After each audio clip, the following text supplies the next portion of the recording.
Armchair. You're listening to Braves Country Baseball. Please like and subscribe today. YouTube.com, Armchair Quarterbacks 1. Armchair Quarterbacks Radio, living in an era of baseball where the impossible is unfolding right before our eyes. Salvador Perez, the 2-2. Sandoval, in territory. Giants win. Series win for the San Francisco Giants for the third time in the last 5 years. And their hero, Madison Bumgarner. The 1-2 again. Inside corner.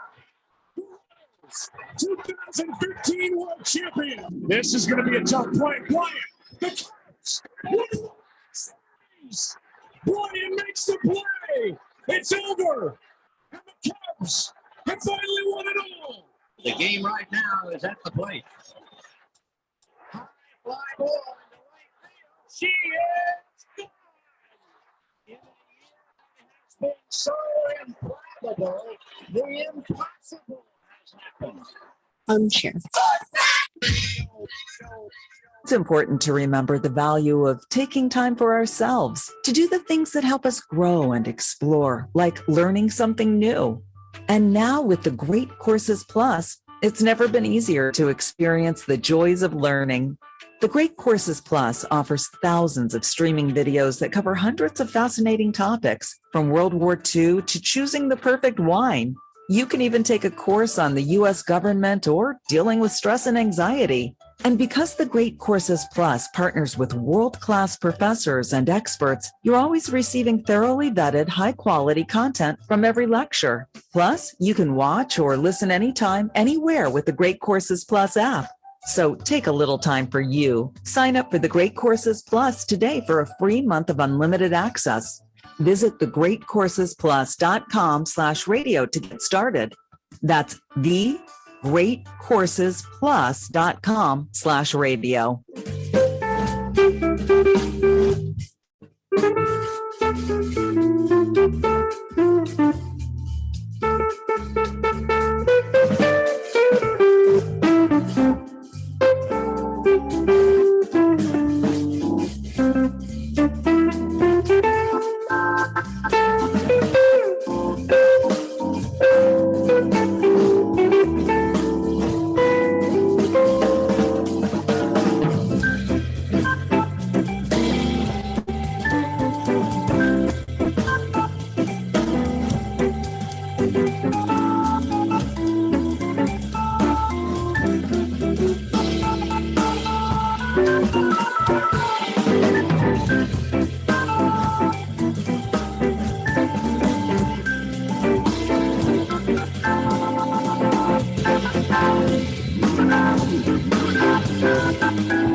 been a teacher for over 40 years. One day, I think one of the students had asked the question and he didn't remember the answer. And I also noticed that he was letting his class out earlier than they were supposed to let out. I was really starting to worry. Levi and I talked about how it would change our lives, but he was there beside me. When something feels different, it could be Alzheimer's. Now is the time to talk. Visit alz.org/ourstories to learn more. A message from the Alzheimer's Association and the Ad Council. I'm Amy Lawrence, and I'm up late, always, after hours, hanging out with you on CBS Sports Radio. Check it out, 2 a.m. Eastern, 11 p.m. Pacific. Enjoy sun-drenched days, epic stays, and plenty of room to roam in Greater Fort Lauderdale. Our hotels, attractions, and restaurants have taken the Visit Lauderdale's Safe and Clean pledge, so you can relax and explore with confidence. When you're ready for that well-deserved staycation, our 23 miles of golden beaches await. Find wide-open spaces to hike, bike, kayak, and paddleboard. Visit your favorite attractions, then dine out in style on waterfront patios. Learn more at sunny.org. To protect his family from disaster, Steve used his camera phone. Done. By taking pictures of his important documents, Steve can always have them stored online. Learn more simple disaster prep tips at ready.gov. A message from FEMA and the Ad Council. Remember, if for any reason you must leave your radio, please have the man at the door stamp your ear so you can listen again later. Armchair Quarterbacks on YouTube Live, covering the AFC South and NFC South along with the rest of the NFL. Subscribe and like us today. Your first choice for sports talk live from the First Coast.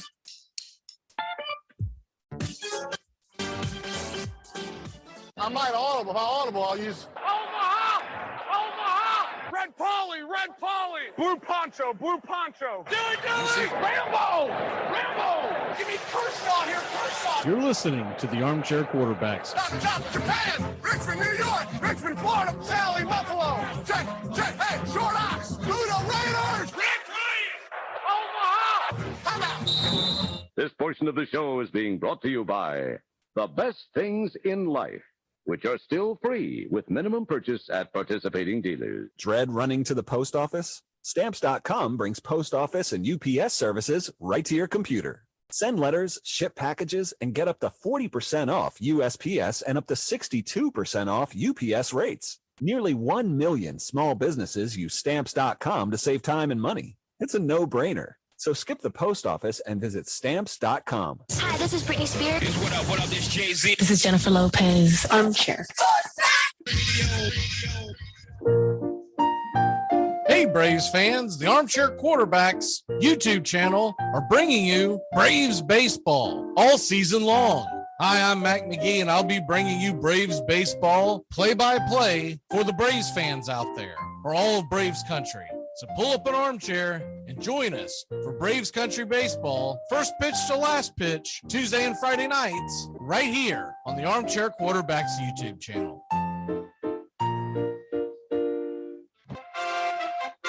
Armchair Quarterback Radio, the gunslingers of sports talk. Second-year quarterback Brett Favre out of Southern Mississippi by way of the Atlanta Falcons. They are hopeful he can succeed in the NFL. Here, Brett Favre, you want to challenge? Try this one. Receiver out of the game from the 35, 19 seconds. Is there a spark of life in Green Bay? Marino! Here's Marino, wide open field, throws for 37. The season breaks the all-time NFL record. Going deep and open.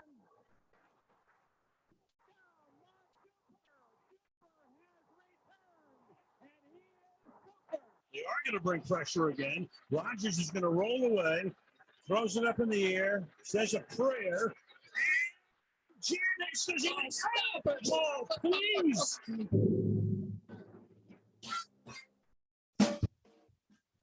GIF on the Armchair Quarterbacks. Justin Waller and Mac McGee are back at it 6 p.m. Eastern to 7 p.m. Eastern every Friday evening right here on the Armchair Quarterbacks YouTube channel and your local CBS Sports affiliates. We're talking the NFL, Major League Baseball, Southern football, so grab you a cold one. It's finally Friday on the Armchair Quarterbacks, 6 p.m. Eastern to 7 p.m. Eastern. Waller and McGee getting you ready for your sports weekend.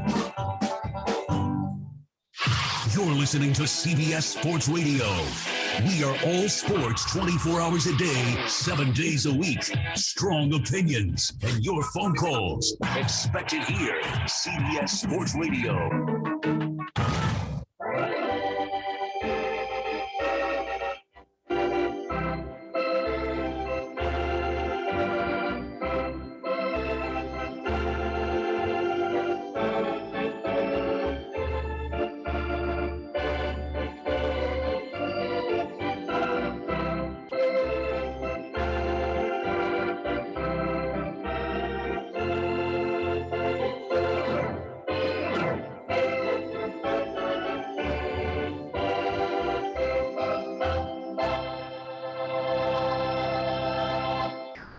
I think my jersey was one of the top selling jerseys around the world.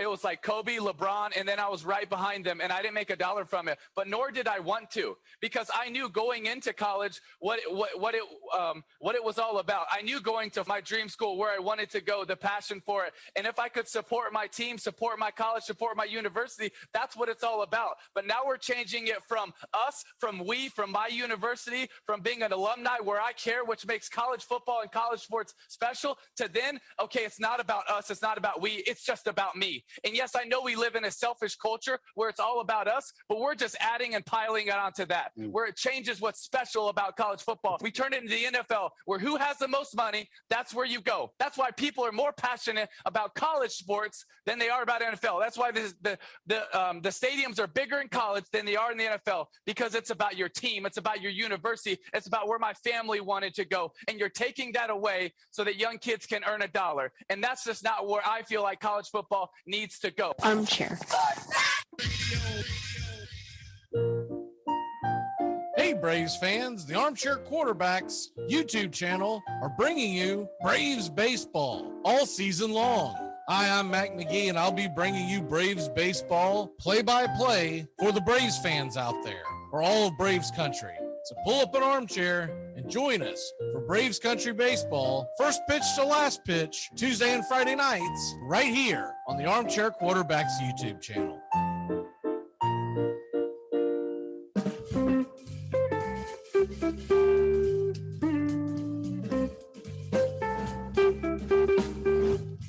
Armchair.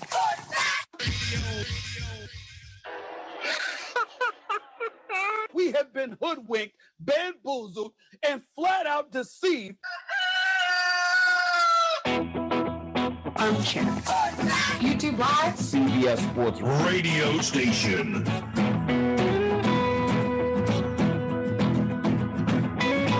The radio station you can call your own. Do you know what listeners like about our station?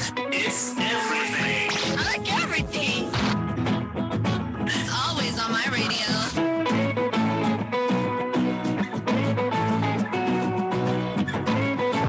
We never stop the music, except for now, when I talk. You're listening to the Armchair Quarterback Show. We're here weekdays on CBS Radio, YouTube Live, the Armchair Quarterback Show, your first choice for Southern Sports Talk. Good afternoon, Mr. Justin Waller. Good afternoon, and I don't know much, but I know one thing. Those NCAA violations are a joke. That was the original McDonald's NIL agreement. Thank you, Jeremy Pruitt. Hi, I'm Mac McGee, and I don't know much, but I know one thing. Shohei Ohtani is coming to Atlanta tonight to pitch, and we're going to help him unpack it, and he never has to get on that damn plane come Sunday. You're listening to the Armchair Quarterbacks.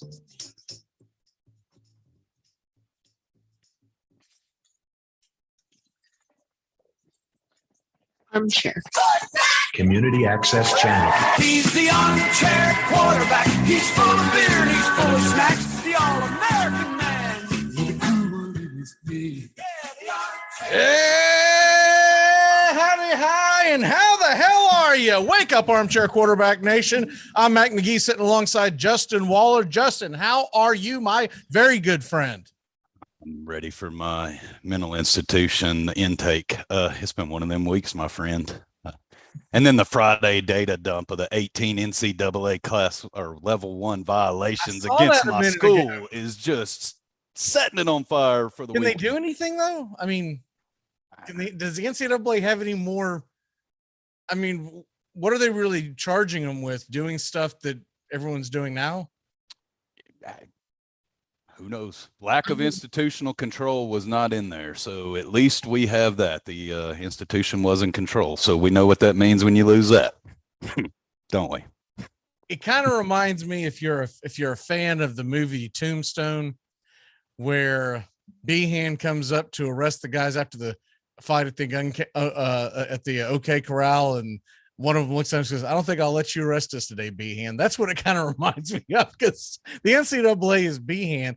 Look, I get it back when there was actually rules and this was actually an amateur sport, but now that it's not, unless like it's something really, really crazy, like if it were something like what Baylor did, okay, where there was danger to women on campus, et cetera. But when you're talking about paying players, I think that's what they're doing now. So, I mean, $60,000. $60,000. Okay, $60,000. And yet, did you see this report about Texas Tech and some alumni group that they have? They're going to pay $25,000 per player. Most teams have about 100 players on their roster. So $250,000 is going to go out the door to every single player, which I knew that was going. I knew that was happening the moment they said NIL deal. I knew eventually you were going to have someone step in. Miami kind of did that last year when the guy down south, the business owner, gave them X amount of money. I don't remember what it was. It was nowhere close to 25,000, but gave every player X amount of money if they tweeted out or Instagrammed his business. Now we're talking about these guys are going to get a flat $25,000 rate. Now what happens if they don't get the payment on time? Is there a strike? Labor strife in college sports is on the way. That's all I know. They've ruined it, Mac. Oh, it's done. If you are a diehard sports fan and a diehard college sports fan because of the reasons that you pulled for it years and years and years ago, you don't pull for it now. There's no way that you do. The old argument of they don't get paid, that's why I love it, is gone. Oh yeah. It is gone. So where is that fan now? That's what I want to know. If you just don't have the ultimate love, like, I mean, okay, we're diehard sports junkies. I mean, let's face it, we won't bore you with the sports that we'll watch during the dead period, but I mean, it doesn't take much to entertain this too. Trust me, we have watched some pretty interesting things. But if you have always held on to that, and that was true in your heart, and that's always why you've not been a professional fan, and that's what drew you to college sports and athletics, where are you at now? I mean, I haven't had him on the show yet because he's been really busy. I expect to get him on the show in the very near future. I can't wait to talk to Tony Agolini about this very thing. For people who are not familiar with him, he is only realistically a Florida Gator sports fan. He goes to a lot of their sporting events. He lives about an hour and a half away from the campus. So he goes to football, he goes to baseball, basketball games. I don't know if he's been to softball, but it wouldn't shock me. I don't know if he's been to, like, he's the type of guy that'll go to a gymnastics event if it were in town. Does he have the same fever for it? And I think guys like him will probably kid themselves, joke themselves into thinking that it's still amateur, but it's not amateur, and it's sad. I mean, Mr. Agolini with an AC quarterback patch teamed up with him on some Florida jerseys wouldn't look too bad. NIL agreement. Yeah, I mean, yeah, exactly. But yeah, so I don't know where your average fan is at. The average fan meaning ones that like other sports, ones that are NHL fans, NBA, NFL, Major League Baseball fans, and by the way, they also like college football, which is where we kind of fall into. I know you and I both grew up big time college football fans, but I don't have the same fever that I used to have for it, and it's only been a few years like that. And it's got nothing to do with the fact that my team has fallen on hard times. It ain't been that long ago that they were in the playoffs and they won the national championship. But what felt like a true college fever when my team caught fire in the middle part of last decade. I don't think I'll ever feel that again. I'll be like, that's cool, they're winning, but it's not going to feel like, man, that school really put something together. It's going to be more to the fact of either A, you got extremely lucky with recruits, or B, you have a coach that you won't be able to afford very soon, or C, and this is the most likely thing that's going to happen, you happen to have a really wealthy, it may just be one, but you have a fan base that put some money together, and away we go. And the thing is, if you're a very wealthy fan, do you feel, now I'm not talking about the psychotic Alabama football fan, right? You know, the good old boy who's 70 years old at this point, that's all he's ever watched. I'm talking about your average football fan. Do they feel like it's almost a little dirty to win that way? I don't know. With all that being said, SEC and ACC media days for this week.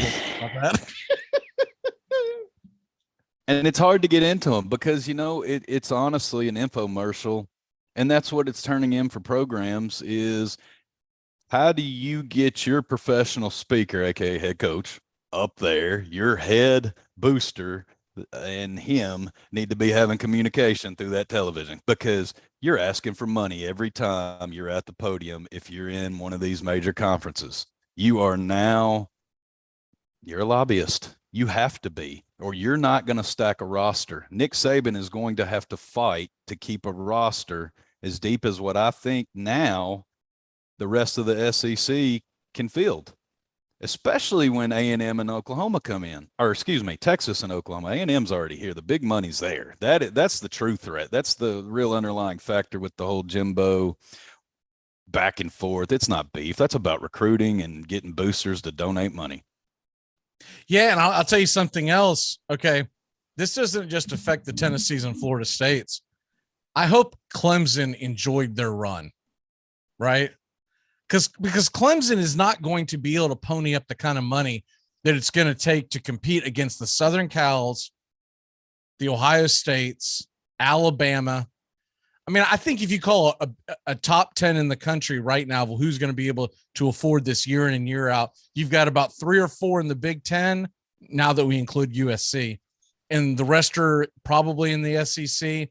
Depends on what happens with Notre Dame if you count one of them. But that's about going to be it. And it's going to feel, college football to me is going to feel more like the NBA than it is like anything else, because there's going to be the haves, and then way down here is going to be the have-nots. You just hope that your program gets in a big enough conference where they're somewhat relative, where a blind squirrel might find an acorn every once in a while. That's the way I mean, honestly, the way I look at it, being a Florida State fan, if FSU goes out and joins the SEC or Big Ten, they're both being rumored, I'm kind of looking at, okay, that's great if we do something in football, but I'm kind of looking at, let's focus on the other sports that we might have a snowball's hell and chance at, like, you know, college baseball, women's softball. Every great once in a while, it's probably more realistic to put together a basketball program at Florida State now than it will be a football program, because you've only got to get a couple of big names that you can throw money at. They've been doing that for years. Ask LSU and everybody else. I mean, they got them on tape and it doesn't matter. So, I mean, what do you think the AAU circuit is? I don't know, but I am excited to see. Look, for people who don't know what the opening college football weekend is going to be like, you've got Ohio State and Notre Dame. That's probably the big one that everyone's circling. But that Sunday night game, Florida State and LSU are playing. I think it's at I think it's on a neutral site. I want to say it's like in the Superdome. But regardless, it's at LSU, right? It's in Louisiana. I'm interested to see what that game looks like, because I'm telling you right now, if Norvell goes out there and lays an egg, the fan base no longer wants to hear about, well, we're coming along brick by brick, that kind of crap. It's going to be like, if they go out there and get pummeled by Brian Kelly, who just got to LSU, the winds are going to start circling, and they're going to start looking at it, especially if the rumor Mill is correct with Florida State possibly going to the SEC. What if the news of FSU going to the SEC or Big Ten hits right before that game, and then he gets blown out? The entire fan base is going to say, well, we need to go ahead and clean house and get someone in here and get something going by the time that they get into that conference. I guarantee you that's going to be the narrative. You're not wrong. And it's laughable that our fan bases are that rabid, but you're dead on.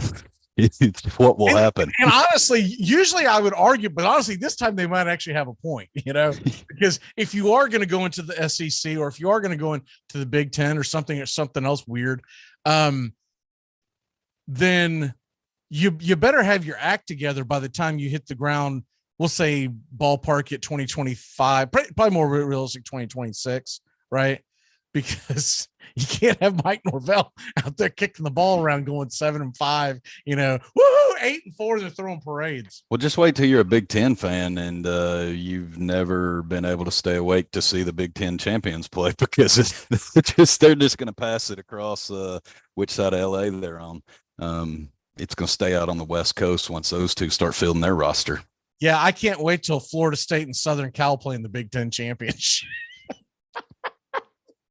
All I can say is, can we get in Wisconsin's division? That's all I can say. Can we slide in there a little bit and have a fighting chance?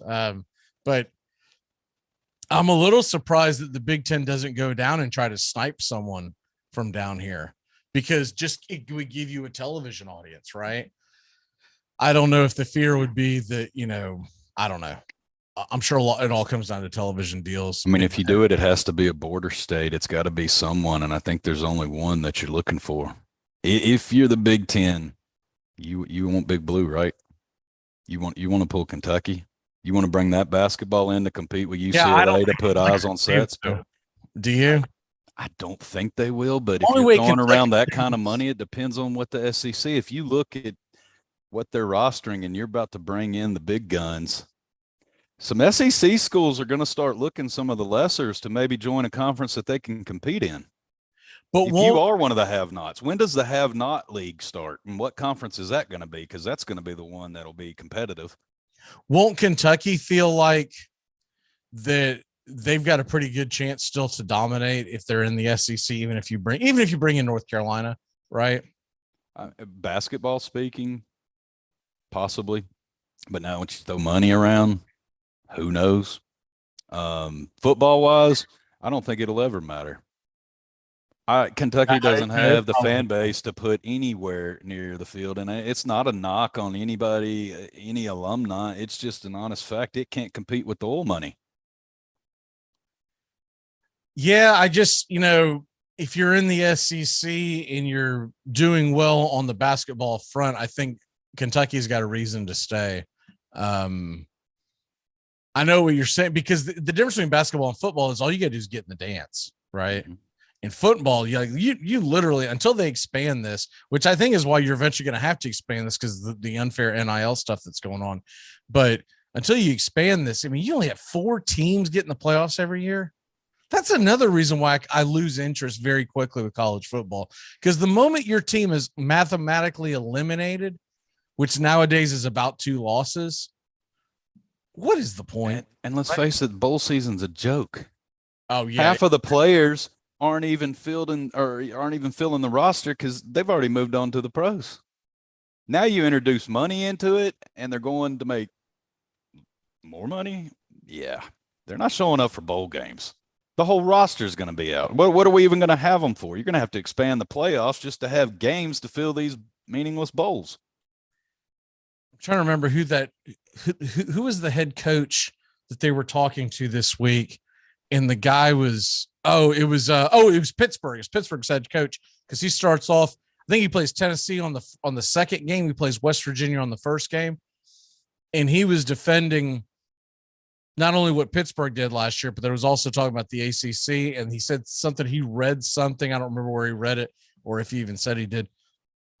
That there was a writer comparing bowl records with different conferences, and he said, this is from a coach, right? Current coach. He said, I don't want to hear it. He said half the guys won't play on both sides. So if I win the game, you can poke holes in it. If I lose the game, you can poke holes in it.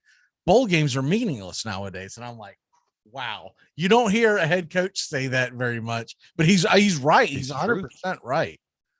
I don't think there's anything in that statement that's even close to being factual. The only benefit is for a diehard fan, and we'll just go with Tony since we've already brought that reference, that wants to travel and take a vacation, which, you know, with all the bowls are coming your way, so bad example. But if I wanted to come down to Florida and get out of the miserable Knoxville winter, we're going to come down there and watch the Orange Bowl because, you know, you can't have without UT. Yeah. Citrus Bowl. Oh, Citrus Bowl. My bad. Got them confused there. Sorry, my Spurrier impersonation was horrible today. Better Phil Fulmer. He got him confused too. Citrus Bowl. That ain't the one we're supposed to go to. Oh man. But the only benefit is if you want to take that trip with your family, go see a game, and you're a diehard and you're looking at next year's roster. What do we have? What's incoming? What's our needs? Other than that, it's scouts. There's nothing else. There's no need for them. Yeah, exactly. And the whole thing to me is it's not just planning to go to a bowl game, just the fan wise, but what about the viewership at home? I don't remember the last time I got excited about watching a bowl game of my team, except for when they were in the playoffs. That was the last time I cared. Because ever since then, either they've been in a crummy bowl game, they haven't gone to a bowl game, or if they did go to a bowl game, they'll have a litany of like 7 to 8 players. Well, he's not playing because, and he may not even go into the pros. He's not playing because, you know, he's taking off because he doesn't want to get hurt and have to rehab during the off season. And so like that, you know, that whole thing. What happens when an NIL contract, can they include bowl games? Are there clauses you can't play in a bowl game? You can only play in meaningful, because what if your star player gets hurt? Now we're going to have legalities here. This is just a train wreck. Stop it. Yeah, I don't even know and here's the other thing with these NIL deals. Are they just done on handshakes, or are these kids actually signing contracts and doing their due diligence and actually doing that? Because you got to figure they're probably not. They've probably got their head up their rear and they're not doing it. I know in some level there is some NIL training going on. Heupel related to it with Tillman and Hooker headed up to New York City this past week to while they were there. They did a lot when they were up there, but that was one of the things. Was, I don't know if it was a seminar or school, but had some knowledge and training for them on that. So and it's really open. It sounds like, you know, some of the players are doing good inside their community. These things are going to good causes, but again, is that happening across the board? Is there some sort of structure to this, or is this just pure wild west that we all thought it could turn into? Is it really just unfolding and there's no oversight on it? And then I think you have a product on the field that's just garbage, and we're going to lose everything that we have been diehard for. And the only good thing about it is now them 19 fake national championships, or 22. How many does Alabama have now that they claim? 23, 24? Man, I lost count. I mean, they'll just be able to just put unlimited numbers and it won't matter. We can just tune out. So we at least know the tally count now, and whatever it is from now, nobody's going to care. We'll just show up at Walmart every year and touch the championship. I mean, honest engine, I have no idea, because that's been a screwy thing about college football all these years, is that there's never been a defined national championship until whenever they kicked it in. It was like in the 70s at some point where they became legitimate, but even then you would get some splits. So until they went to the BCS, technically there was never an undisputed national champion. And then randomly they're always like, well, you know, the St. Peter's Times, remember that year that they gave so-and-so the national champion? And oh, by the way, a few years ago, UCF claimed that they had a national championship, gave themselves a parade. So, I mean, the whole thing is just goofy. I mean, it's nice having a national championship coach on campus. I mean, to have our program turned around legit and headed in the right direction, it's awesome. And I mean, honestly, Hugh Freeze got paid for paying a hooker on campus, and Tennessee can now do it legally, even within 18 NCAA violations. So it's a pretty amazing turn of events. You got to be excited though about the direction that Heupel's got that team, right? As long as the defense can keep pace with it, yes. I would like to see a little bit better third down and long defense. He alluded to that as well. That has been a big struggle for them. You get your defense in a situation that's favorable for most programs, and well, heck, I don't guess it matters collegiate or pros. They've kind of had hard times in Tennessee on third and long. And so if they can find a way to get off the field, I think they can put some points up.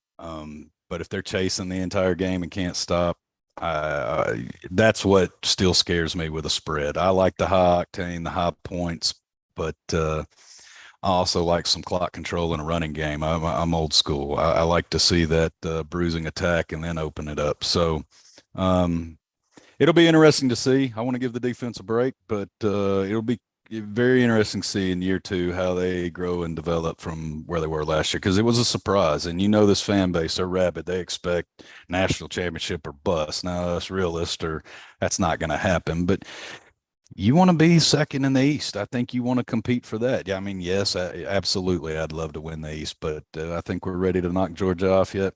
No, we're not even ready to knock Florida off yet. Did you see the fourth quarter last year?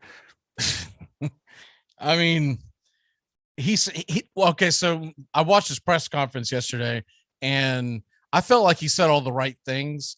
I think the main thing that he was circling was being able to get his defense off the field on third down.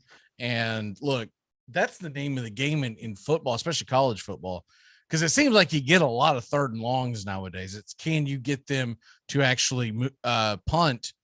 Or are you going to let them get close enough to where now they can feel like they can go for it on fourth down?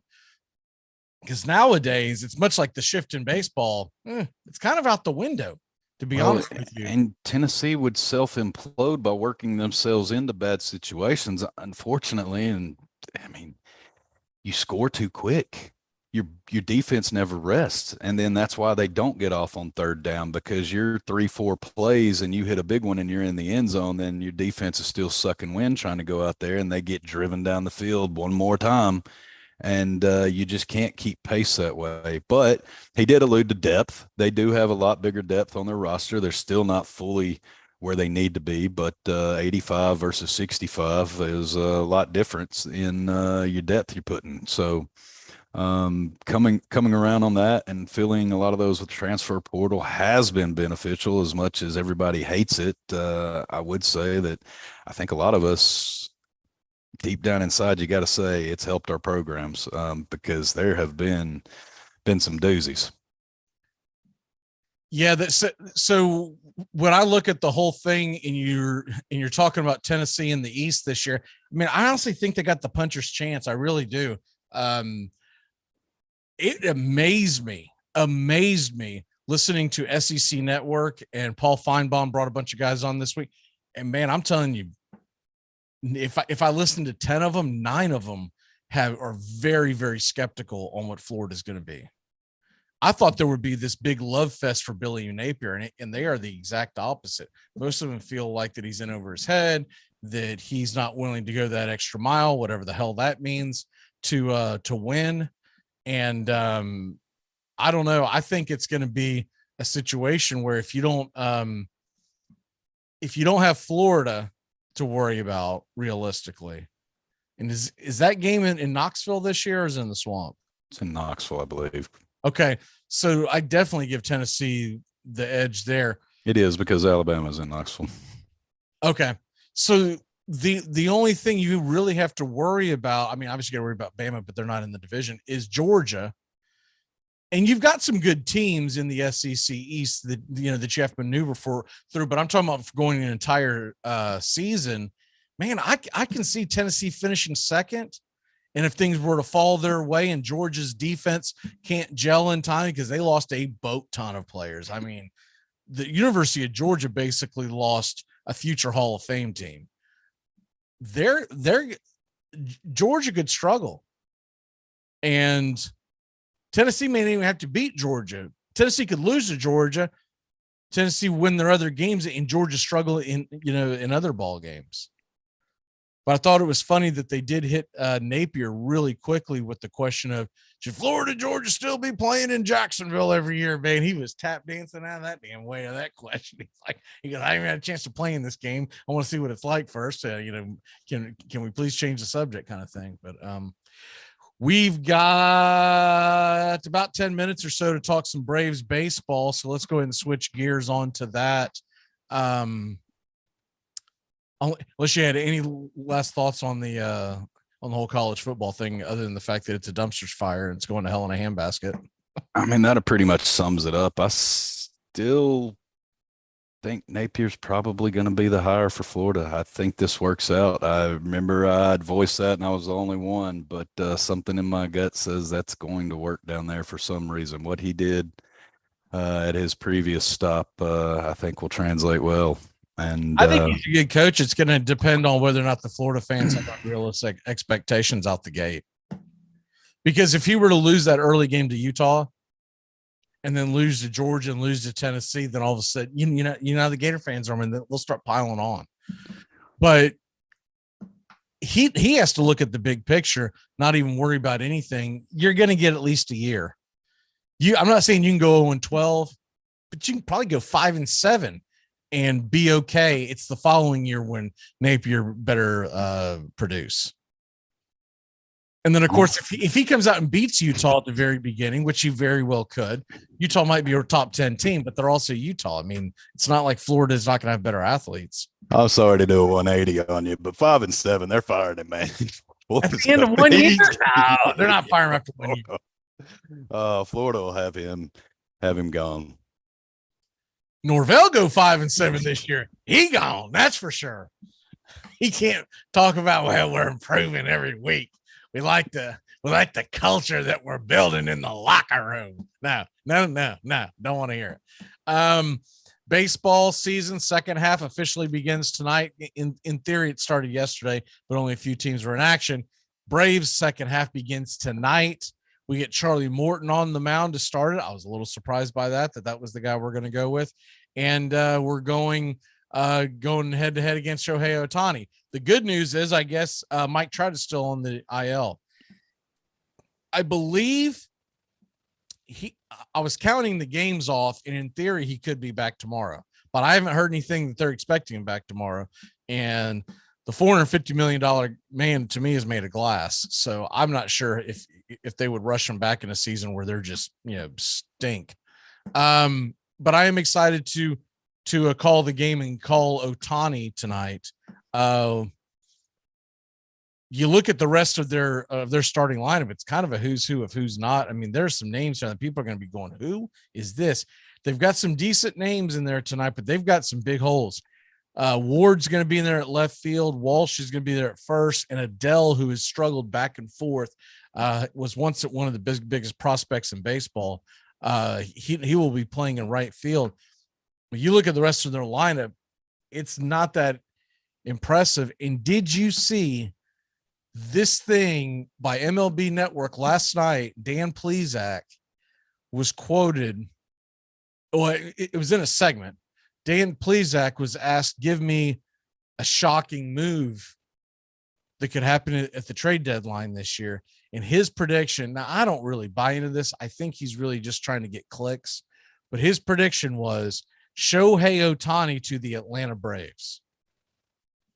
Now, I'd be all for that. But my question would be, what do we have to give up to get Shohei Ohtani? And I'd be can't say it on air. What's that? I can't say it.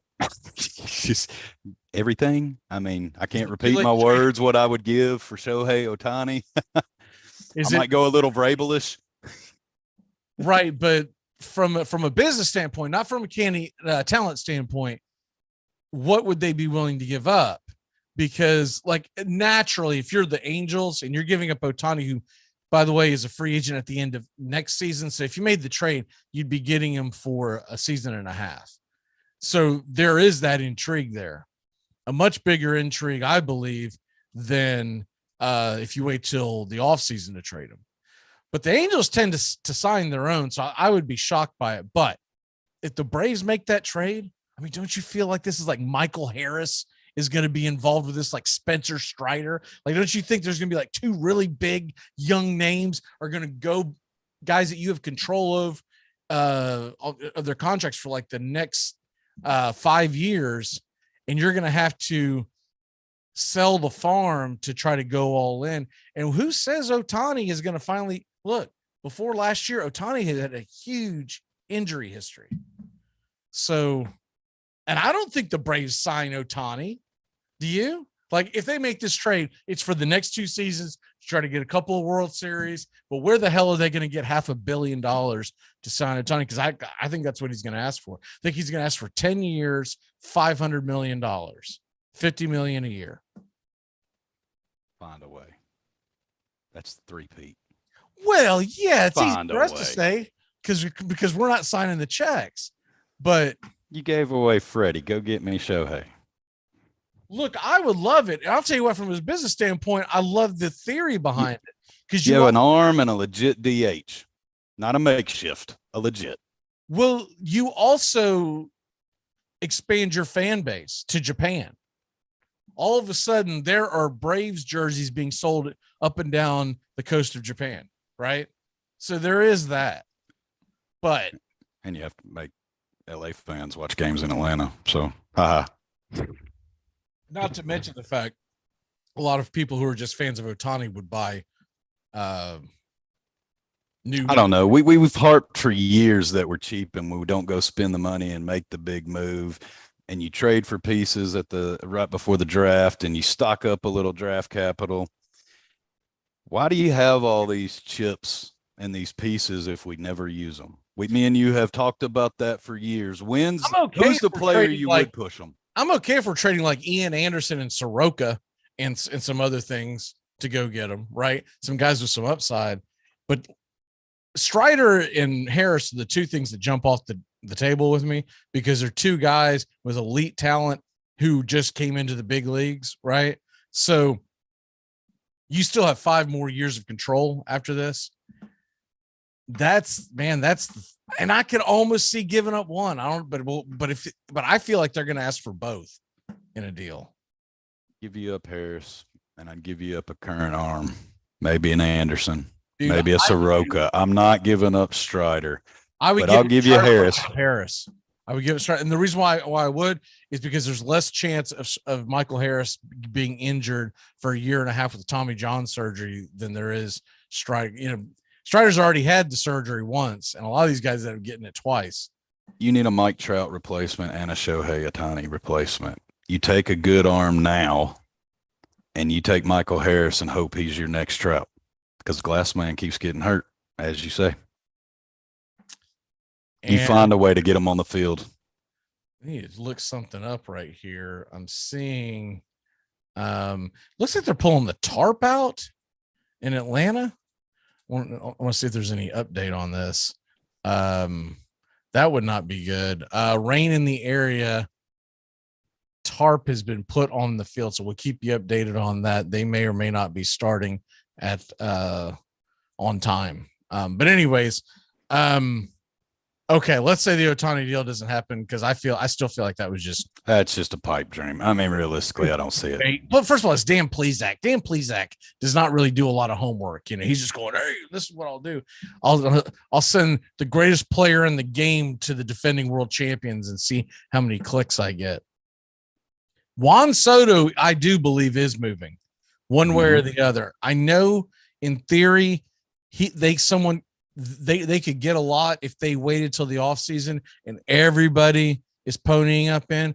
But man, when you're talking about being able to get a guy for a year and a half run, another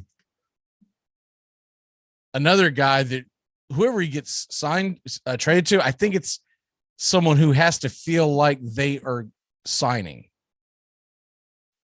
So in other words, let's say the Cubs go out and get Soto and they throw a bucket of prospects.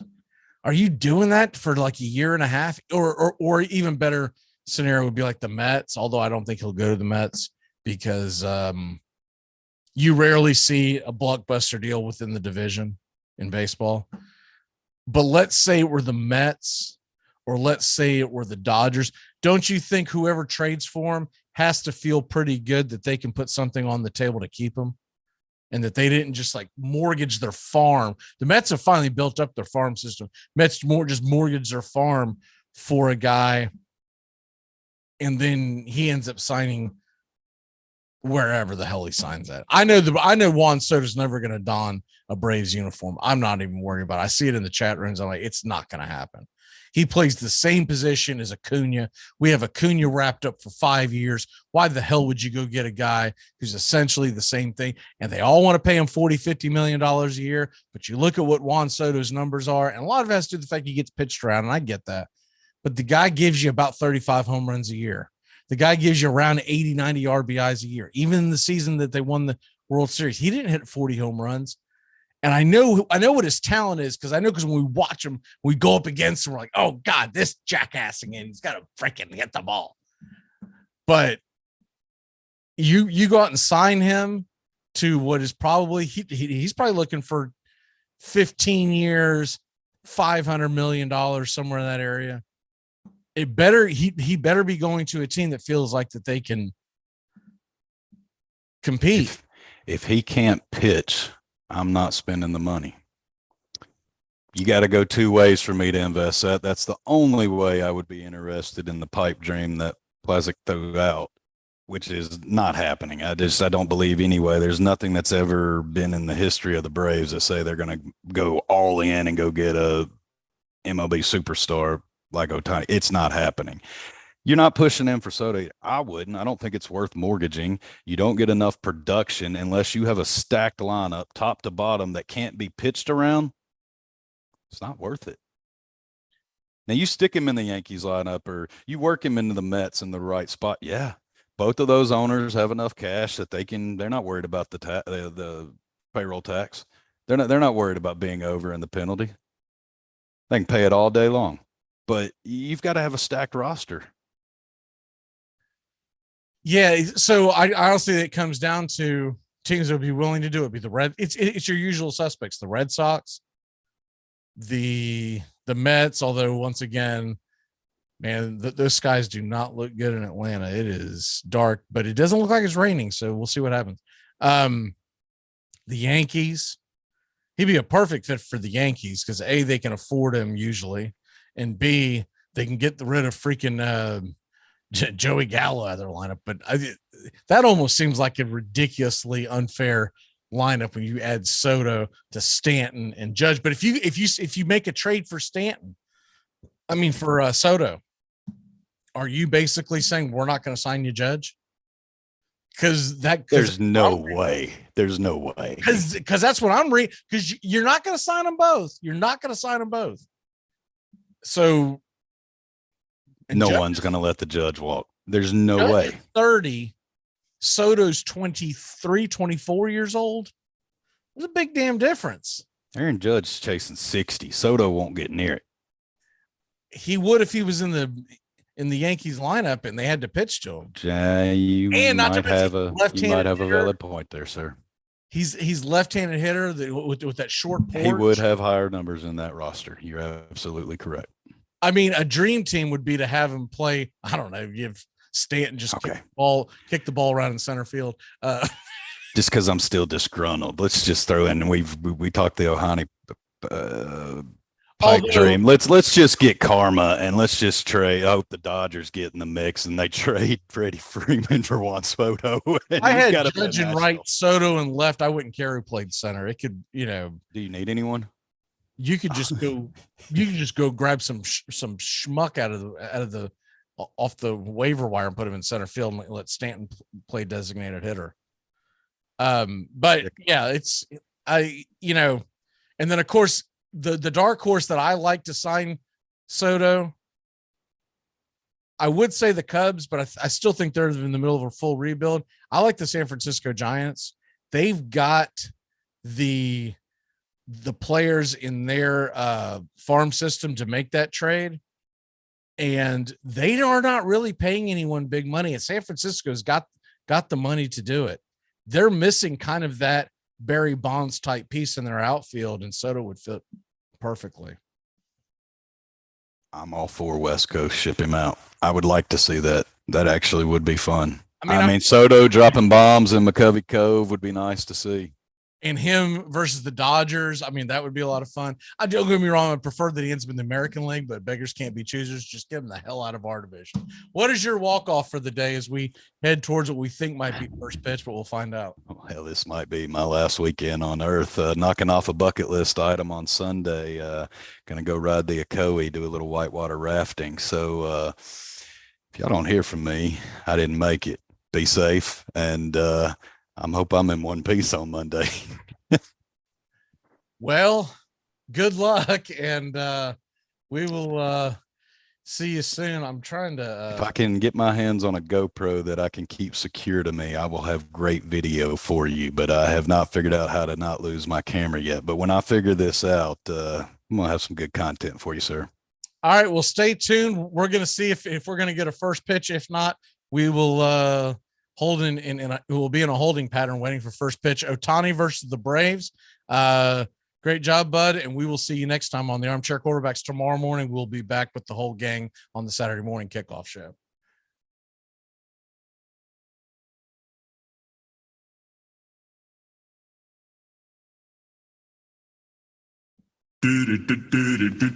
Goodbye, sweetheart, where it's time to go.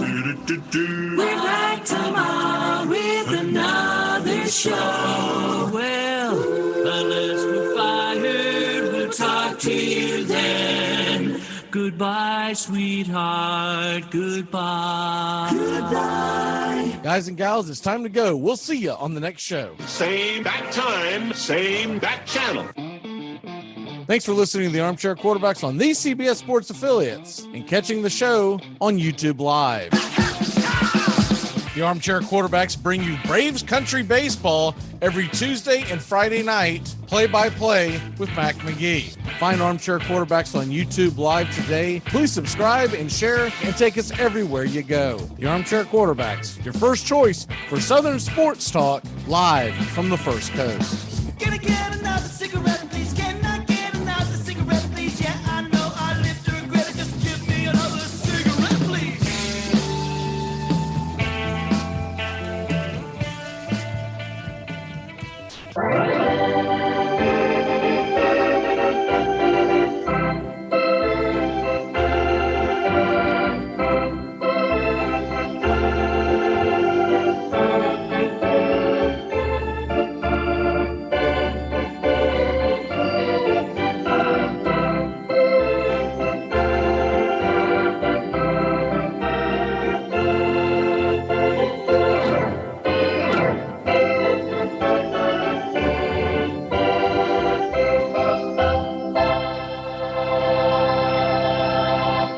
The outlook wasn't brilliant for the Mudville Nine that day. The score stood 4-2 with but one inning more to play. And then when Cooney died at first and Barrows did the same, a pale-like silence fell upon the patrons of the game. A straggling few got up to go in deep despair. The rest clung to hope which springs eternal in the human breast. They thought, if only Casey could but get a whack at that, we'd put up even money now with Casey at the bat. But Flynn proceeded, as did Jimmy Blake, and the former was a hoodoo, while the latter was a cake.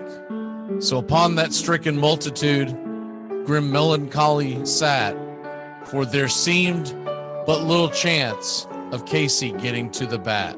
But Flynn let drive a single to the wonderment of all, and Blake, the much despised, tore the cover off the ball. And when the dust had lifted and men saw what had occurred, there was Jimmy safe at second and Flynn a hugging third. Then from 5,000 throats and more, there rose a lusty yell. It rumbled through the valley. It rattled in the dell. It pounded on the mountain and recoiled upon the flat. for Casey Mighty Casey was advancing to the bat. There was ease in Casey's manner as he stepped into his place. There was pride in Casey's bearing, and a smile lit Casey's face. And when responding to the cheers, he lightly doffed his hat. No stranger in the crowd could doubt 'twas Casey at the bat. 10,000 eyes were on him as he rubbed his hands with dirt. 5,000 tongues applauded when he wiped them on his shirt. Then while the writhing pitcher ground the ball into his hip, defiance flashed in Casey's eyes. A sneer curled Casey's lip. And now the leather-covered sphere came hurtling through the air, and Casey stood a-watching it in haughty grandeur there. Close by the sturdy batsman, the ball unheeded sped. That ain't my style, said Casey. Strike one, the umpire said. From the benches black with people, there went up a muffled roar, like the beating of the storm waves on a stern and distant shore. Kill him! Kill the umpire!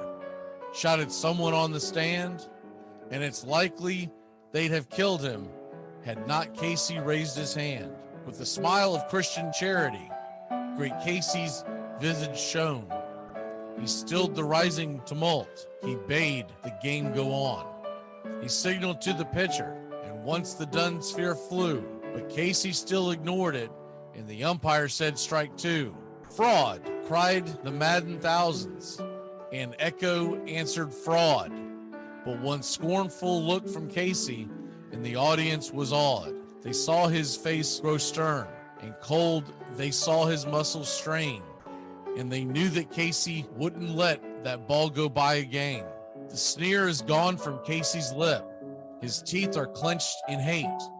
He pounds with cruel violence his bat upon the plate. And now the pitcher holds the ball, and now he lets it go. And now the air is shattered by the force of Casey's blow. Oh, somewhere in the favored land, the sun is shining bright. The band is playing somewhere, and somewhere hearts are light, and somewhere men are laughing, and somewhere children shout. But there is no joy in Mudville. Mighty Casey has struck out.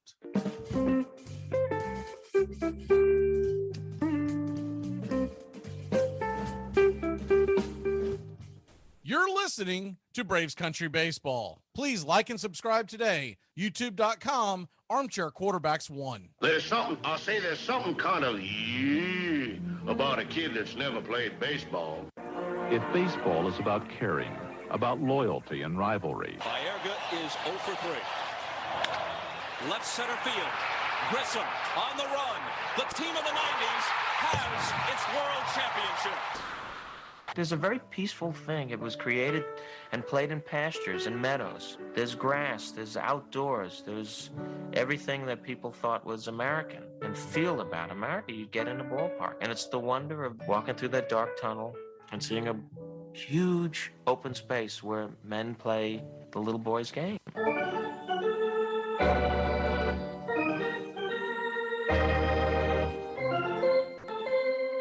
Touch them all, Joe. You'll never hit a bigger home run in your life. Room in right center. If he hits one there, we can dance in the streets. The 2-1. Swung line drive left field. One run is in. Here comes Brave. Here's the throw to the plate. He is safe. Braves win. Braves win. Braves win. Braves win. You're in Braves country.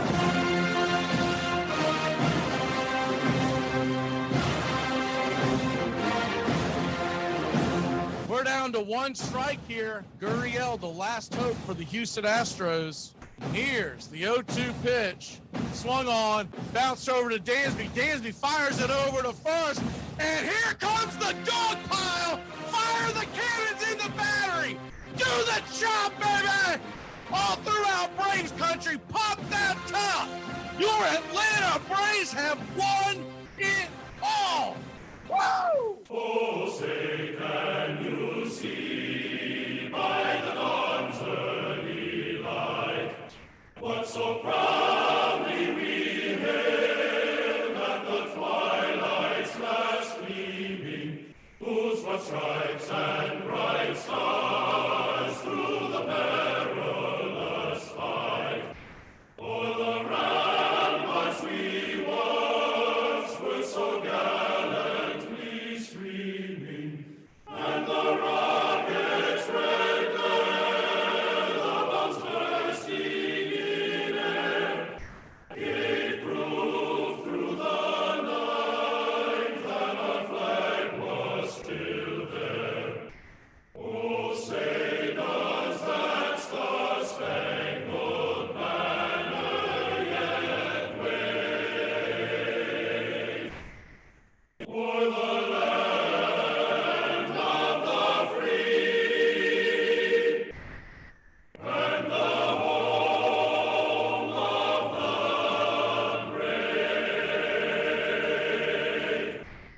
You're listening to Braves Country Baseball. Please like and subscribe today. YouTube.com, Armchair Quarterbacks 1. You're listening to Braves Country Baseball. Please like and subscribe today. YouTube.com, Armchair Quarterbacks 1. Armchair Quarterbacks Radio. Living in an era of baseball where the impossible is unfolding right before our eyes. Salvador Perez. The 2-2. Popped up. Sandoval. Territory. Giants win. A World Series win for the San Francisco Giants for the third time in the last 5 years. And their hero, Madison Bumgarner. The 1-2 again. Inside. 2015 World Champion. This is going to be a tough play. Bryant, the Cubs, win series. Bryant makes the play. It's over. And the Cubs have finally won it all. The game right now is at the plate. High fly ball into right field. She is gone. In a year that has been so improbable, the impossible has happened. Armchair. It's important to remember the value of taking time for ourselves to do the things that help us grow and explore, like learning something new. And now with the Great Courses Plus, it's never been easier to experience the joys of learning. The Great Courses Plus offers thousands of streaming videos that cover hundreds of fascinating topics, from World War II to choosing the perfect wine. You can even take a course on the U.S. government or dealing with stress and anxiety. And because the Great Courses Plus partners with world-class professors and experts, you're always receiving thoroughly vetted, high-quality content from every lecture. Plus, you can watch or listen anytime, anywhere with the Great Courses Plus app. So take a little time for you. Sign up for the Great Courses Plus today for a free month of unlimited access. Visit thegreatcoursesplus.com/radio to get started. That's thegreatcoursesplus.com/radio.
has been a teacher for over 40 years. One day, I think one of the students had asked the question and he didn't remember the answer. And I also noticed that he was letting his class out earlier than they were supposed to let out. I was really starting to worry. Levi and I talked about how it would change our lives, but he was there beside me.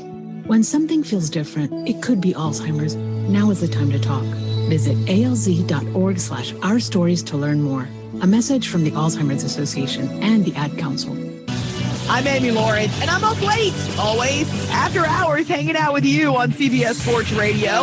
Check it out, 2 a.m. Eastern, 11 p.m. Pacific. Enjoy sun-drenched days, epic stays, and plenty of room to roam in Greater Fort Lauderdale. Our hotels, attractions, and restaurants have taken the Visit Lauderdale's Safe and Clean pledge, so you can relax and explore with confidence. When you're ready for that well-deserved staycation, our 23 miles of golden beaches await. Find wide-open spaces to hike, bike, kayak, and paddleboard. Visit your favorite attractions, then dine out in style on waterfront patios. Learn more at sunny.org.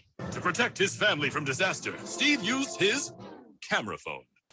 Done. By taking pictures of his important documents, Steve can always have them stored online. Learn more simple disaster prep tips at ready.gov. A message from FEMA and the Ad Council. Remember, if for any reason you must leave your radio, please have the man at the door stamp your ear so you can listen again later. The Armchair Quarterbacks on YouTube Live, covering the AFC South and NFC South along with the rest of the NFL. Subscribe and like us today. Your first choice for sports talk live from the First Coast.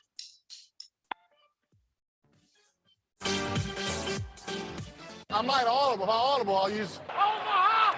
Omaha! Red Polly! Red Polly! Blue Poncho! Blue Poncho! Dilly Dilly! Rambo! Rambo! Give me Kershaw here! Kershaw! You're listening to the Armchair Quarterbacks. Stop! Japan! Richmond, New York! Richmond, Florida! Sally, Buffalo! Check! Hey! Short Ox! Luda Raiders! Red Lion! Omaha! Come out! This portion of the show is being brought to you by The Best Things in Life, which are still free with minimum purchase at participating dealers. Dread running to the post office? Stamps.com brings post office and UPS services right to your computer. Send letters, ship packages, and get up to 40% off USPS and up to 62% off UPS rates. Nearly 1 million small businesses use Stamps.com to save time and money. It's a no-brainer. So skip the post office and visit Stamps.com. Hi, this is Britney Spears. What up, this Jay-Z. This is Jennifer Lopez. Armchair. Hey, Braves fans, the Armchair Quarterbacks YouTube channel are bringing you Braves Baseball all season long. Hi, I'm Mac McGee, and I'll be bringing you Braves Baseball play-by-play for the Braves fans out there, for all of Braves country. So pull up an armchair and join us for Braves Country Baseball, first pitch to last pitch, Tuesday and Friday nights, right here on the Armchair Quarterbacks YouTube channel.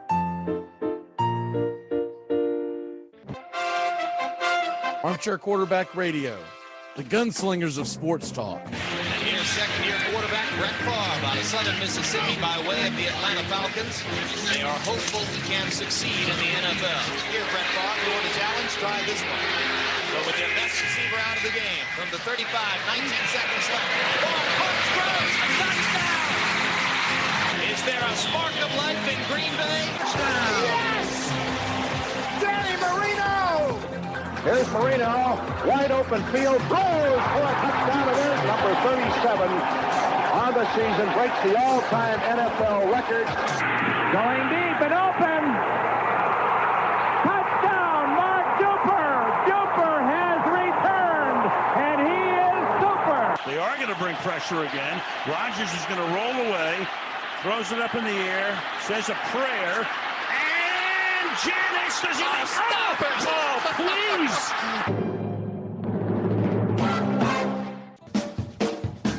TGIF on the Armchair Quarterbacks. Justin Waller and Mac McGee are back at it 6 p.m. Eastern to 7 p.m. Eastern every Friday evening right here on the Armchair Quarterbacks YouTube channel and your local CBS Sports affiliates. We're talking the NFL, Major League Baseball, and Southern football, so grab you a cold one. It's finally Friday on the Armchair Quarterbacks, 6 p.m. Eastern to 7 p.m. Eastern. Waller and McGee getting you ready for your sports weekend.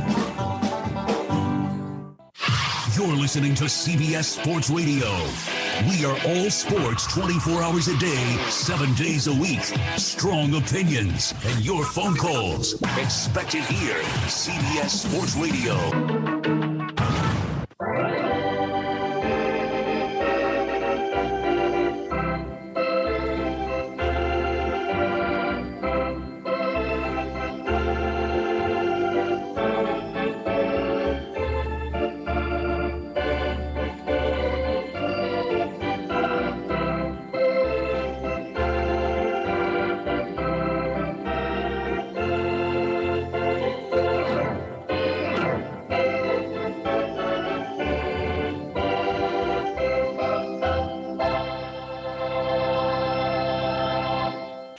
I think my jersey was one of the top-selling jerseys around the world. It was like Kobe, LeBron, and then I was right behind them, and I didn't make a dollar from it. But nor did I want to, because I knew going into college what it was all about. I knew going to my dream school, where I wanted to go, the passion for it. And if I could support my team, support my college, support my university, that's what it's all about. But now we're changing it from us, from we, from my university, from being an alumni where I care, which makes college football and college sports special, to then, okay, it's not about us, it's not about we, it's just about me. And yes, I know we live in a selfish culture where it's all about us, but we're just adding and piling it onto that, where it changes what's special about college football. We turn it into the NFL, where who has the most money, that's where you go. That's why people are more passionate about college sports than they are about NFL. That's why the stadiums are bigger in college than they are in the NFL, because it's about your team, it's about your university, it's about where my family wanted to go. And you're taking that away so that young kids can earn $1. And that's just not where I feel like college football needs to go. Armchair. Hey, Braves fans, the Armchair Quarterbacks YouTube channel are bringing you Braves baseball all season long. Hi, I'm Mac McGee, and I'll be bringing you Braves baseball play-by-play for the Braves fans out there, for all of Braves country. So pull up an armchair and join us for Braves Country Baseball, first pitch to last pitch, Tuesday and Friday nights, right here on the Armchair Quarterbacks YouTube channel.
mom has been a teacher for over 40 years. One day, I think one of the students had asked the question and he didn't remember the answer. And I also noticed that he was letting his class out earlier than they were supposed to let out. I was really starting to worry. Levi and I talked about how it would change our lives, but he was there beside me. When something feels different, it could be Alzheimer's. Now is the time to talk. Visit alz.org/ourstories to learn more. A message from the Alzheimer's Association and the Ad Council. I'm Amy Lauren, and I'm up late, always, after hours, hanging out with you on CBS Sports Radio. Check it out, 2 a.m. Eastern, 11 p.m. Pacific. Enjoy sun-drenched days, epic stays, and plenty of room to roam in Greater Fort Lauderdale. Our hotels, attractions, and restaurants have taken the Visit Lauderdale's Safe and Clean pledge, so you can relax and explore with confidence. When you're ready for that well-deserved staycation, our 23 miles of golden beaches await. Find wide-open spaces to hike, bike, kayak, and paddleboard. Visit your favorite attractions, then dine out in style on waterfront patios. Learn more at sunny.org. To protect his family from disaster, Steve used his camera phone. Done. By taking pictures of his important documents, Steve can always have them stored online. Learn more simple disaster prep tips at ready.gov. A message from FEMA and the Ad Council. Remember, if for any reason you must leave your radio, please have the man at the door stamp your ear so you can listen again later. The Armchair Quarterbacks on YouTube Live, covering the AFC South and NFC South along with the rest of the NFL. Subscribe and like us today. Your first choice for sports talk live from the First Coast.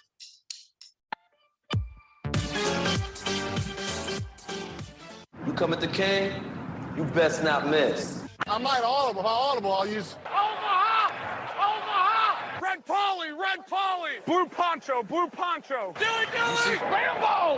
Rambo! Give me Kershaw here, Kershaw! You're listening to the Armchair Quarterbacks. Chop, Japan! Richmond, New York! Richmond, Florida! Sally, Buffalo! Check! Hey, Short Ox! Luda Raiders! Red Lion! Omaha! Time out! This portion of the show is being brought to you by The Best Things in Life, which are still free with minimum purchase at participating dealers. Dread running to the post office? Stamps.com brings post office and UPS services right to your computer. Send letters, ship packages, and get up to 40% off USPS and up to 62% off UPS rates. Nearly 1 million small businesses use Stamps.com to save time and money. It's a no-brainer. So skip the post office and visit Stamps.com. Hi, this is Britney Spears. What up, this Jay-Z. This is Jennifer Lopez. Armchair. Hey, Braves fans, the Armchair Quarterbacks YouTube channel are bringing you Braves baseball all season long. Hi, I'm Mac McGee, and I'll be bringing you Braves baseball play-by-play for the Braves fans out there, for all of Braves country. So pull up an armchair and join us for Braves Country Baseball, first pitch to last pitch, Tuesday and Friday nights, right here on the Armchair Quarterbacks YouTube channel.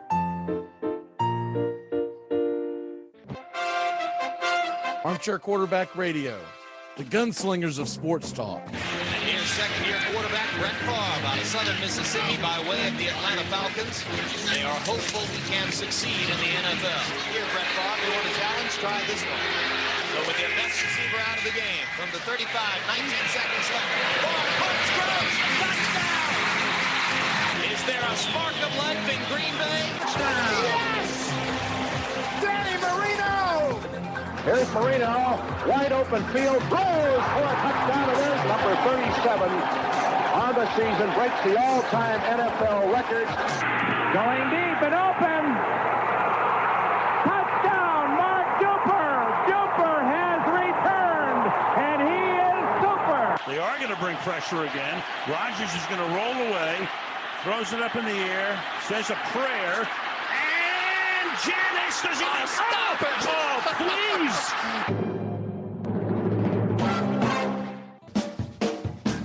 TGIF on the Armchair Quarterbacks. Justin Waller and Mac McGee are back at it 6 p.m. Eastern to 7 p.m. Eastern every Friday evening right here on the Armchair Quarterbacks YouTube channel and your local CBS Sports affiliates. We're talking the NFL, Major League Baseball, and Southern football, so grab you a cold one. It's finally Friday on the Armchair Quarterbacks, 6 p.m. Eastern to 7 p.m. Eastern. Waller and McGee getting you ready for your sports weekend. You're listening to CBS Sports Radio. We are all sports 24 hours a day, 7 days a week. Strong opinions and your phone calls. Expect it here. CBS Sports Radio.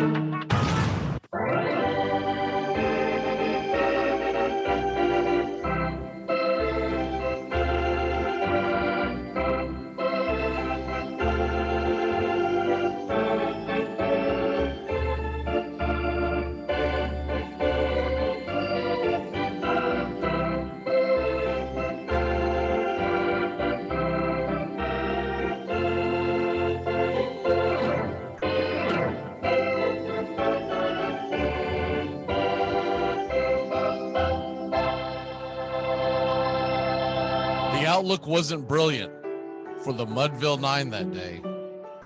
The score stood 4-2 with but one inning more to play.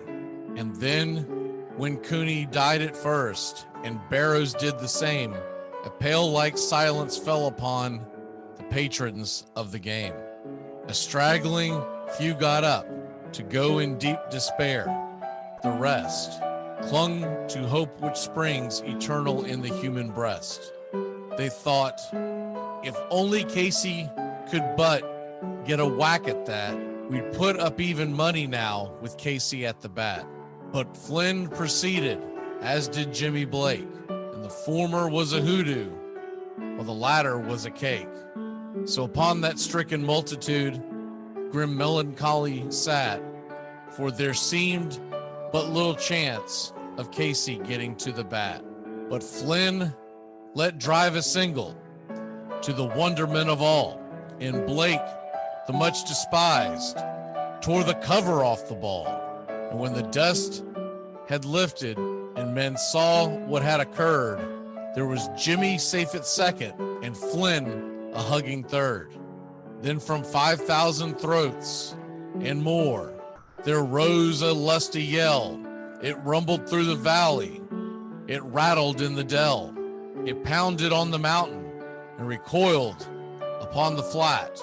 For Casey, mighty Casey, was advancing to the bat. There was ease in Casey's manner as he stepped into his place. There was pride in Casey's bearing, and a smile lit Casey's face. And when responding to the cheers, he lightly doffed his hat. No stranger in the crowd could doubt 'twas Casey at the bat. 10,000 eyes were on him as he rubbed his hands with dirt. 5,000 tongues applauded when he wiped them on his shirt. Then while the writhing pitcher ground the ball into his hip, defiance flashed in Casey's eyes. A sneer curled Casey's lip. And now the leather-covered sphere came hurtling through the air, and Casey stood a-watching it in haughty grandeur there. Close by the sturdy batsman, the ball unheeded sped. That ain't my style, said Casey. Strike one, the umpire said. From the benches black with people, there went up a muffled roar, like the beating of the storm waves on a stern and distant shore. Kill him! Kill the umpire! Shouted someone on the stand, and it's likely they'd have killed him had not Casey raised his hand. With a smile of Christian charity, great Casey's visage shone. He stilled the rising tumult. He bade the game go on. He signaled to the pitcher, and once the dun sphere flew, but Casey still ignored it, and the umpire said strike two. Fraud, cried the maddened thousands, and echo answered fraud. But one scornful look from Casey, and the audience was awed. They saw his face grow stern and cold. They saw his muscles strain, and they knew that Casey wouldn't let that ball go by again. The sneer is gone from Casey's lip. His teeth are clenched in hate. He pounds with cruel violence his bat upon the plate. And now the pitcher holds the ball, and now he lets it go. And now the air is shattered by the force of Casey's blow. Though somewhere in the favored land, the sun is shining bright. The band is playing somewhere, and somewhere hearts are light, and somewhere men are laughing, and somewhere children shout. But there is no joy in Mudville. Mighty Casey has struck out.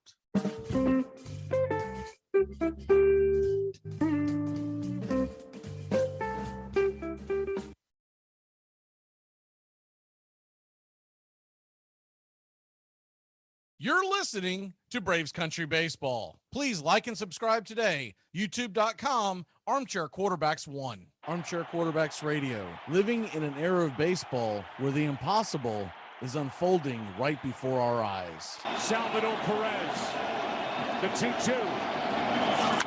Popped up, Sandoval, in foul territory. Giants win! A World Series win for the San Francisco Giants for the third time in the last 5 years. And their hero, Madison Bumgarner. The 1-2 again. Inside corner. The Royals, 2015 World Champion. This is going to be a tough play. Bryant, the Cubs win the World Series. Bryant makes the play. It's over. And the Cubs have finally won it all. But the game right now is at the plate. High fly ball into right field. She is gone. In a year that has been so improbable, the impossible has happened. Armchair. It's important to remember the value of taking time for ourselves to do the things that help us grow and explore, like learning something new. And now with the Great Courses Plus, it's never been easier to experience the joys of learning. The Great Courses Plus offers thousands of streaming videos that cover hundreds of fascinating topics, from World War II to choosing the perfect wine. You can even take a course on the U.S. government or dealing with stress and anxiety. And because the Great Courses Plus partners with world-class professors and experts, you're always receiving thoroughly vetted, high-quality content from every lecture. Plus, you can watch or listen anytime, anywhere with the Great Courses Plus app. So take a little time for you. Sign up for the Great Courses Plus today for a free month of unlimited access. Visit thegreatcoursesplus.com/radio to get started. That's thegreatcoursesplus.com/radio.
has been a teacher for over 40 years. One day, I think one of the students had asked the question and he didn't remember the answer. And I also noticed that he was letting his class out earlier than they were supposed to let out. I was really starting to worry. Levi and I talked about how it would change our lives, but he was there beside me. When something feels different, it could be Alzheimer's. Now is the time to talk. Visit alz.org/ourstories to learn more. A message from the Alzheimer's Association and the Ad Council. I'm Amy Lawrence, and I'm up late, always, after hours, hanging out with you on CBS Sports Radio. Check it out, 2 a.m. Eastern, 11 p.m. Pacific. Enjoy sun-drenched days, epic stays, and plenty of room to roam in Greater Fort Lauderdale. Our hotels, attractions, and restaurants have taken the Visit Lauderdale's Safe and Clean pledge so you can relax and explore with confidence. When you're ready for that well-deserved staycation, our 23 miles of golden beaches await. Find wide-open spaces to hike, bike, kayak, and paddleboard. Visit your favorite attractions, then dine out in style on waterfront patios. Learn more at sunny.org. To protect his family from disaster, Steve used his camera phone. Done. By taking pictures of his important documents, Steve can always have them stored online. Learn more simple disaster prep tips at ready.gov. A message from FEMA and the Ad Council. Remember, if for any reason you must leave your radio, please have the man at the door stamp your ear so you can listen again later. The Armchair Quarterbacks on YouTube Live, covering the AFC South and NFC South along with the rest of the NFL. Subscribe and like us today. Your first choice for sports talk live from the First Coast.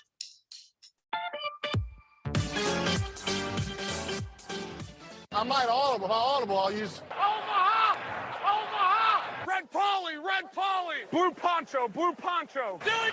Rambo! Rambo! Give me Kershaw here, Kershaw! You're listening to the Armchair Quarterbacks. Stop, Japan! Richmond, New York! Richmond, Florida! Sally, Buffalo! Check! Hey, Short Ox! Luda Raiders! Red Lion! Omaha! How about? This portion of the show is being brought to you by The Best Things in Life, which are still free with minimum purchase at participating dealers. Dread running to the post office? Stamps.com brings post office and UPS services right to your computer. Send letters, ship packages, and get up to 40% off USPS and up to 62% off UPS rates. Nearly 1 million small businesses use Stamps.com to save time and money. It's a no-brainer. So skip the post office and visit Stamps.com. Hi, this is Britney Spears. What up, this Jay-Z. This is Jennifer Lopez. Armchair. Hey, Braves fans, the Armchair Quarterbacks YouTube channel are bringing you Braves Baseball all season long. Hi, I'm Mac McGee, and I'll be bringing you Braves Baseball play-by-play for the Braves fans out there, for all of Braves country. So pull up an armchair and join us for Braves Country Baseball, first pitch to last pitch, Tuesday and Friday nights, right here on the Armchair Quarterbacks YouTube channel.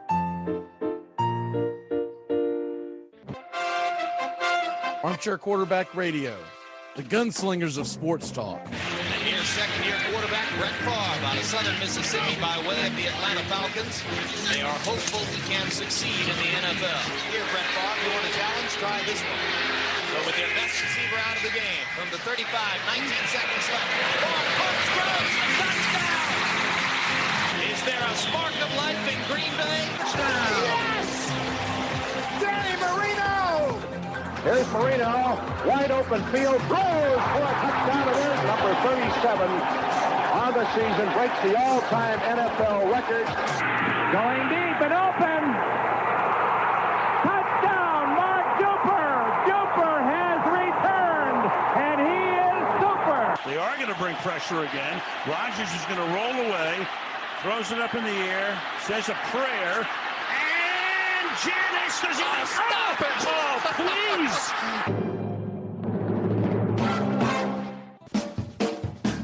TGIF on the Armchair Quarterbacks. Justin Waller and Mac McGee are back at it 6 p.m. Eastern to 7 p.m. Eastern every Friday evening right here on the Armchair Quarterbacks YouTube channel and your local CBS Sports affiliates. We're talking the NFL, Major League Baseball, and Southern football, so grab you a cold one. It's finally Friday on the Armchair Quarterbacks, 6 p.m. Eastern to 7 p.m. Eastern. Waller and McGee getting you ready for your sports weekend. You're listening to CBS Sports Radio. We are all sports 24 hours a day, 7 days a week. Strong opinions and your phone calls. Expect it here. CBS Sports Radio.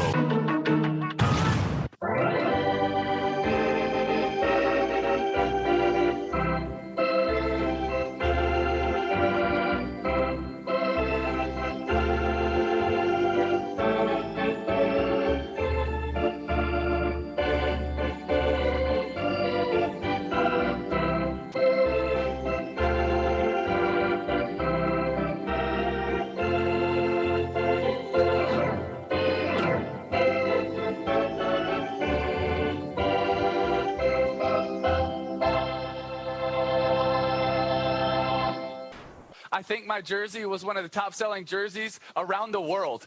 It was like Kobe, LeBron, and then I was right behind them, and I didn't make a dollar from it. But nor did I want to, because I knew going into college what it was all about. I knew going to my dream school where I wanted to go, the passion for it. And if I could support my team, support my college, support my university, that's what it's all about. But now we're changing it from us, from we, from my university, from being an alumni where I care, which makes college football and college sports special, to then, okay, it's not about us, it's not about we, it's just about me. And yes, I know we live in a selfish culture where it's all about us, but we're just adding and piling it onto that, where it changes what's special about college football. We turn it into the NFL, where who has the most money, that's where you go. That's why people are more passionate about college sports than they are about NFL. That's why the stadiums are bigger in college than they are in the NFL, because it's about your team, it's about your university, it's about where my family wanted to go. And you're taking that away so that young kids can earn $1. And that's just not where I feel like college football needs to go. Armchair.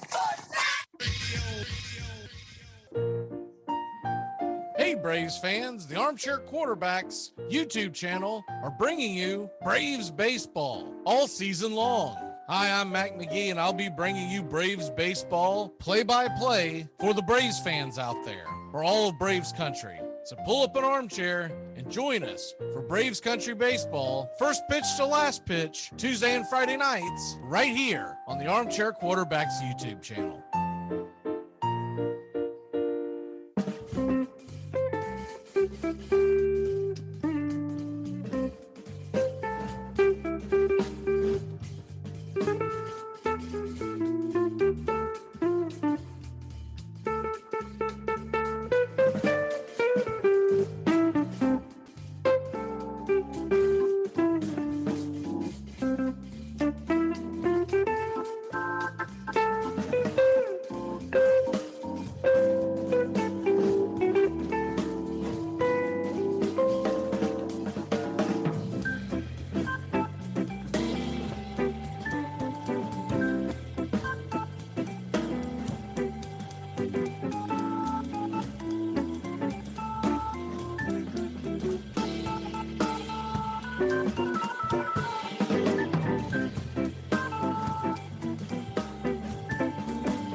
Tom has been a teacher for over 40 years. One day, I think one of the students had asked the question and he didn't remember the answer. And I also noticed that he was letting his class out earlier than they were supposed to let out. I was really starting to worry. Levi and I talked about how it would change our lives, but he was there beside me. When something feels different, it could be Alzheimer's. Now is the time to talk. Visit alz.org/ourstories to learn more. A message from the Alzheimer's Association and the Ad Council. I'm Amy Lawrence, and I'm up late, always, after hours, hanging out with you on CBS Sports Radio. Check it out, 2 a.m. Eastern, 11 p.m. Pacific. Enjoy sun-drenched days, epic stays, and plenty of room to roam in Greater Fort Lauderdale. Our hotels, attractions, and restaurants have taken the Visit Lauderdale's Safe and Clean pledge so you can relax and explore with confidence. When you're ready for that well-deserved staycation, our 23 miles of golden beaches await. Find wide-open spaces to hike, bike, kayak, and paddleboard. Visit your favorite attractions, then dine out in style on waterfront patios. Learn more at sunny.org. There's something kind of about a kid that's never played baseball. If baseball is about caring, about loyalty and rivalry, Baerga is 0 for 3. Left center field. Grissom on the run. The team of the 90s has its world championship. There's a very peaceful thing. It was created and played in pastures and meadows. There's grass, there's outdoors, there's everything that people thought was American and feel about America. You get in a ballpark, and it's the wonder of walking through that dark tunnel and seeing a huge open space where men play the little boy's game.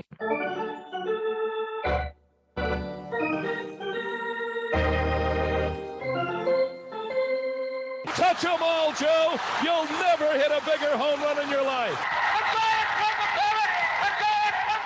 A room in right center. If he hits one there, we can dance in the streets. The 2-1.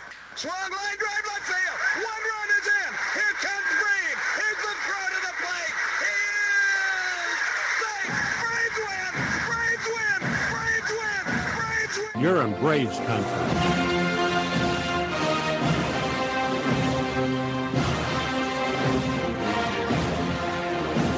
We're down to one strike here. Gurriel, the last hope for the Houston Astros. And here's the 0-2 pitch. Swung on, bounced over to Dansby. Dansby fires it over to first. And here comes the dog pile. Fire the cannons in the battery. Do the chop, baby. All throughout Braves country, pop that top. Your Atlanta Braves have won it all.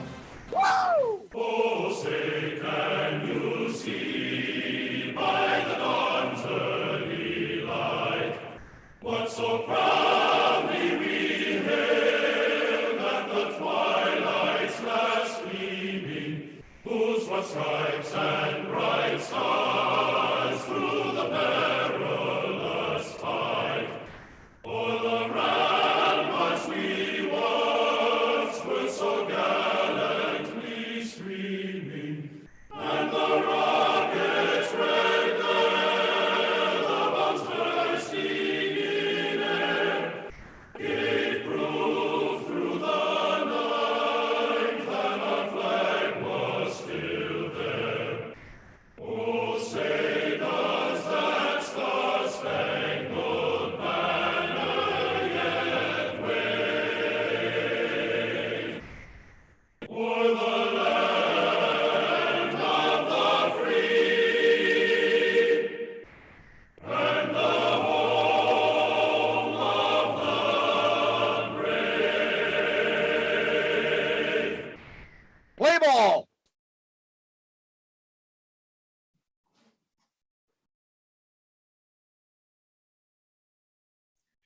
Hey, howdy, hi, and how the hell are you? Good evening, girls and boys. Pull up an armchair. It's time for Braves Country Baseball. Hi, I'm Mac McGee, and we are live. The scene is Truist Park in Atlanta, Georgia. Braves versus Angels.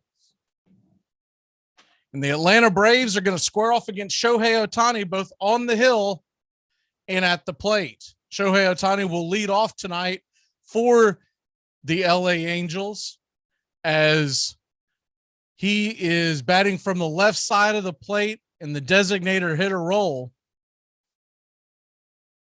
going up against Charlie Morton, who's 5-4 on the year, a 4.45 ERA, a 1.25 WHIP, and a 2.35 opponent's average against. Charlie Morton will face Ohtani, Ward, and Ranjito to start the game. After that, it's Walsh, Adele, Villar, Marsh, the center fielder, Stassi, and Velasquez. In the field tonight, it'll be from left to right in the outfield, Rosario, Michael Harris in center, and Acuna in right. On the diamond, around the horn, it's Riley, Swanson, Cano, and Olson, and Travis d'Arnaud behind the plate. And we are about set for Braves Country Baseball. Appreciate you joining in. Here's the first pitch by Charlie, and it's a fastball at the knees to Ohtani, 95-mile-an-hour strike, and it's 0-1. Braves nothing, Angels nothing. We're just getting going here. And the 0-1 delivery to Ohtani is a curveball in the dirt. Taken all the way, it's 1-1. Los Angeles Angels come in wearing their road grays, red lettering, and the 1-1 pitch, fastball outer edge, called for a strike, 95 miles an hour. It's 1-2.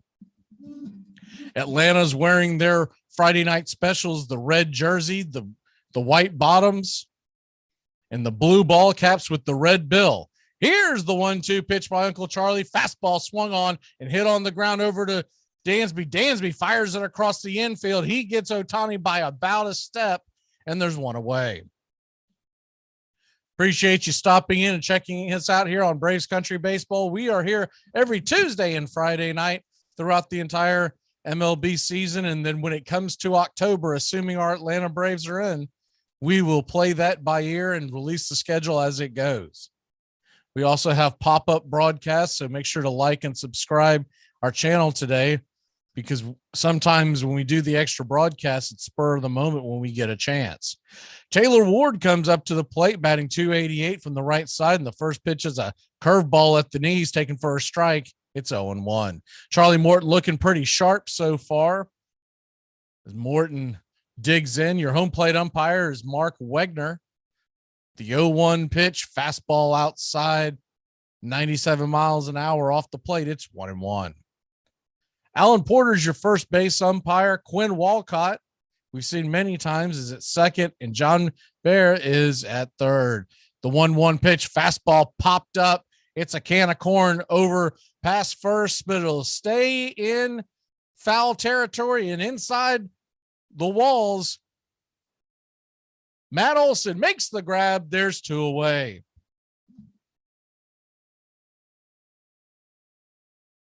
Atlanta comes into tonight. They are 2.5 games behind the New York Mets. We'll keep you abreast of everything going on around Major League Baseball, the scores and whatnot.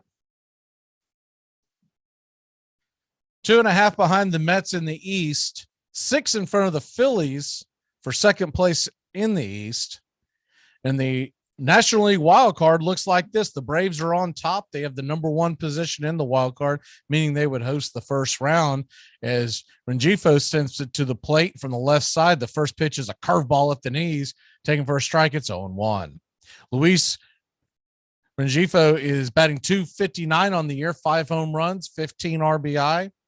The 0-1 pitch, kicks and delivers, curveball inside. Did he go around? He did not. It evens up the count at 1-1.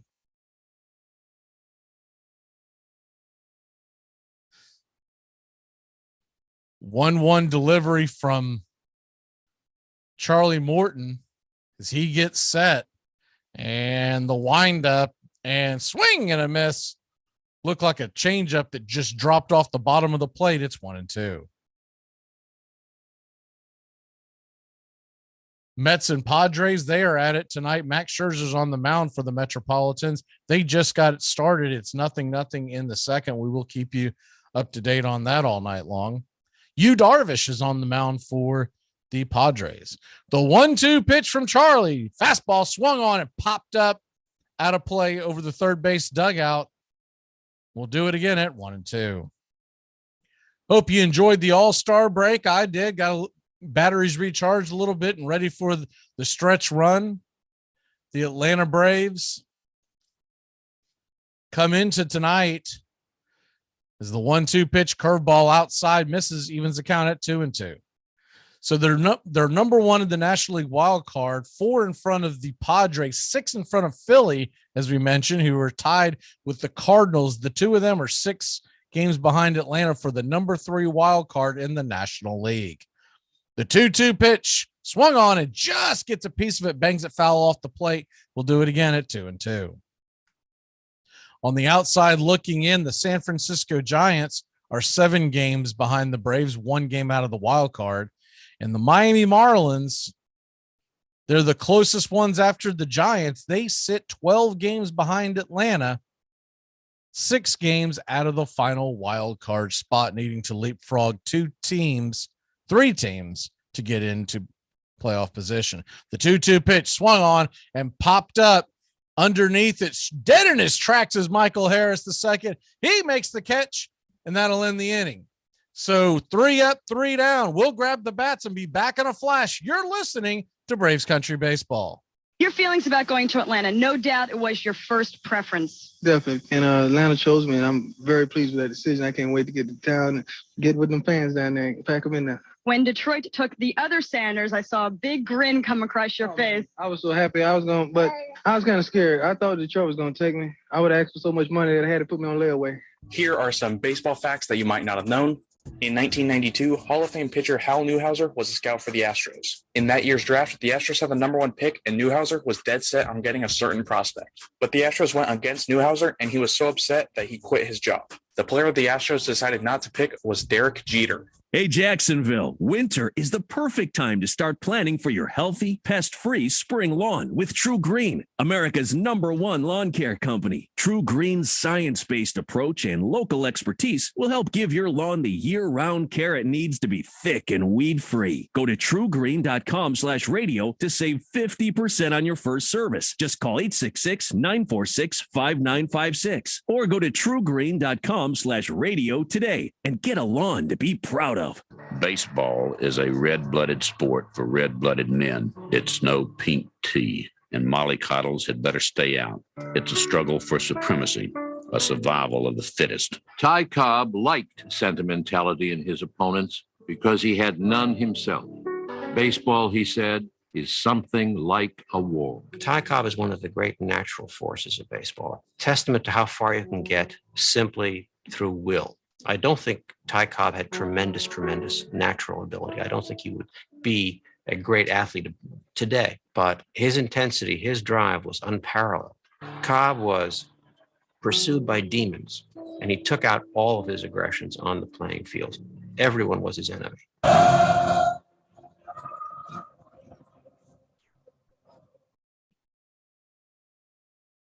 Welcome to Braves Country Baseball. We're sitting in the bottom of the first inning. Nothing is your score. Shohei Ohtani comes to the mound with a 9-4 record, 2.38 ERA, a .99 whip, and a 199 batting average against. So Morton and the Braves know that they are in for a duel tonight. Most notably, Mike Trout is out of the lineup for the Angels.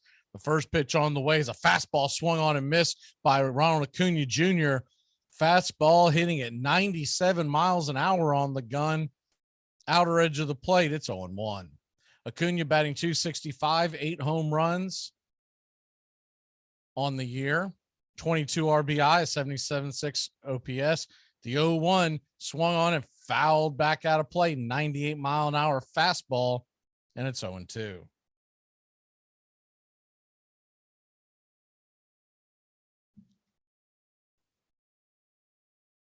Of course, Ohtani has been a part of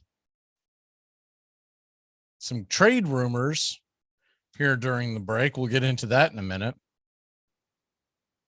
The 0-2 pitch swung on and missed. Slider falls off the plate, and Acuna went fishing. There's one away.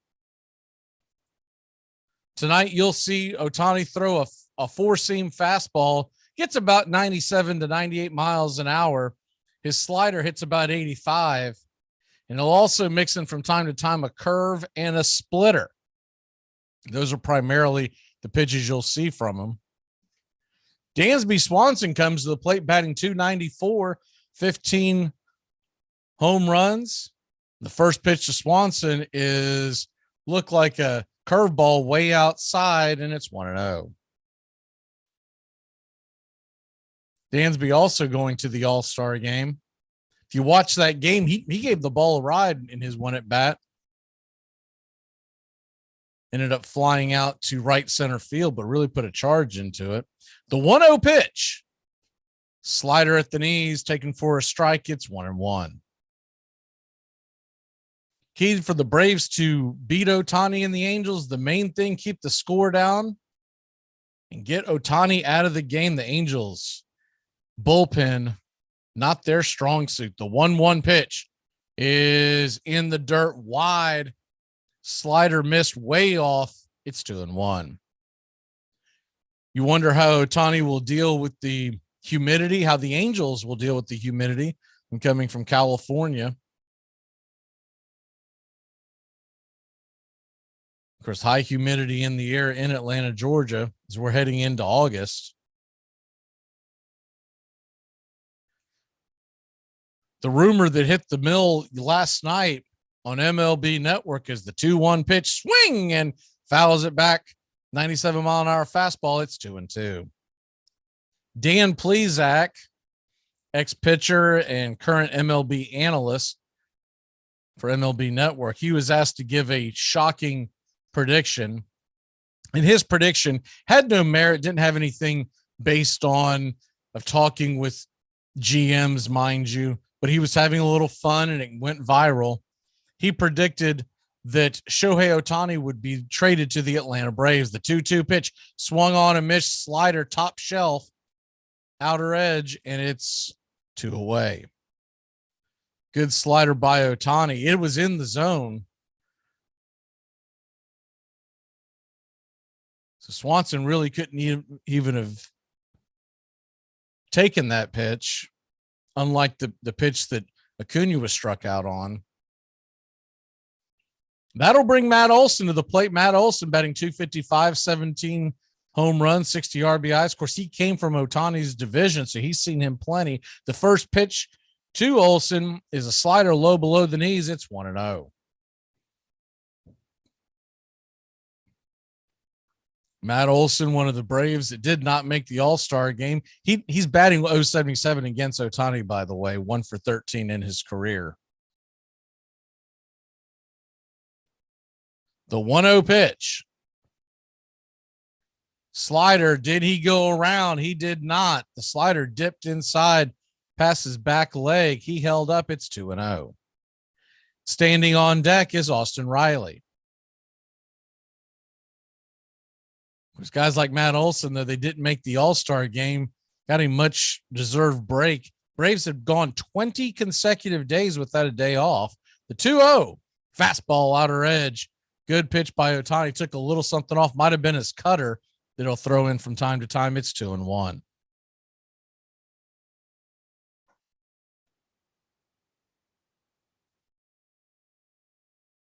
Braves nothing. Angels nothing. Bottom of the first inning. The 2-1 pitch to Olson.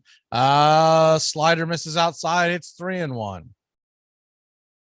In Queens, the Padres have something cooking. They've got runners on first and second against the Mets with 1 away. Keep you up to date on what's going on with that. The 3-1 pitch from Ohtani on the way, swung on and popped up high, but not very deep into left field. Underneath it is Ward. He'll make the catch. So that'll end the inning, and we will head to the top of the second. It's 0-0 in Atlanta. She had man hands. Man hands? The hands of a man. It's like a creature out of Greek mythology. They did tell me about the dinner. I got to take all the receivers to a dinner. That's going to be cool. I'm excited for that. It's not going to be cool. You know they're going to run that bill up like 75,000? Oh yeah, what you mean like the Louis the 13th you gonna have to buy at the restaurant? Nah, they ain't doing me for $75K. I ain't gonna fake it. Nah. It's the rookie dinner. It's all of y'all. You the 10th pick of the draft too. They know you got 20 guaranteed. Wait, what you say rookie dinner is? He thinks it's his decision. It was so cute. Armchair.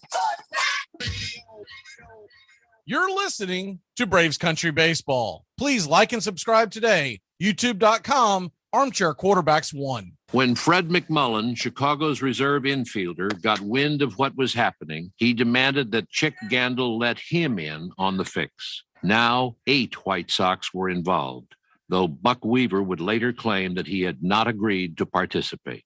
The smart players demanded their money up front. The meeting was held about 8 o'clock in the evening. I said, there's so much double-crossing stuff.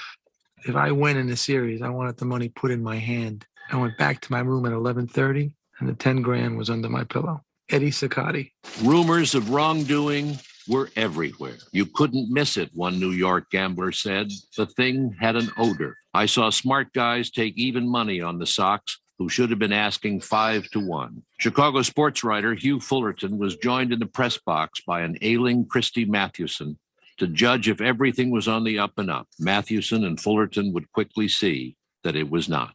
Everybody in the game knew it was happening. Nobody was even pretending that it wasn't happening. No one was admitting it out loud for the public. How could you admit it for the public? What would that mean?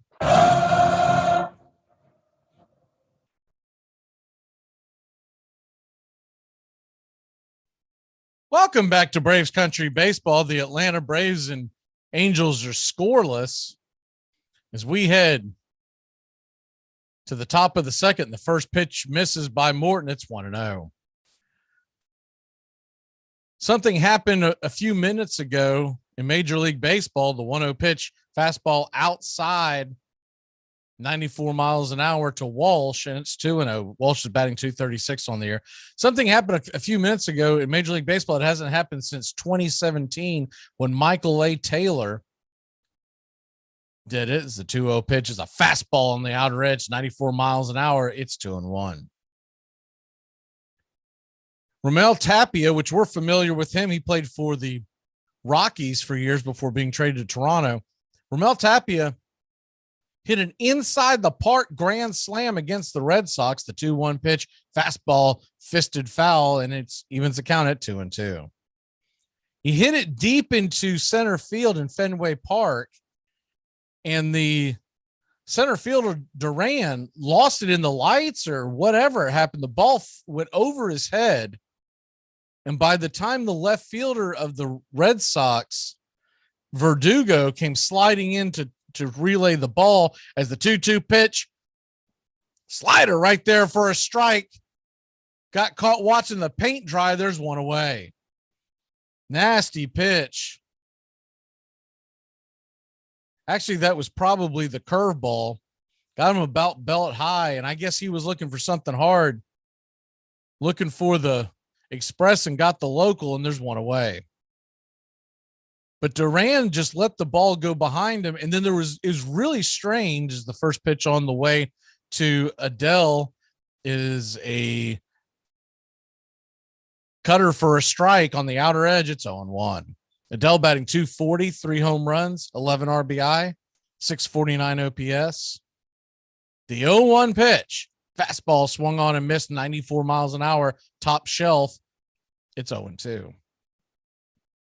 Duran just kind of stood there and watched as Verdugo was chasing the ball down and hustling, got the ball back into the infield. Meanwhile, Tapia's going around and around the bases. But it was really strange how Duran just stood there. A, didn't chase after the ball. B, didn't at least set him up as a good cutoff man. Might have been able to get the runner. The 0-2 curveball misses wide for a ball. It's 1-2. But inside the park, grand slam for the Toronto Blue Jays and Tapia. Red Sox fans have to be fuming. At that point, it made it 6-0. I don't know if that is still the score. The 1-2 pitch from Charlie is fastball, misses wide, outer edge. And it fills up the count at 3-2. 2-2.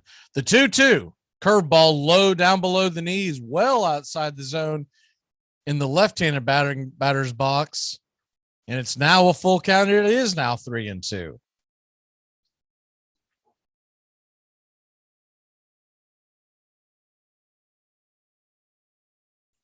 The 3-2 delivery and 95-mile-an-hour fastball popped up into the second deck, but well out of play. We'll do it one more time with Joe Adell. 3-2. Joe Adell, the right fielder for the Angels. He's been up and down in the Angels organization the last few years. At one point was looked upon as one of the greatest prospects in all of baseball.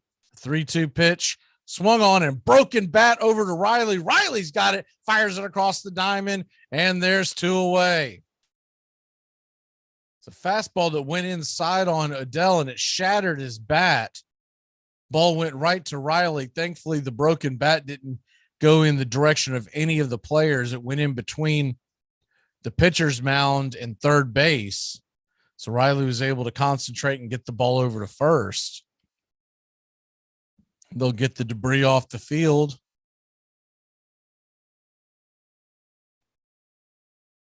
And that will bring up to the plate Villar, Jonathan Villar, batting .210, 2 home runs, 17 RBI. Remember, we saw him earlier in the season. He's played for the Cubs. He's played for the Mets. Milwaukee at one point. First pitch on the way. The switch hitter takes the curveball down below the knees. It's 1-0. They're heading to the 4th in Queens. Padres and Mets are still scoreless.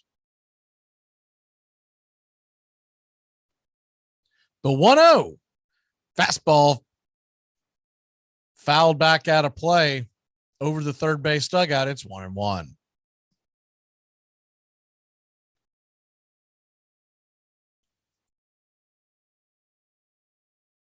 Braves nothing, Angels nothing. We're just getting going here. There was a rain delay. As the 1-1 pitch is a fastball misses high and out of the zone. It's 2-1. Game originally was supposed to start at 7:20 Eastern, just got going at 8:15. They're not expected to have much of an issue going forward. The 2-1 pitch off the plate wide. It's now 3-1 to Villar.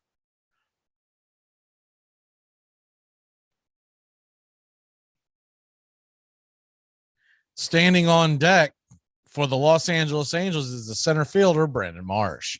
The 3-1 inside 94-mile-an-hour fastball taken for ball 4, and Villar will head down to first base with a 2-out walk. Marsh comes to the plate batting .225, 8 home runs, 35 RBI, 7 stolen bases. The lefty kind of has the look of a Charlie Blackmon, the long hair and the long beard.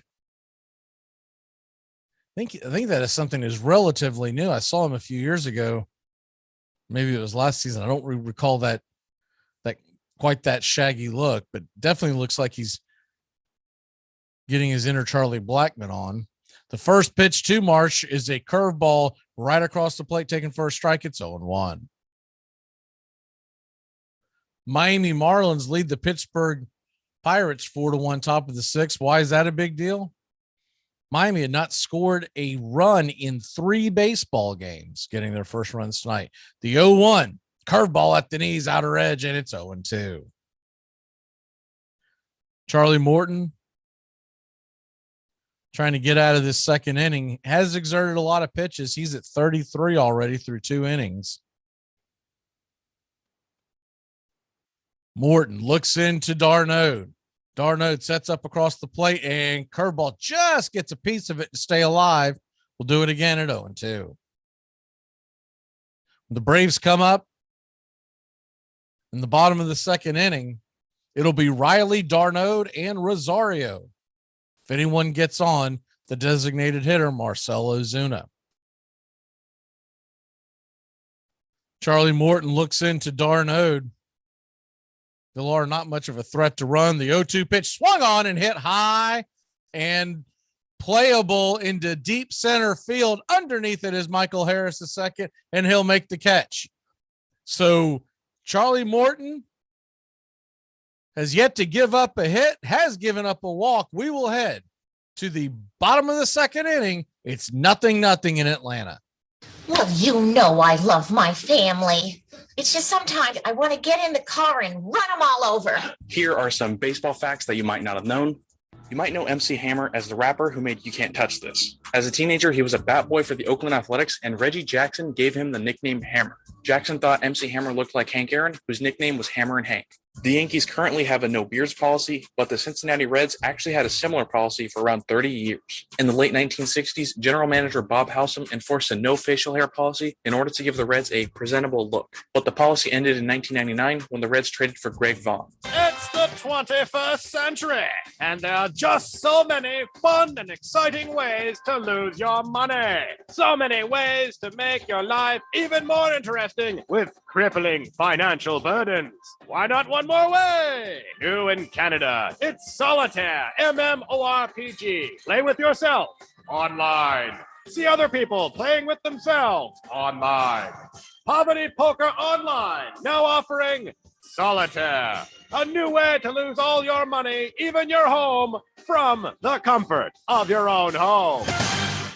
He was born on a Georgia farm in 1886 and named Tyrus after the ancient city of Tyre that stubbornly refused to surrender to Alexander the Great. His father was distant, demanding, and nothing young Tyrus could do ever seemed to satisfy him. The tense, skinny boy took out his anger on the diamond. He left home at 17 to play in the minors in Alabama and Tennessee. His father warned him, "Don't come home a failure." That admonition, Cobb recalled, put more determination in me than he ever knew. My overwhelming need was to prove myself as a man.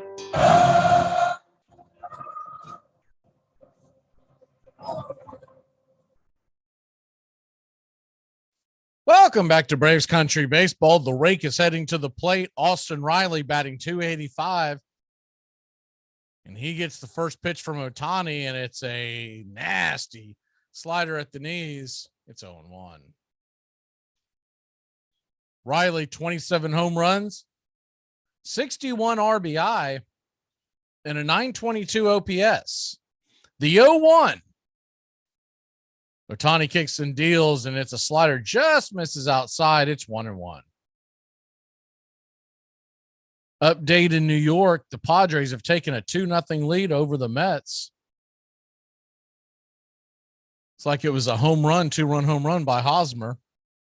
The 1-1 delivery is swung on and ripped down the left field line, and there goes the rake around first. He's heading to second with a leadoff double for your Atlanta Braves. Great piece of hitting by Riley. It's a four-seamer that Ohtani left over the plate, and the rake just roped it into the left field corner. They were playing Riley pretty straight up there in the outfield. As that ball banged off the left field wall, Riley easily pulled into second. So the Braves are on with a leadoff double. And the first pitch to Darnode is a fastball, outer edge, taken for a strike, 97 miles an hour. It's 0-1. Darnode, 11 home runs, 38 RBI, a 771 OPS, batting .261 on the year. The 0-1 pitch, and swung on and just gets a piece of that slider, bangs it foul back against the screen. It's 0-2. Landed in their Friday night specials, the red tops with the blue Braves written across the chest and the tomahawk underneath, outlined in the white. The 0-2 pitch, fastball 100 miles an hour, caught looking, Strike on the outer edge. There's one away. He doesn't dial it up to 100 that often, but you could tell Ohtani put a little extra oomph on that one. He actually came off the ground on the delivery, his plant foot, a little bit of a hop to get a little extra oomph on there. So that'll bring Rosario to the plate. Eddie Rosario batting 129. Of course, he's just coming back from eye surgery. And the first pitch is a slider outside, but called a strike by home plate umpire Wegner. It's 0-1. Slider just missed, but it was right in that area where a lot of umpires will give you the benefit of the doubt. Wegner has pretty good numbers coming into tonight. We'll see what happens. The 0-1 pitch is grounded over towards the right side. Easily playable, flips it over to first. On the play, Riley goes from second to third, but there is two away. Good play by the second baseman, Rengifo. And that's going to bring Marcell Ozuna to the plate. Ozuna, 685 OPS, 17 homers, 37 RBI, a 221 batting average. Braves just hope he gets a single here to drive in Riley. The first pitch on the way from Ohtani, he kicks and deals and swung on and fouls it back against the screen.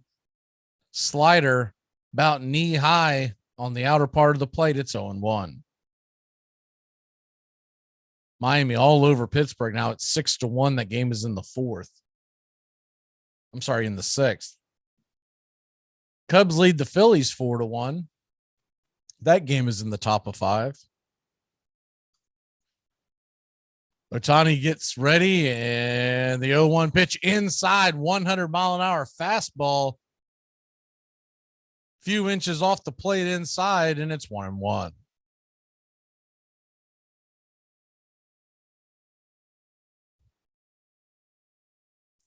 course, the big question when Plesac made the comment about Ohtani being traded to the Braves as a possibility, the first question everybody has is, what would you have to give up for what is being looked upon as the best player in baseball right now? Here's the 1-1 pitch, and cutter misses inside. It's 2-1. You're not just making a trade for a batter. You're not just making a trade for a pitcher. You're making a trade for both. With the designated hitter rule, my only thing about that is the Angels just rarely let their big guys go. I can't see them trading him, especially not this season. The 2-1 pitch, fastball, outer edge, 100 miles an hour at the knees. It's 2-2.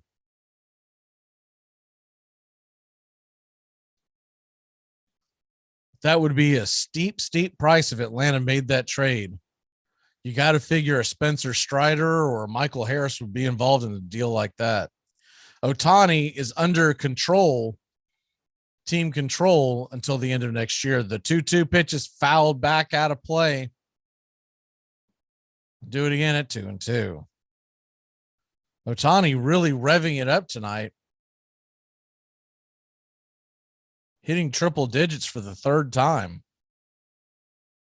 He typically kind of coasts in those high 90s, but if it's the layoff or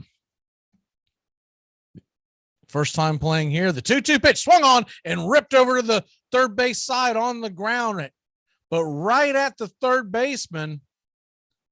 He'll scoop it up and flip it over to first, and that'll end the inning.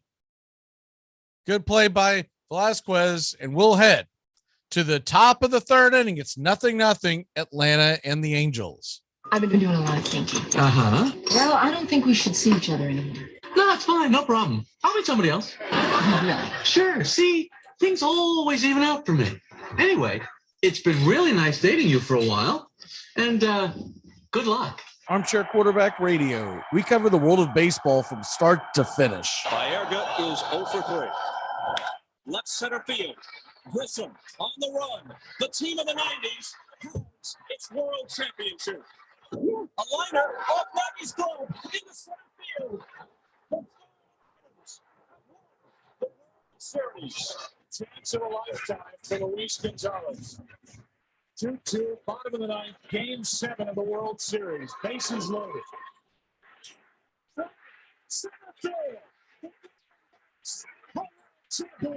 Red Sox fans have longed to hear it.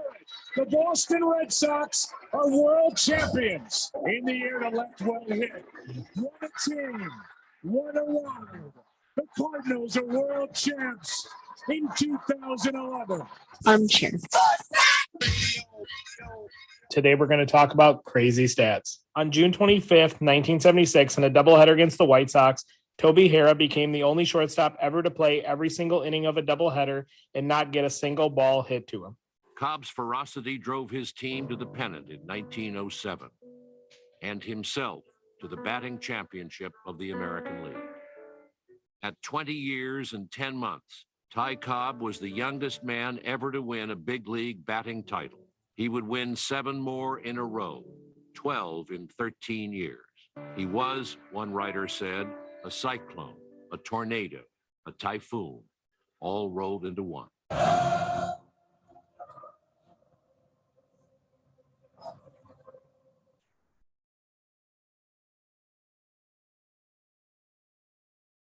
Welcome back to Braves Country Baseball.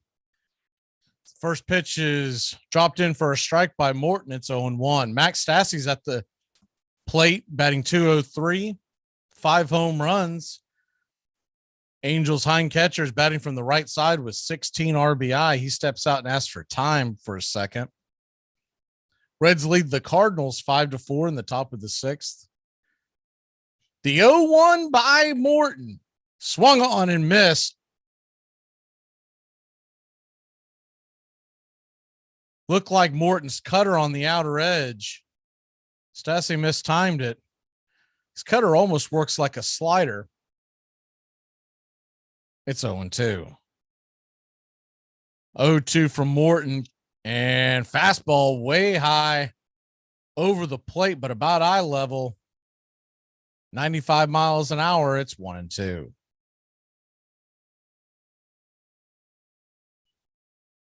Morton looks in, lifts the glove, kicks, winds, and deals, and swing and a miss. Curveball drops down just below the knees, and it's a strikeout for Charlie Martin.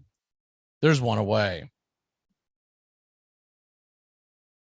Charlie Morton, dialing up his second strikeout of the evening, really has that curveball working tonight.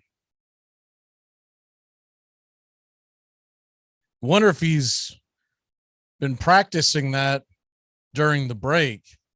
That's the one pitch that has gotten him in trouble from time to time. The first pitch on the way to the number 9 hitter Velasquez is a fastball, misses wide inside. It's 1-0.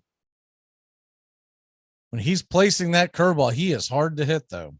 Velasquez, batting 171, takes the 1-0 pitch outside for a ball. It's 2-0. Curveball missing wide.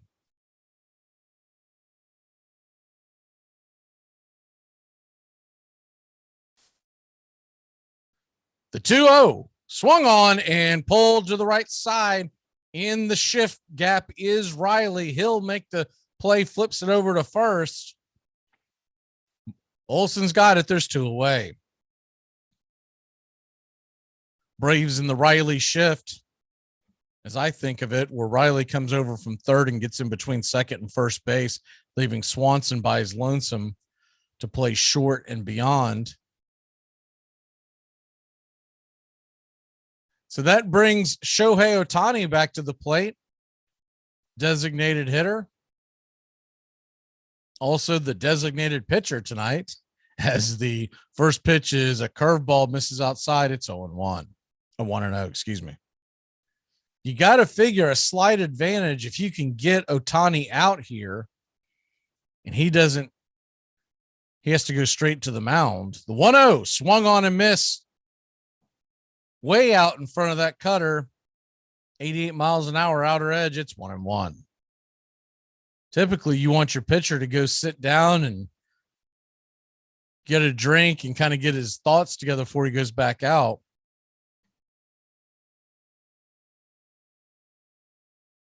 barring a solo shot, he will have to go straight back out there. The 1-1 pitch. Fastball swung on and fouled down the left field line. It's 1-2.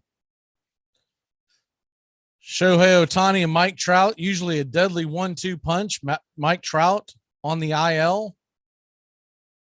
Could possibly come back this weekend, but with the Angels so far out of the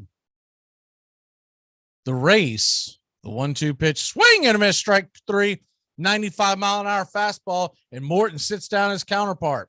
So we'll head to the bottom of the third inning. Atlanta and the Angels tied at 0. Here are some baseball facts that you might not have known.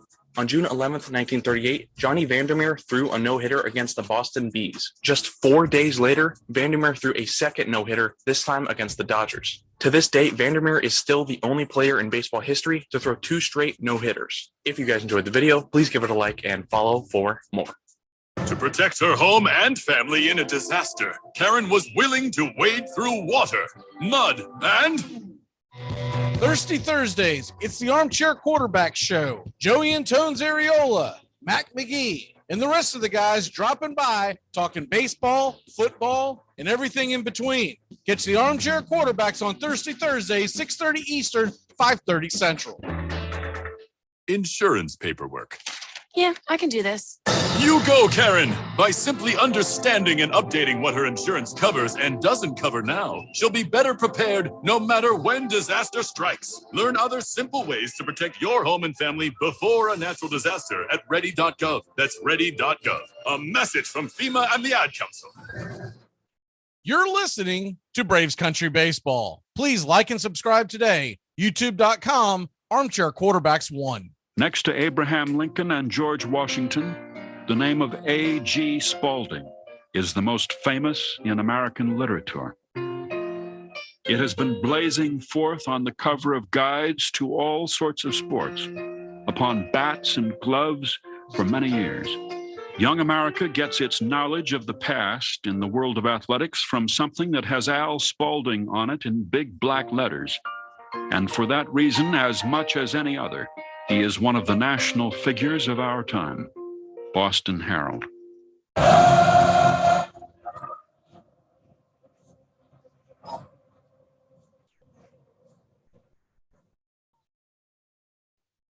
Welcome back to Braves Country Baseball. Any of you football fans out there, the Armchair Quarterback Show is back as Saturday mornings, 9 a.m. to noon, every Saturday, talking football. Talking a little baseball too as well, especially with the trading deadline coming up. The guys get into college football, NFL, fantasy football, along with Major League Baseball. Big sports show on Saturday mornings, 9 a.m. Eastern, right here on the Armchair Quarterbacks 1 YouTube channel. So Shohei Ohtani will go back to work as the game is scoreless, heading to the bottom of the third. Braves with the only hit of the game so far, a double by Austin Riley. Let's bring Orlando Arcia to the plate.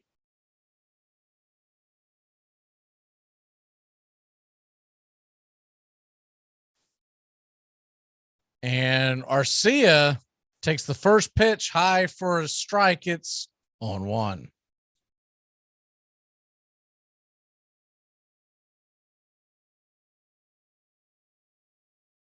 Oh, 1 pitch to Arcia is taking first strike again. 84-mile-an-hour slider across the knees. It's 0-2. It's like Cano was a late scratch. Originally, Cano was in the lineup. Ball had not been hit to second base. So the 0-2 pitch swung on and missed, strike 3. Arcia is quickly down on 3 pitches, 3 strikes. And there's 1 away.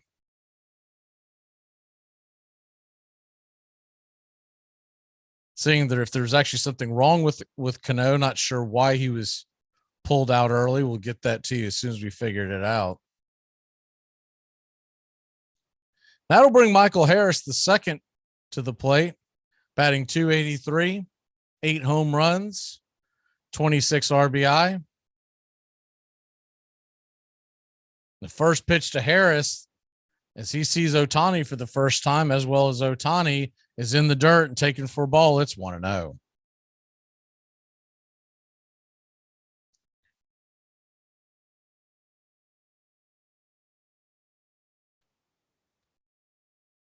The 1-0 pitch to Harris is swung on and fouled back out of play.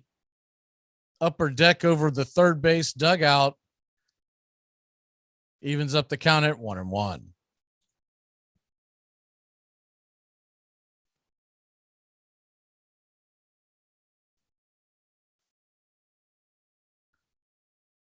The 1-1 delivery. Kicks and deals. Swing and fouls it down the first base line.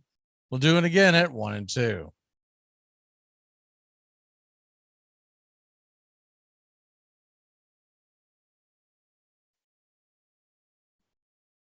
Michael Harris batting from the left side, 283 on the year. The 1-2 pitch, swing and a miss, strike three. Slider dropped off the plate, down below the knees, and there's 2 away.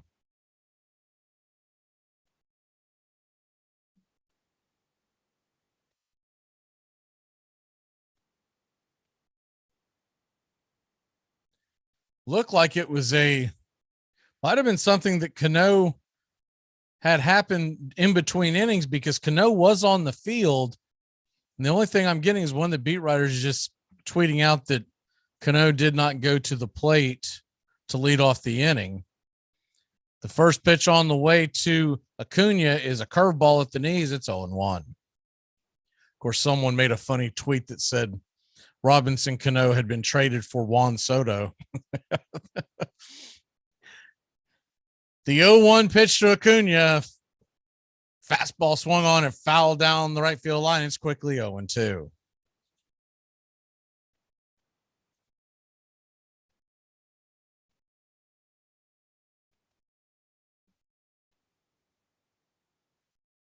Acuna 0 for 1 on the night.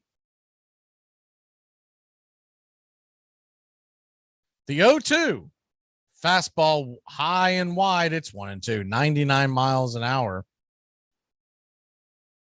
As soon as we find out what's going on with Robinson Cano, we will let you know. It's a bit odd. You wouldn't have pinch hit him at that point, obviously.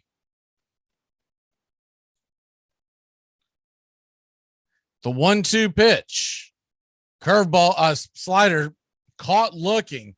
Acuna never gets the bat off his shoulders, and that'll end the inning. So 3 up, 3 down, and Ohtani mowing them down via the strikeout will head to the top of the 4th inning. 0-0 your score. Where's the scissors? I got to give this thing some flavors. What are you doing? Crew necks are for squares and Mormons. Oh, cute. Should we do mine? I don't know. If you have no car, why open the garage? Here are some baseball facts you might not have known. Hall of Famer Jim Palmer is arguably the best Orioles pitcher ever. He had the most wins in the 70s and was remarkably good at limiting homers. Over his 19-year career in the league, Palmer never gave up a grand slam or allowed back-to-back home runs. The legendary Derek Jeter holds a pretty impressive record. He's played the most games at one defensive position without ever playing another, with 2,674 games at shortstop. I'll let you guys debate in the comments whether or not Jeter was a good fielder. To protect her home and family in a disaster, Karen was willing to wade through water, mud, and insurance paperwork. Yeah, I can do this. You go, Karen! By simply understanding and updating what her insurance covers and doesn't cover now, she'll be better prepared no matter when disaster strikes. Learn other simple ways to protect your home and family before a natural disaster at ready.gov. That's ready.gov. A message from FEMA and the Ad Council. I'm Amy Lawrence, and I'm up late, always, after hours, hanging out with you on CBS Sports Radio.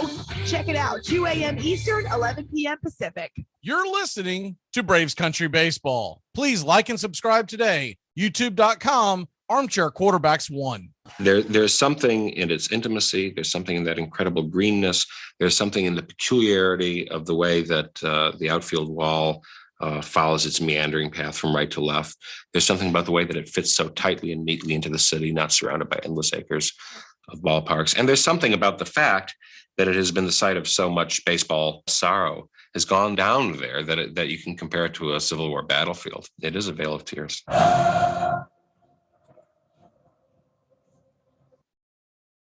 Welcome back to Braves Country Baseball. Orlando Arcia stays in the game at second base, and Charlie Morton misses the first pitch wide to Ward. It's 1-0. The 1-0 pitch from Charlie at the knees for a strike, 93-mile-an-hour sinker, and it's 1-1. Did see one tweet from Braves sideline reporter Kelly Kroll. The 1-1 pitch, swing and a miss, fastball upstairs, could not catch up. It's 1-2. Here's the tweet, quote, Orlando Arcia took over for Robinson Cano in the third, just observing the dugout, not trying to speculate. Cano came in from the field as the 1-2 pitch is fastball misses high, well above the shoulders. It's 2-2. Cano came in from the field and walking very gingerly down the steps into the dugout. That's when Arcia grabbed his bat. So it looks like it is figured it was injury related. Didn't see anything per se. The 2-2. Curveball misses inside for a ball. It's 3-2. You got to figure that middle infielder for the Braves, the 3-2 pitch is swung on and hit high, not very deep. It's going to drop right in front of Zario for a single out in left field. Kind of had a lot of top spin. The ball looked like it was going to carry for a minute. But by the time Rosario got over there, he had a lot of ground to make up. The ball dropped in front of him. The leadoff single for the Los Angeles Angels. It was a high rainbow shot, but had a quick drop to it. Luis Renifo comes up to the plate from the left-hand side. Braves got to be figuring to add a middle infielder here at the trading deadline, which is just about 10 days away. First pitch is a curveball, outer edge right there at the knees. It's 0-1. Ozzie Albies not expected to be back for about a month. You've got Arcia, but you got to figure that there's going to be a move made to bolster that infield. The 0-1 pitch, swing and a miss, strike two. Curveball over the top. It's 0-2. Charlie's got that sweeping curveball 1-7 action working really well tonight.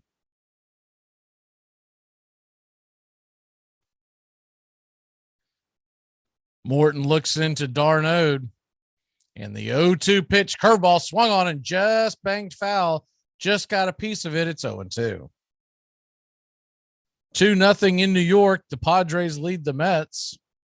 Padres have Yu Darvish on the mound. Looks like he's pitching a pretty good game so far.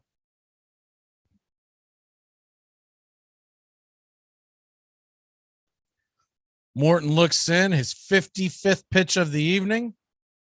The 0-2 pitch, kicks and deals, fastball high and out of the zone. It's 1-2. Marlins finally got some runs, and man, have they exploded. They're up 8-1 on Pittsburgh. Cubs helping out the Phillies. The Cubs lead at 7-1. Yankees 5-2 over Baltimore in the fifth inning. Morton flips it over to first to try to keep to keep Ward close by as Renifo digs in from the left-hand side of the plate.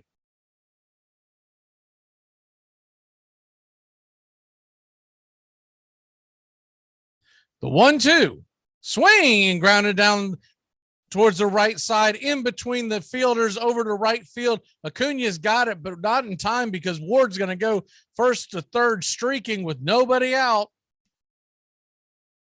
The Angels have him on the corners. It was a two-hopper that got through the infield. Olsen was the only one that had a decent chance at it. He dove at the ball. It got just past his glove. Arcia was played too far over towards the second base to make any kind of play on it. So by the time it trickled into right field, Acuna had a long way to go. He had no shot. So you got runners on the corners, nobody out, and Jared Walsh comes to the plate. Walsh 0 for 1, takes the first pitch wide for a ball. Curveball just misses off the dish. It's 1-0. Walsh from the left-hand side of the plate, batting .236, 13 home runs, 41 RBI. The 1-0 pitch, fastball misses high, and it's 2-0. Standing on deck is the right-handed Joe Odell. Morton had started off pretty good tonight. He's got himself into a heap of trouble with runners on corners and nobody out. Got to figure the Braves will concede a run. The 2-0 pitch, fastball swung on and missed. 94-mile-an-hour strike on the outer edge. It's 2-1.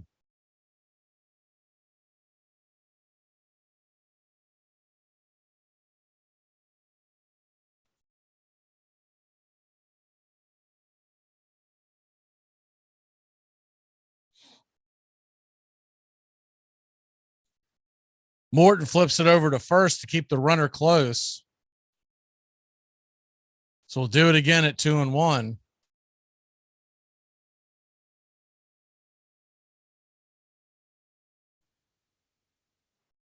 The 2-1 pitch from Charlie as he looks into d'Arnaud. It's kind of slowed down his delivery quite a bit. Morton fires it back over to first to keep the runner at bay.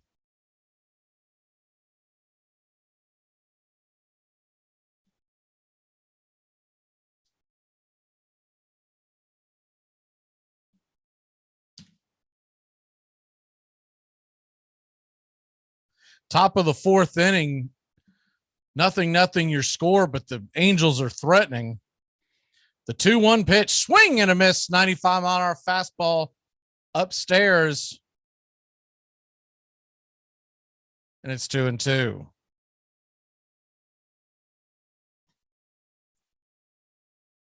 In the bottom of the fourth inning, the Braves will have the heart of the order up. Swanson, Olsen, and Riley. So you keep the damage here to a minimum. The 2-2 pitch, swing and a miss, strike three, fastball right down the pipe, 94 miles an hour, right inside Walsh's kitchen. Could not catch up. Just above the hands, and there's one away. Well-timed, well-placed strikeout. That'll bring Joe Odell up to the plate. Joe Odell 0 for 1, ground out in the second. First pitch is on the way, and he takes a curveball at the knees for a strike. It's 0-1.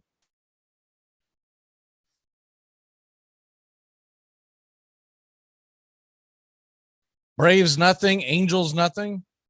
Shohei Ohtani night. As Ohtani makes his first appearance in Truist Park. The 0-1 pitch, kicks and deals, fastball outer edge, called for a strike, 95 miles an hour, and it's 0-2. Morton would love to get another strikeout here.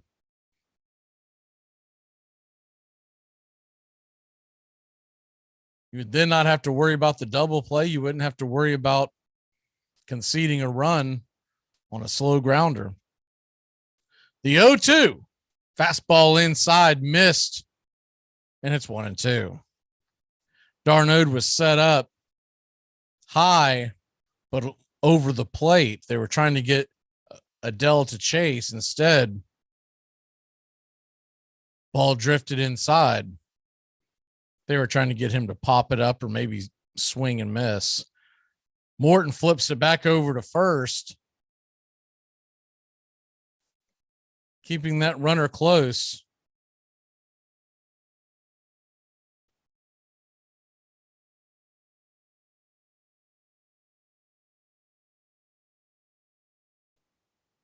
The 1-2 pitch. Curveball misses way outside. Good stop by Darnold. It's 2-2.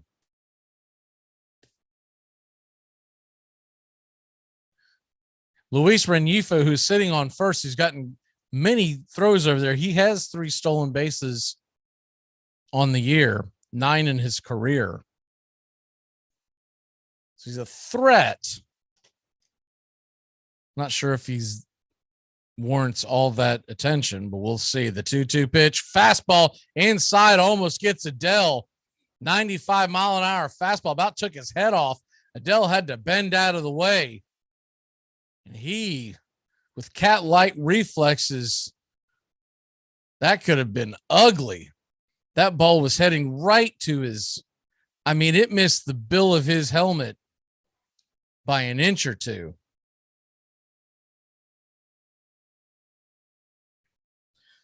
So now you got a full count on Adele. Runners on first and third with 1 away. The 3-2 pitch, a curveball inside, way inside, and he's loaded the bases for Jonathan Villar.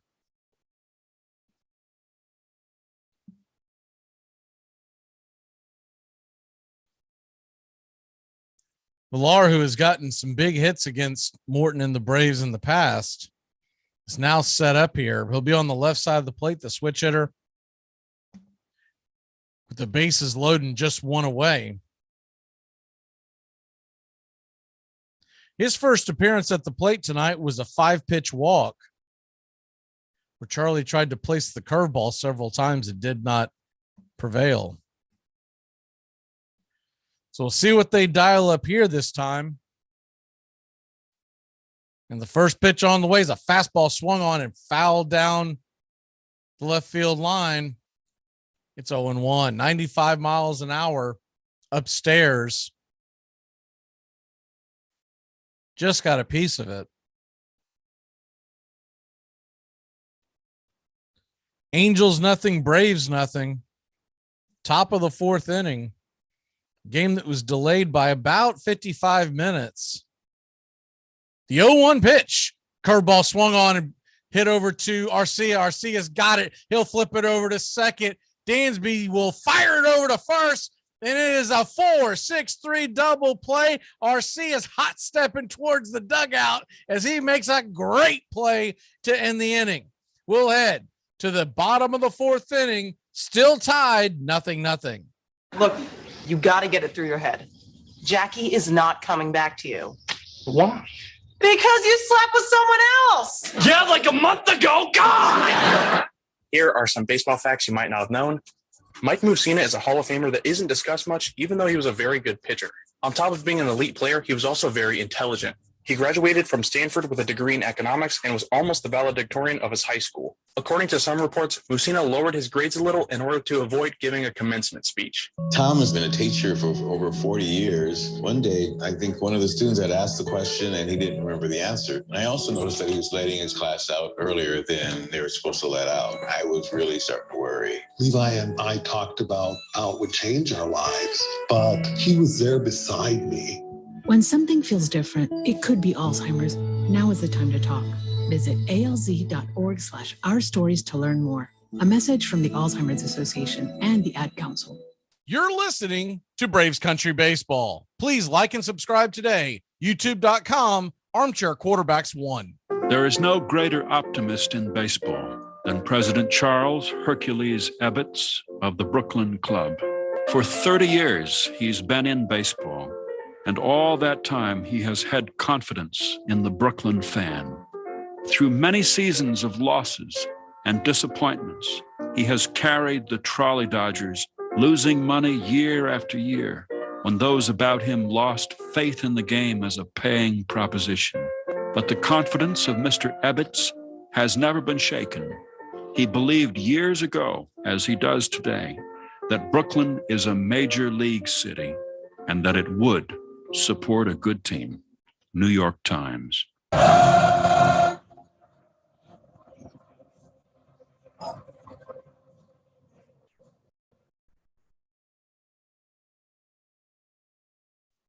Welcome back to Braves Country Baseball. As the Atlanta Braves get out of a big jam.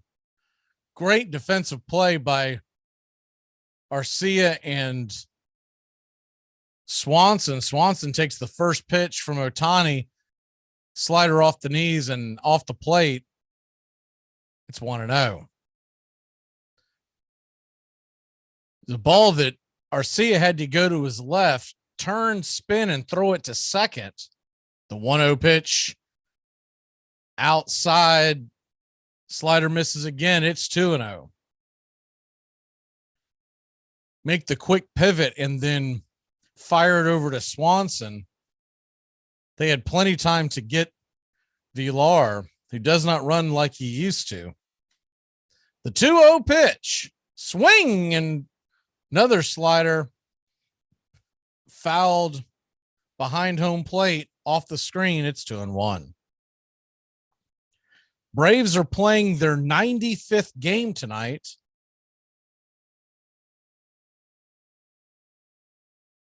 So if you do the quick math, after tonight, they'll have 67 games left. What was once a marathon, the 2-1 pitch swung on and fouled down the right field line over the dugout. Upper deck, it's 2-2. It is now a 67 game sprint or 68 game sprint, depending on how you look at it. Trailing the Mets by 2.5 games. Of course, they were in a similar position this time last year and took off as the Mets, the 2-2 pitch swing and fouled back. It's 2-2. Mets fell apart. I do believe this is a different Mets team. I don't think Buck Showalter is going to let the Mets fall apart. They look to get Jacob deGrom back. He pitched yesterday and reportedly is feeling good. It is rehab start, maybe one more rehab start. The 2-2 pitch, swing, and just gets a piece of it, drags it foul down third base line. It's 2-2. That would set him up to pitch maybe, you would think, Tuesday or Wednesday of next week in a rehab start and come back that following weekend. The 2-2 swung on and missed, slider, and strike three. They have really dialed up that slider on Dansby. They feel like he cannot hit it. There's one away. If you look at the calendar, if he were to pitch, I don't have the Mets schedule directly in front of me. We'll just say, for argument's sake, in a spring training game, a minor league game on Tuesday, is the first pitch to Olson's a 100-mile-an-hour fastball off the plate. It's 1-0. That would put him to pitch for the Mets somewhere around Sunday the following week. We'll call it July 31st. The 1-0 pitch off the plate, but called a strike. Cutter just nipped it.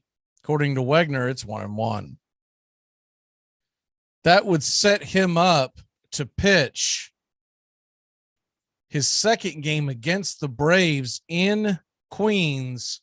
Most likely is the 1-1 pitch is swung on and hit high, but not very deep into right center field. Marsh is underneath it. He'll make the catch, and there's 2 away.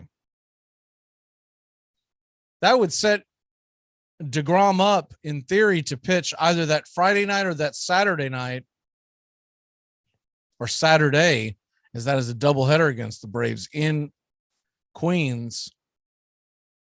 That big 5-game series where the Braves are going to play 5 games in 4 days against the Mets. First pitch on the way to Riley is grounded just past the mound. Ohtani will make the snag, and he's going to jog over to first and step on the bag. Good defensive play by Ohtani will end the inning. 3 up, 3 down once again. We'll head to the top of the 5th inning. 0-0 your score. If you were a bird, where would you fly? I'd fly to my favorite place, the DMV. I was just going to say that. Glad we haven't heard a peep out of you.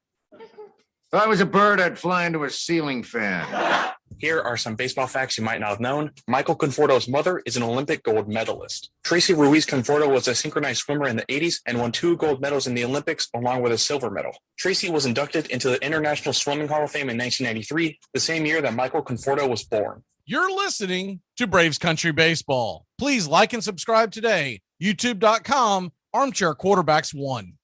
Over the years, Brooklyn would be represented by many teams with many names.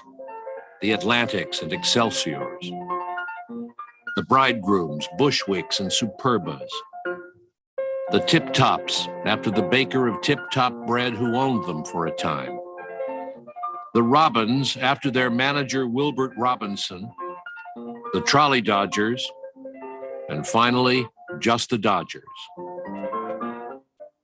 The story of the Brooklyn Dodgers is the story of one of the 5 boroughs in New York.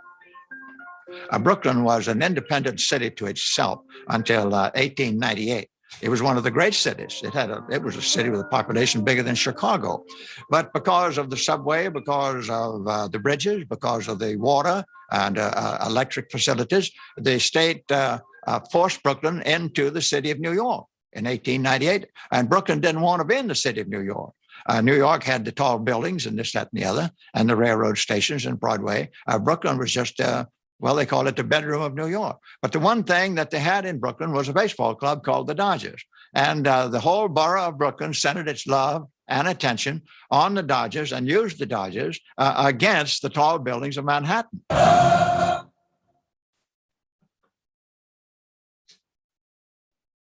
Welcome back to Braves Country Baseball. The Atlanta Braves, Los Angeles Angels knotted up at 0 apiece.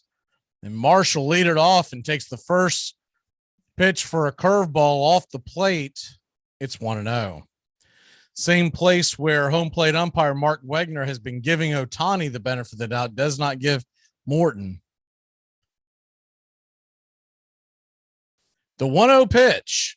Fastball just kisses the black outer edge, and it's 1-1.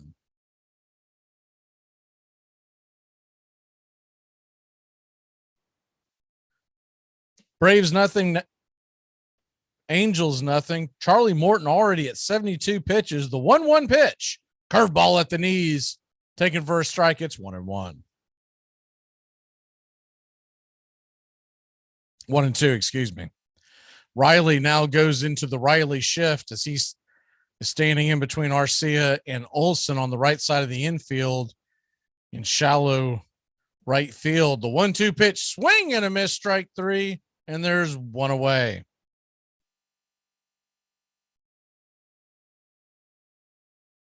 Good pitch by Morton. If he could get the Braves through this inning and maybe through the next, I think Snicker would be delighted. Knew they were going to be in for a fist fight tonight with Shohei Ohtani. First pitch is a fastball way outside. As soon as I say that, he almost throws that to the dugout. It's 1-0. Or as Euchre used to say, just a bit outside. The 1-0 pitch. Fastball swung on and missed. Intercut. It's 1-1. Giants and Dodgers are back at it again. It'll be Webb versus Anderson. That is a late start tonight. 10-10 first pitch.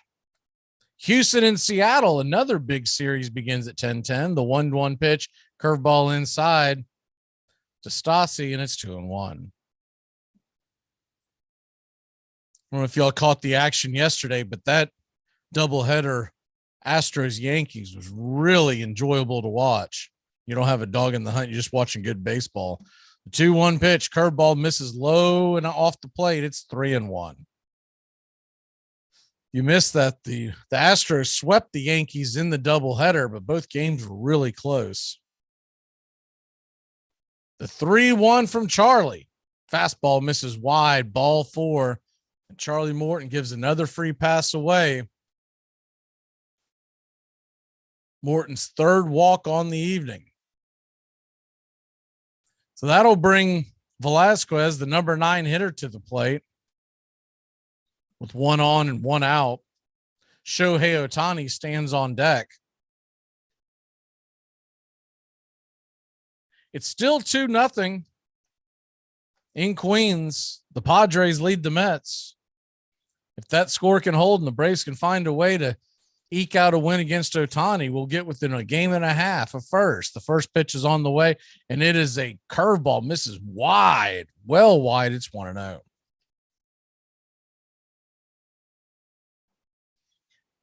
See, the Tampa Bay Rays, Wander Franco, allegedly had,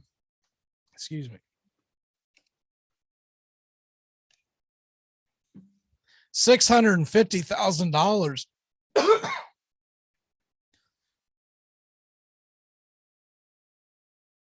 1-0 is swung on and missed. It's 1-1.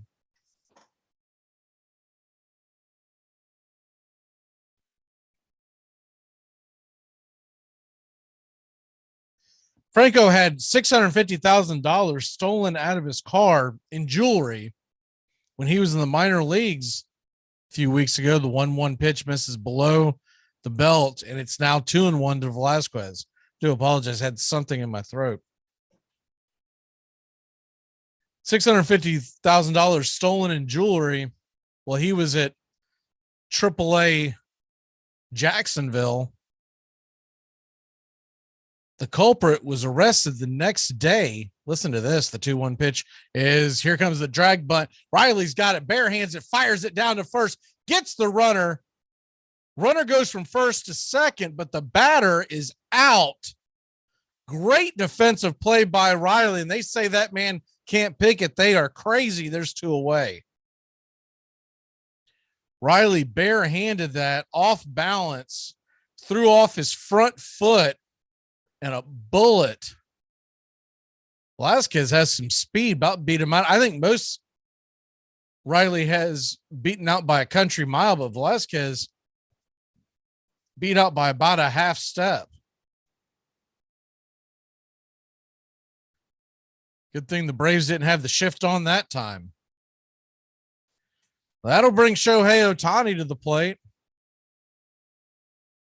Shohei Ohtani having a chance to drive in the go-ahead run as he is the pitcher on the mound. Charlie Morton looks in and kicks and deals, and it's a fastball, misses high. It's 1-0.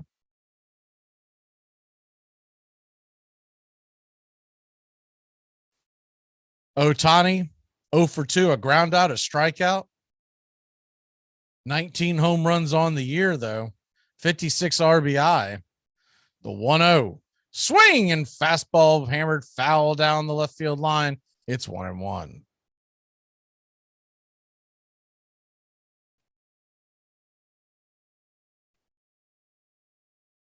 Yu Darvish and Max Scherzer going head to head in New York.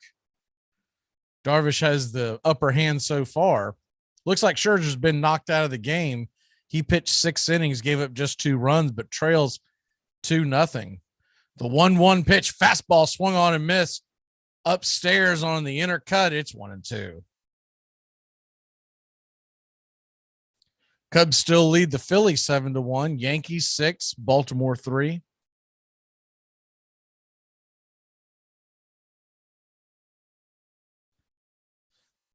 Back to that Astros that I was referring to as Charlie takes a second to step off the mound. Astros win that doubleheader. They are now a total of 5-2 against the Yankees, 4-0 against the Mets, 9-2 against New York. The 1-2 swing and hits it down the right field line. Just foul. And I mean just foul. About a foot to the left, and that would have been a run. Curveball that he timed up perfectly, just could not keep it straight. We'll do it again at 1-2.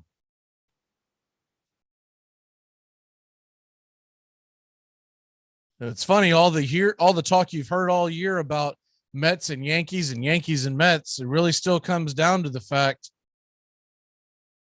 that the Astros appear to be the elite in the American League, and the Braves are starting to catch their stride. Morton's having some issues with the listening device that you get from the catcher getting balls and strikes. Darnode makes the call on a pad that sits on his knee, and he just hits a button. It lets Morton know what he wants, and they agree that way. The 1-2 pitch from Morton on the way, and a curveball, and hits Ohtani in the foot, and he'll head down to first with a free pass. Runners on first and second, and 2 away. Ohtani appears to be okay. He's limping quite a bit. You know anything about his injury history? Braves might want to hold off on those trade talks. He's been known to go to the IL for much less. There's a curveball and hits. See where did it hit him? It hit him on the foot. It actually banged off the ground first, then kicked off his shoe. So you never know, but it seems like he's selling it more than it. I was wondering because the ball ricocheted so fast and so out of the way, you wondered how it could have hit dead onto someone's foot and ricocheted like that. But it looks like it hit the ground, went off his inner part of his foot towards the toe area, and then went in the foul territory. That brings Ward to the plate, and the first pitch misses wide. It's 1-0.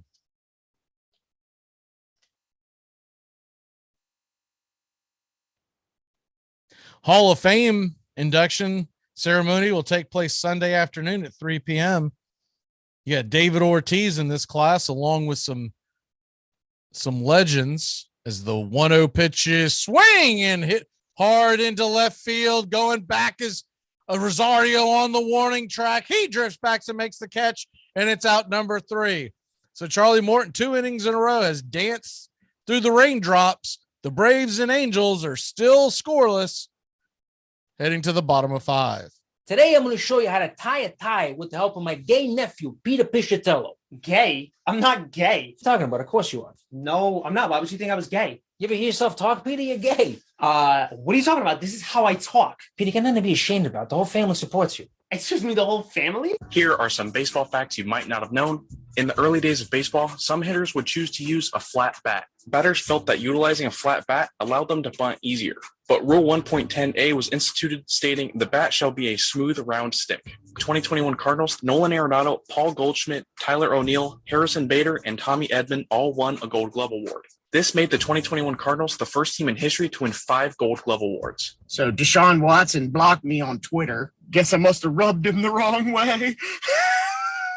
You're listening to Braves Country Baseball. Please like and subscribe today. YouTube.com, Armchair Quarterbacks 1. In 1914, a band of rich businessmen hoping to get in on the baseball action formed their own league, the Federal League. They began offering big money to big stars willing to sign up with their teams. They even gave the players the right to become free agents.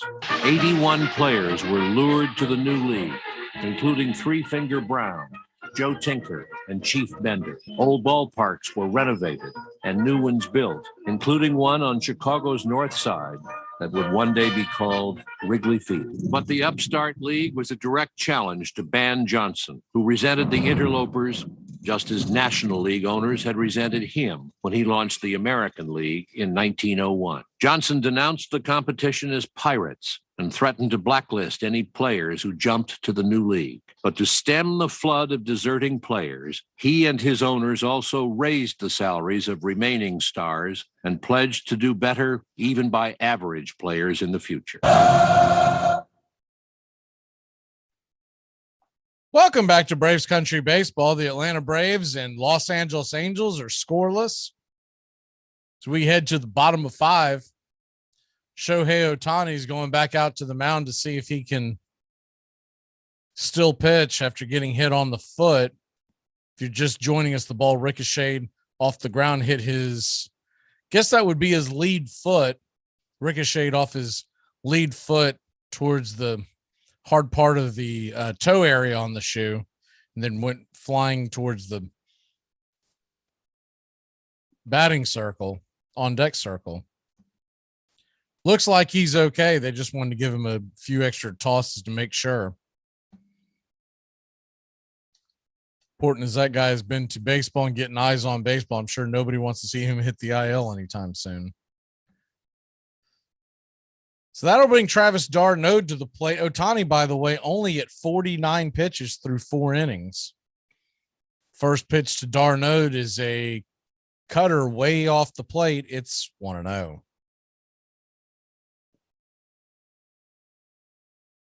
Miami cruising to a victory in Pittsburgh. They're up 8-1. And the 1-0 pitch, fastball right there at the knees. It's 1-1. I'm going to double check on a couple of, yeah, that is right. I thought it was a clerical error. Is the 1-1 pitch from d'Arnaud swung on, and it's a comebacker to the mound. Ohtani's got it, falls to his knees, throws it over to first. Making the catch is the first baseman Walsh, and there's one away. Ohtani's smiling, so I think he's okay. Then he just kind of slipped. They are in just the 5th inning in Boston. The Toronto Blue Jays, and I remember I told you earlier, they had a inside the park grand slam to make it 6-0. Where the center fielder Duran didn't look like he was giving it his all. It kind of seemed like he was half asleep on the play. It looks like the whole team's half asleep. They are trailing the Toronto Blue Jays in the bottom of the 5th. So realize that they haven't had their ups yet, but it's 25-3 in Fenway Park. The Blue Jays on top of the Red Sox. Here's the first pitch on the way to Rosario, and it's fouled off, hits the home plate umpire just off the mask. Looks like he's okay. Walks it off and throws another fresh ball to Ohtani. It's 0-1. Looked like the curveball, and it just Rosario just missed squaring that up, but it rolled straight back and hit the home plate umpire in the right about where your clavicle is, and then rattled his mask. The 0-1 pitch is taken at the knees for a strike. Splitter on the outer edge. It's 0-2. So a couple of goofy, almost injuries to both Ohtani and the umpire in the last inning or so. The 0-2 swing and a miss. Strike 3, slider in the dirt, and Rosario had no chance. There's 2 away. That might have been the splitter. That ball just dropped off the table. Thought it was the slider, but I believe that was actually the splitter. Went straight down. Shohei Ohtani has 8 strikeouts already, only 55 pitches.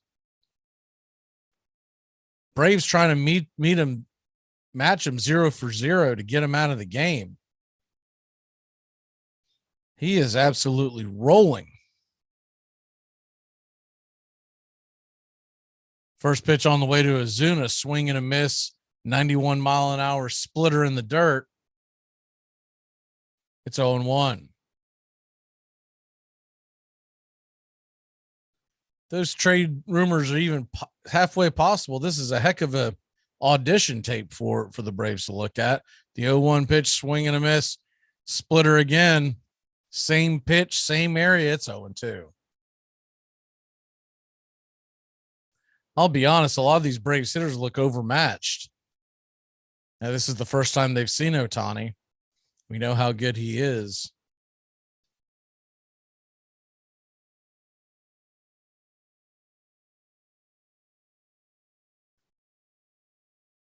The 0-2 pitch on the way from Ohtani, the 58th of the night, swing and a miss, strike three. That splitter was way outside the zone. Ozuna just swung blindly, and that's 3 strikeouts. Ohtani, wow, 9 strikeouts on the night. We'll head to the top of the 6th inning. 0-0 your score. You're not out there. You can't be, because I am out there. And if I see you out there, there's not enough voltage in this world to electroshock me back into coherence. Tom has been a teacher for over 40 years. One day, I think one of the students had asked the question and he didn't remember the answer. And I also noticed that he was letting his class out earlier than they were supposed to let out. I was really starting to worry. When something feels different, it could be Alzheimer's. Now is the time to talk. Visit alz.org/ourstories to learn more. A message from the Alzheimer's Association and the Ad Council. Here are some baseball facts you might not have known. Hall of Famer Larry Walker was a big fan of the number 3. He wore the number 33 for his entire career. His first contract with the Expos was $3 million, and the most stolen bases he had in a season was 33. He also got married on November 3rd at 3:33 p.m. His career batting average with the Rockies was .333, and he was the 333rd member of the Hall of Fame. The Federal League owners fought back, charging that the major leagues constituted a monopoly, and they sued organized baseball in federal court in Chicago in 1915. The presiding judge was said to be death on trusts, but he was also a baseball fan. He refused to rule quickly, and the months dragged on. Finally, Federal League owners, increasingly strapped for cash after 2 shaky seasons, gave up. The new league collapsed. So did Ban Johnson's promises of better pay. Chris Speaker's salary was cut in half. The players were as powerless as they had been before, and still the federal judge had not ruled. Do you realize that a decision in this case may tear down the very foundations of this game? Any blows at the thing called baseball would be regarded by this court as a blow to a national institution. Judge Kennesaw Mountain Landis.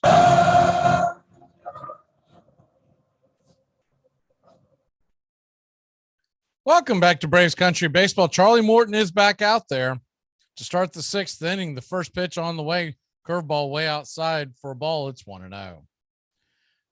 Charlie Morton up to 91 pitches. The 1-0 delivery, kicks and deals, swing and a miss. Strike one, it's 1-1. San Diego now leads the Mets 3-0. That game is in the top of 7. Dylan Lee is warming up, the left-hander in the Braves bullpen. The 1-1 pitch. Oh, swing and a miss. Curveball. Strike 2. It's 1-2. During the break, I was watching the San Diego has runners on first and second in the 7th inning with 1 away out there in New York. Is the 1-2 pitch from Charlie. Another curveball hits another batter in the back foot, and he'll start the inning off with a free pass once again. I don't know why he keeps throwing that pitch to left-handed hitters, because that has got to be, in the last few starts, at least the 6th or 7th batter I've seen him hit from the left side of the plate with that curveball. And they'll gladly stick their foot out there and take it. You're getting just that curveball to hit your instep. The same ball that hit Ohtani. He's been doing it all year. I don't know why he keeps throwing that pitch. Ahead in the count, and once again gives him a free bailout. Anyways, Machado had popped up at the plate for the Padres, and the catcher for the Mets dropped a easy pop. Well, not easy, but a very catchable pop ball that was right by home plate. It ended up leading to them. Now they've walked the bases loaded with Machado. I'm sure Mets fans are just screaming at their hind catcher. I couldn't see who it was. I do know their regular catcher, McCann. I believe he's still on the IL. So this brings Walsh to the plate. Walsh is 0 for 2, and the first pitch is swung on and fouled back out of play. It's 0-1. Fastball on the outer edge.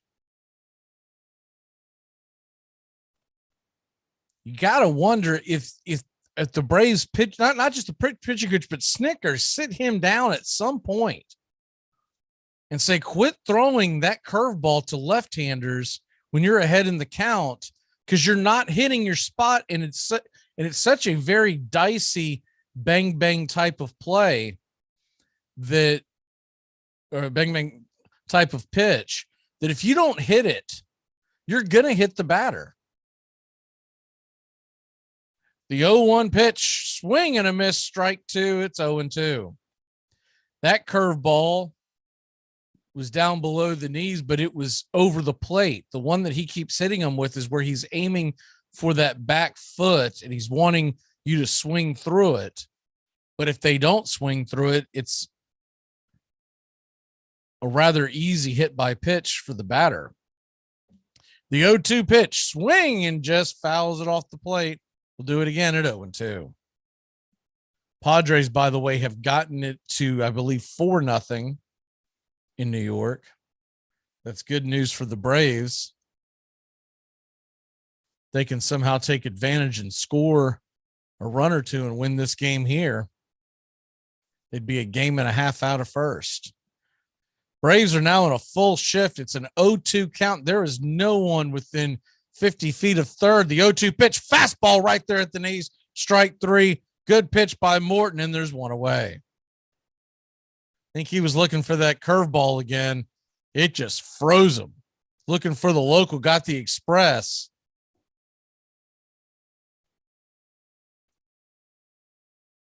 Good piece of pitching by Charlie. Sits Walsh down, and that'll bring Joe Odell to the plate. Odell has walked. He is 0 for 1 on the night. Righty-righty matchup. First pitch on the way, curveball, swing and a miss, and it's 0-1.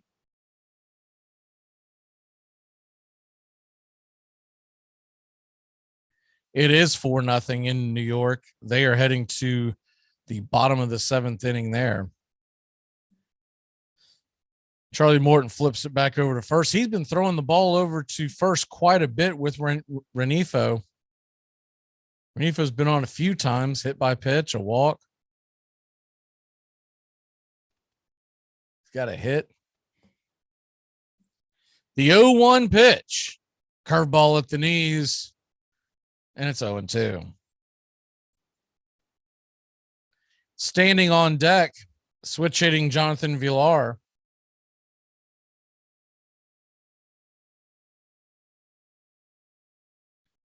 Braves nothing, Angels nothing. We're in the top of the 6th inning. The 0-2 swing and fouls it back, 93-mile-an-hour fastball. And we'll do it again. It's 0-2.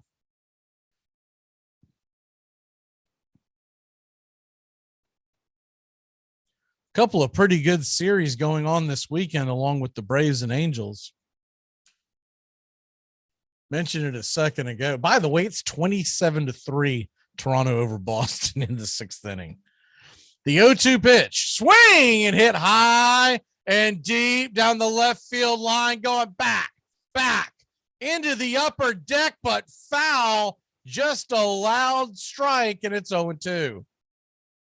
Morton hung that curveball, and Adele gave it a ride. Thankfully, he couldn't keep that one straight.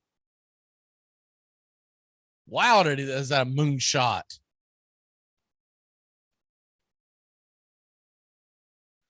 Darnold's going to come out to the mound to talk to Morton. 27-3, Toronto leads Boston. That game is in the 6th inning. Tampa Bay leads Kansas City 5-1, and Cleveland 6-2 over the White Sox. That game is in the fourth. Milwaukee 3, Colorado 2 in the fifth. Miami won 8-1.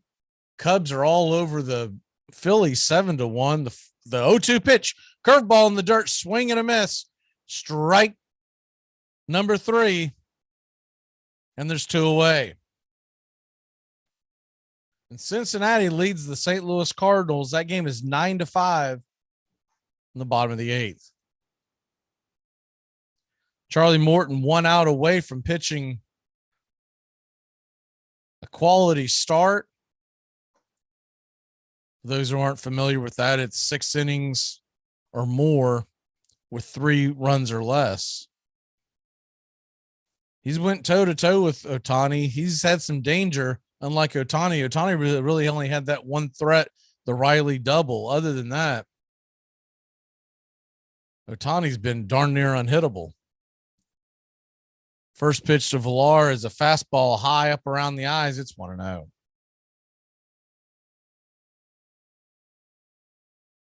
Villar's 0 for 1 on the night, excuse me. He also reached via the walk. Switch hitter, the 1-0 pitch. Fastball swung on and grounded over to Arcia. He's got it, flips it over to Olsen, and that'll end the inning. So we'll grab the bats. We head to the bottom of the 6th. Braves need a run. It's 0-0 in Atlanta. What kind of mortgage did you get? 10-year. Well, 10 over 30, so 30-year total. What? 10-year fixed, over 30, 30-year total. Oh, 30 years. Okay. Wow, you'll be paying this off in your mid-70s. All right.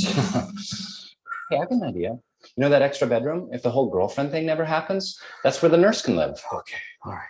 Here are some baseball facts you might not have known. The 1960 World Series was between the Pirates and the Yankees and ended with a walk-off homer by Pirates second baseman Bill Mazeroski. The MVP of that series wasn't Mazeroski, but instead it was Yankees player Bobby Richardson. His 12 RBIs led him to becoming the only World Series MVP who was on the losing team. John Lester will be remembered as a very intense, consistent pitcher. He was so consistent that in 241 starts for the Red Sox, he had a 3.64 ERA, and in 171 starts with the Cubs, he also had a 3.64 ERA. So my boss told me I could start working from home a couple of years ago. He just called me and asked if I can go to the office. I moved. You're listening to Braves Country Baseball. Please like and subscribe today. YouTube.com, Armchair Quarterbacks 1. They have work to do, and they should be sleeping or eating, but they would rather do without sleep or without a square meal deliberately eaten than miss a minute of a ball game. Even if they go on their night turn in the mill or factory, minus the rest that should be theirs. Baseball has been a passion of immigrants because it is a way into the United States. It's a kind of citizenship perhaps more authentic than anything which can be on a piece of paper. Sometimes it was the youngster's rebellion against his father becoming less Polish, more American by taking up baseball. But it became an enormously important part of the American identity.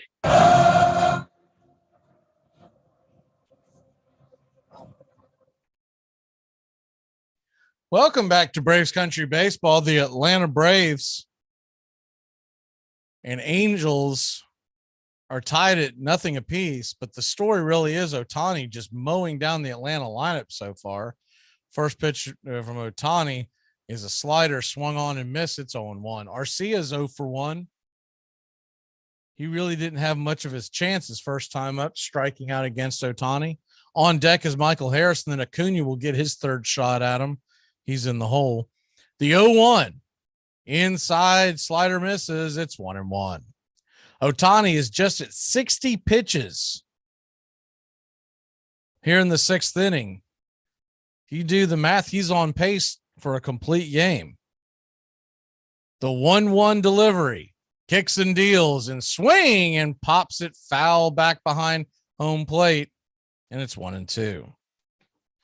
You hope when the Braves see Ohtani's second, third time through the lineup, they get a better read on him, get a better chance to get some better swings on him. First time for many of these players seeing Ohtani. He's got such a smooth delivery and hard release. It's got to be difficult, especially for the right-handers. The 1-2 pitch from Ohtani. Swing and a miss. Strike 3. Ohtani takes out another. 9 strikeouts on the night for Shohei Ohtani. He's only given up the 1 hit. I'm sorry, that's the 10th.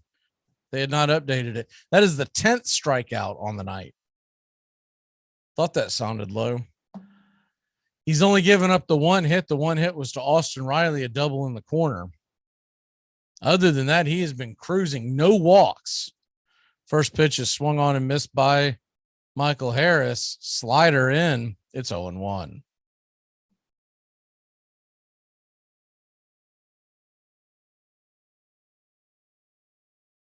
Teams tend to have a hard time coming out of the break. You get in such a rhythm, and then you get 4 or 5 days off, kind of get out of whack. Here's the 0-1 pitch, and Harris fouls it down the left field line. Giving chase is the left fielder, and just drops foul. Ward could not catch up to it. Fell to the ground wide of the foul line. It's 0-2.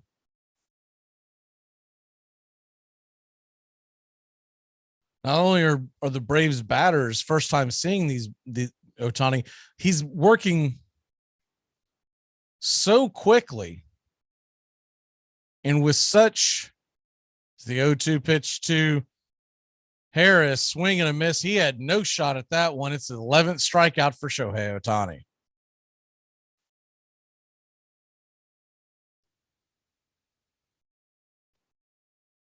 He's working so quickly. They're not even getting big counts ran up on him, not seeing a lot of pitches. So he is just, I mean, it is like machine gun like the way he is working the Braves lineup tonight. It's impressive, but we all here in Braves country don't want to see it. Acuna comes to the plate. He's 0 for 2, and the fastball's inside, pushing Acuna off the plate. Acuna dives out of the way, then kind of pauses. Tell he's getting tired of that. I mean, I think the only way to do anything about that is either to get one of the Braves pitchers to retaliate or to charge the mound. That's about the only way you're going to put an end to that. The 1-0 pitch on the way, and it is a slider inside, 2-0 to Acuna. Acuna 0 for 2 on the night, 2 strikeouts.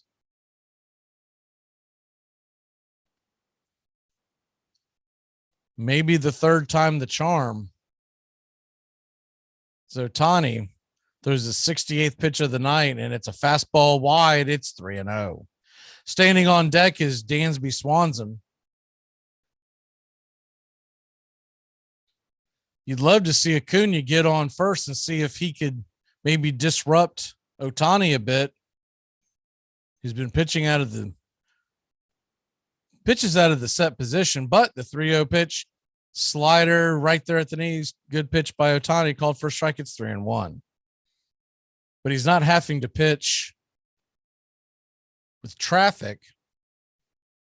With Acuna's speed, that's always distracting for any pitcher. The 3-1 to Acuna. They set up outside, swing and a foul down the first base line towards the dugout. It's 3-2. So a full count to Acuna. Ohtani has not shown a willingness to give in, even when he has been backed up on a few of these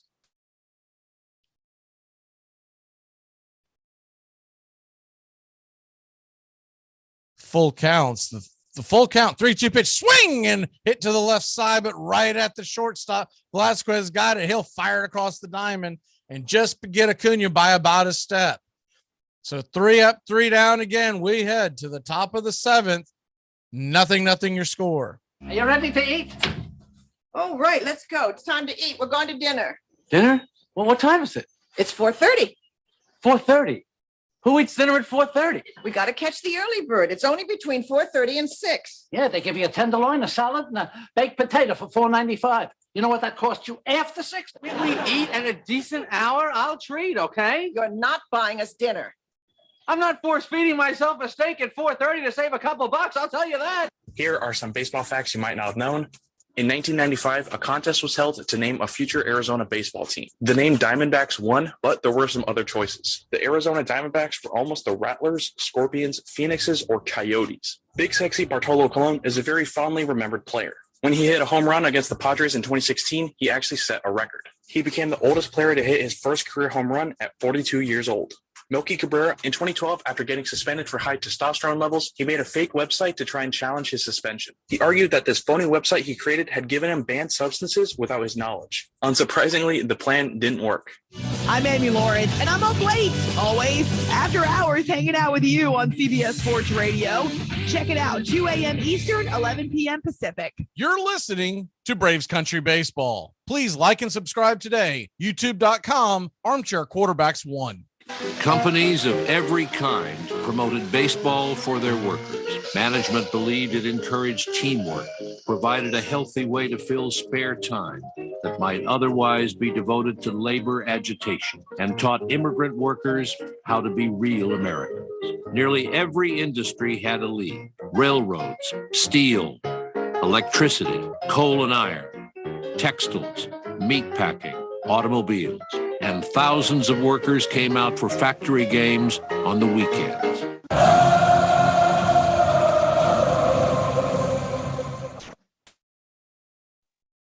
Welcome back to Braves Country Baseball. The Atlanta Braves and Angels are tied at nothing apiece. They just cannot get anything going off of Ohtani. Had a chance back when Riley got the double things going in the second inning, but could not score. Dylan Lee is in the game. He throws the first pitch to Marsh, the center fielder, and it's low for a ball. It's 1-0. Lee, 1.50 ERA. The 1-0 pitch is fastball, high strike, right over the dish. It's 1-1. A little behind on our turn back time and birthdays that we normally do. So let's go ahead and hit that. Turn back time. The 1-1 pitch is in the dirt. It's 2-1. On this date, 1909, Ty Cobb stole 3 bases on his way to 73 that season as the Tigers beat the Red Sox 6-0. The 2-1 pitch swing and fouls it back against the screen. It's 2-2. On this date, 1923, the Cleveland Indians finished up a 31-game homestand, finishing that off with a 16-15 record. The 2-2 pitch swing and a miss, strike 3, and there's one away. Good fastball at the top of the zone by Dylan Lee. Marsh could not catch up. That'll bring the number 8 hitter to the plate, Stassi, the hind catcher. He's 0 for 1 with a walk.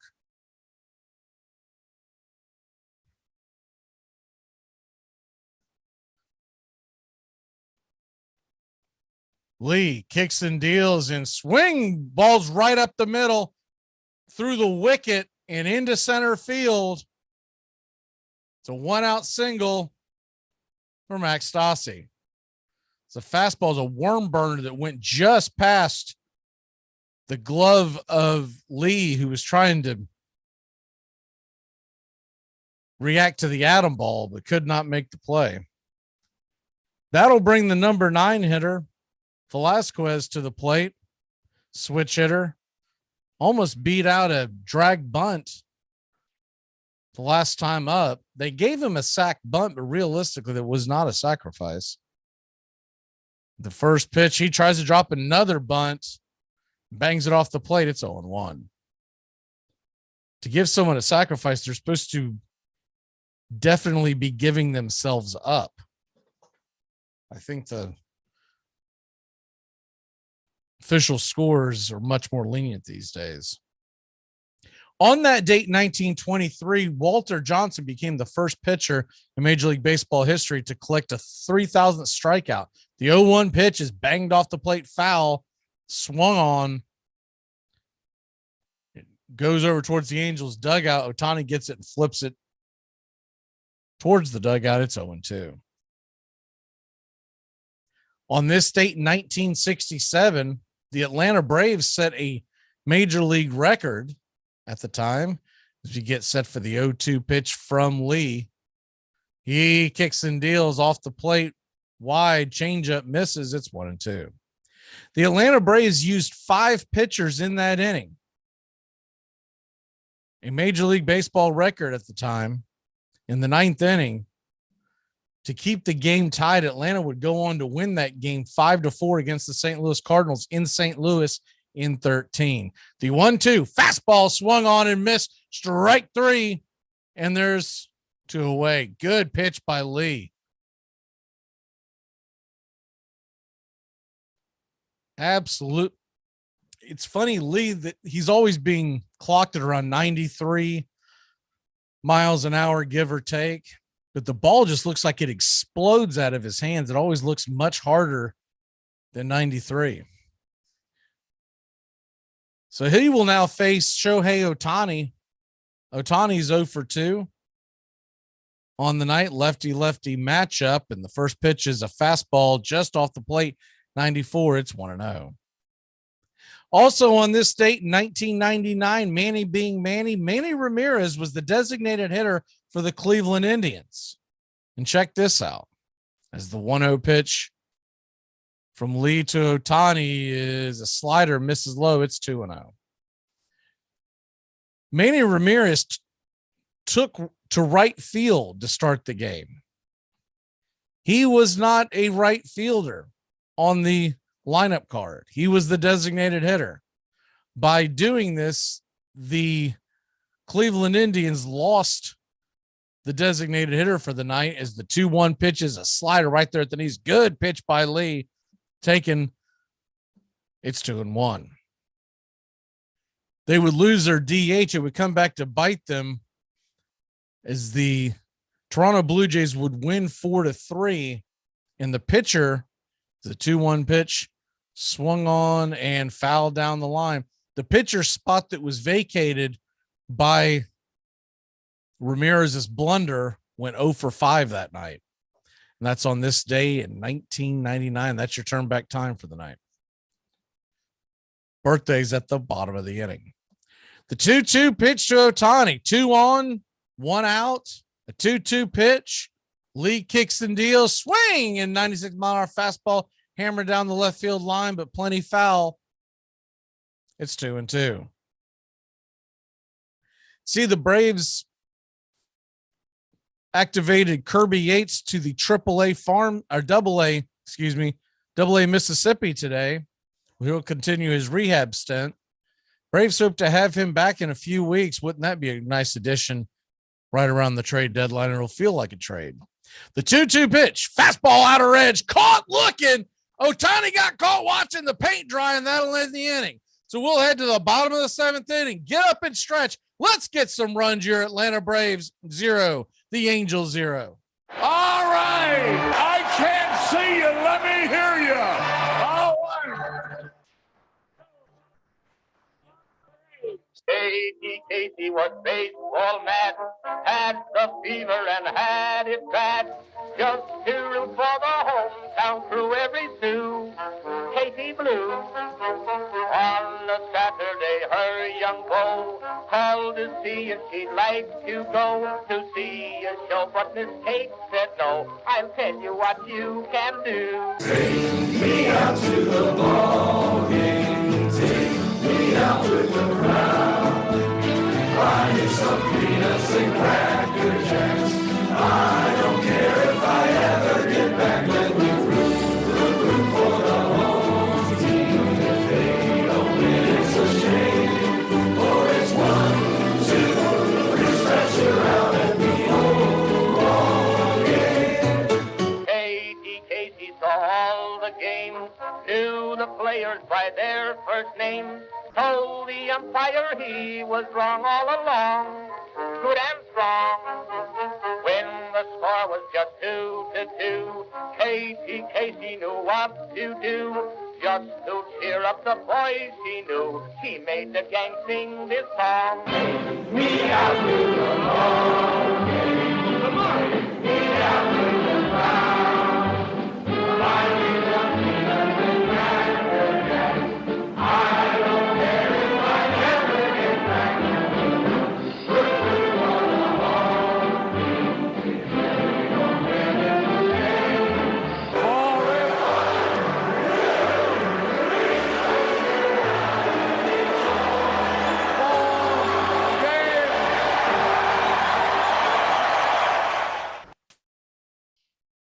Welcome back to Braves Country Baseball. The Atlanta Braves and Angels are scoreless heading to the bottom of the seventh. And that rumor first came out last night. I laughed and said I wouldn't want to lose all these players for one player. But I'll tell you what, after watching Ohtani tonight up close like this, whatever you got to do, if you can make him a Brave, I say do it. He has just been outstanding. And the fact that you can add 20 to 30 home runs to your batting order at the same time makes him invaluable. Whatever you would have to pay him in the future would be worth every dime. Speaking of free agents to come, here comes Dansby Swanson to the plate, and the first pitch is swung on. Slider. They're going after again with that slider. He drags it foul. It's 0-1. Dansby at this point, who's 0 for 2 on the night with 2 strikeouts, has got to be expecting that slider. It's time for birthdays. So we get set for the 0-1 pitch from Ohtani. He looks in, kicks and deals, and curveball misses off the plate. It's 1-1. Happy 65th birthday to remember Dave Stieb, the big right-hander from the Toronto Blue Jays of the 1980s, 7-time All-Star, 176 wins, a 56 WAR. The 1-1 pitch to Swanson at top of the zone, cutter. It's 1-2.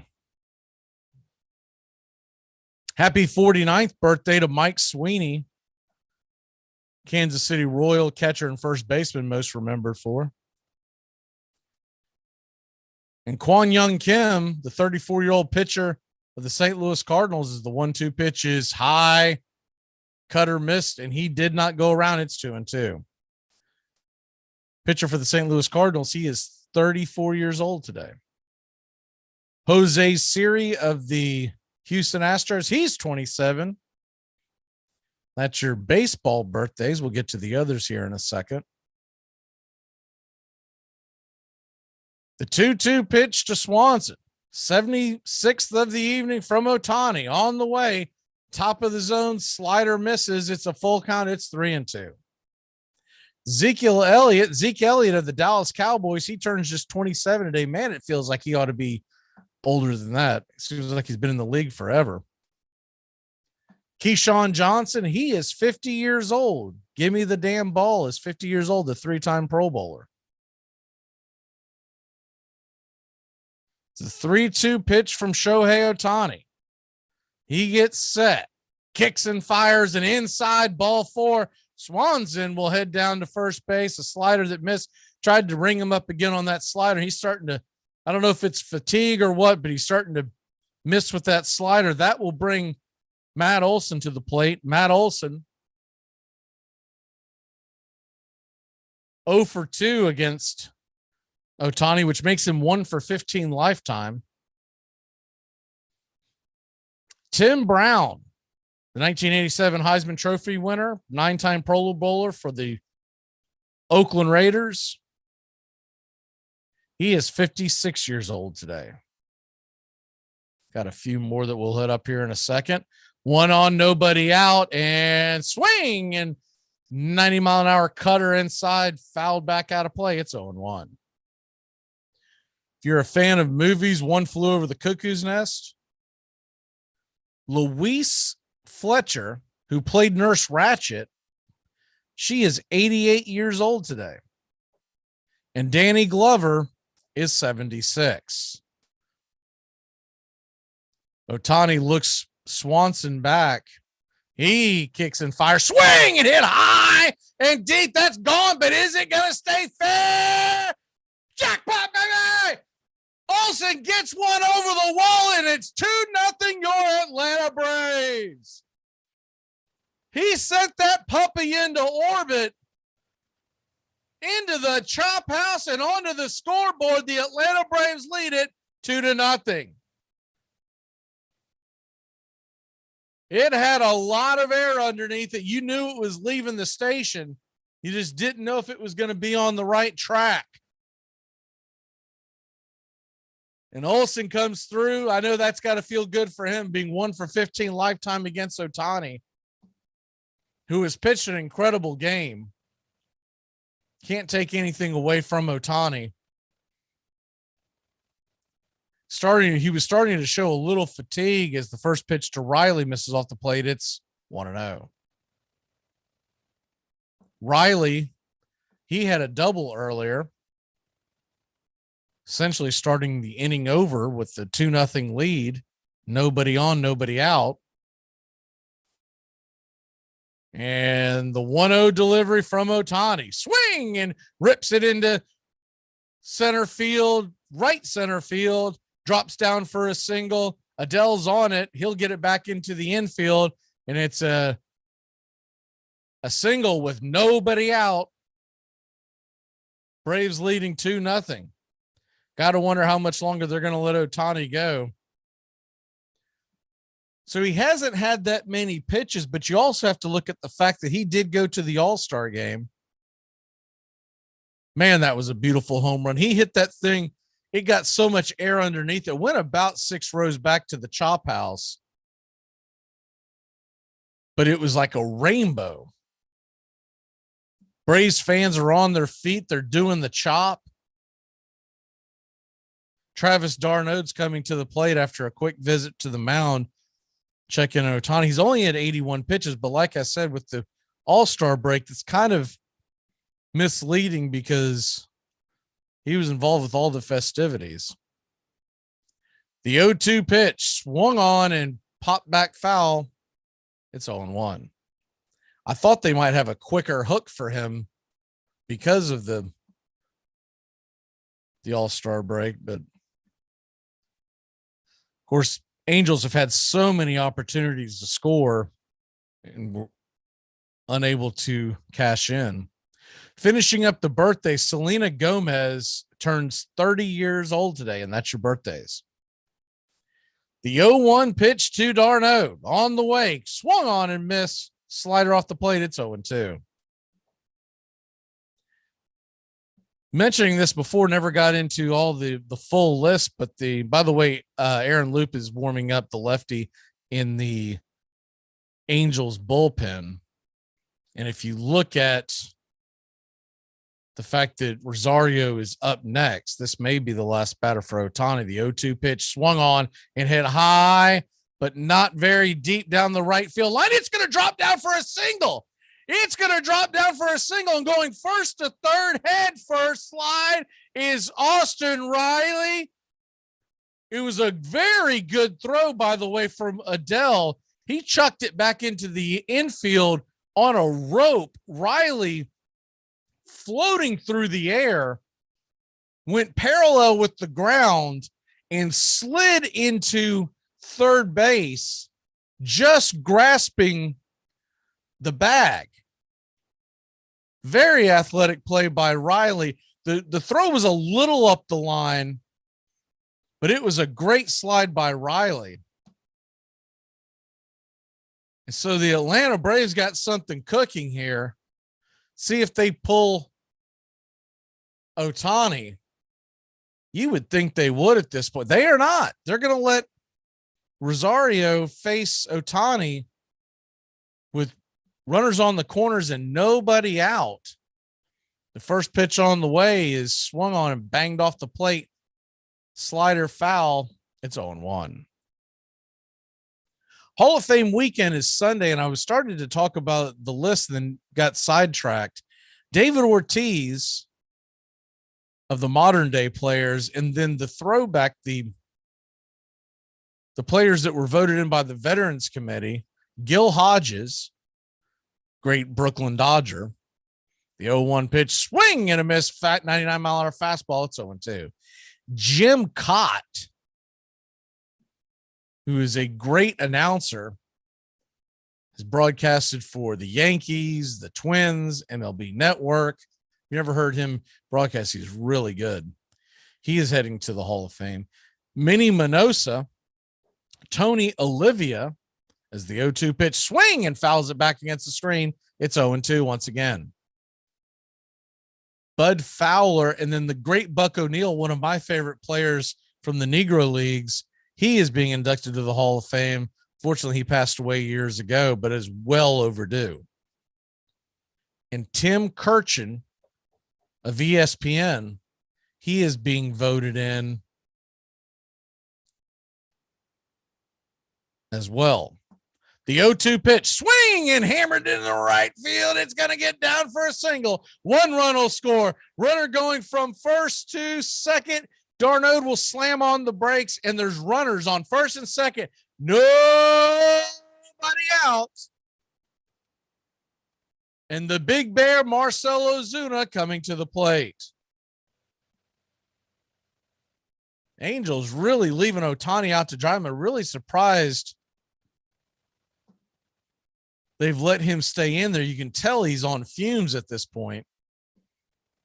His slider just isn't snapping like it was, and his fastball is being left over the plate. I think that's why he's going to the breaking stuff.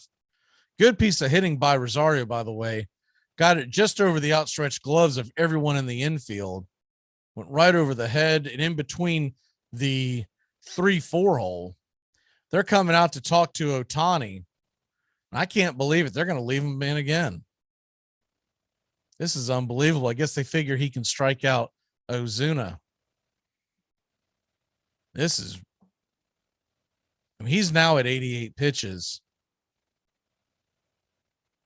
From everything I've read about Ohtani, he's quite the competitor, so he's not going to take himself out. But they've had the bullpen working for a while now. You'd think with their star on the mound, they would let him off the hook, but they're going to try to roll the dice, see if they can get Ozuna to either hit into a double play or at least strike him out. The first pitch on the way to Ozuna, slider right across the belt, and picture perfect over the plate. It's 0-1. His slider earlier in the game was not catching that much of the plate. I'm surprised Ozuna wasn't sitting on that. The slider earlier in the game was painting the corners. Now it seems like he's just kind of throwing frisbees up there. The 0-1 from Ohtani. Fastball in the dirt. Well in the dirt. It's 1-1. I believe I'll have to double check it for you, but I believe the Hall of Fame induction begins at 3:00 Eastern, and it should be on MLB Network if you're wanting to check that out.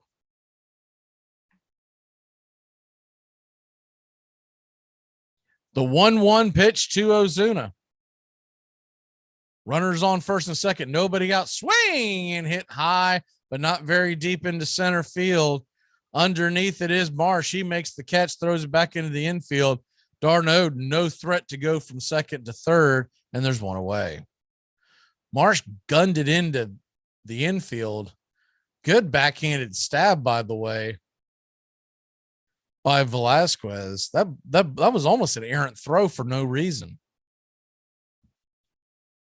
30-something-year-old catcher is not the threat with runners on first and second to go to third on a shallow pop to the center fielder. Sure, there'll be a discussion about that later on with him. So that'll bring Arcia to the plate. He's 0 for 2 with 2 strikeouts. He'd love to get a chance to get one to drop down for him. The first pitch on the way, swung on and hit high and deep into left field, going back. Jackpot, baby, it's over the wall. Zip, boom, bam.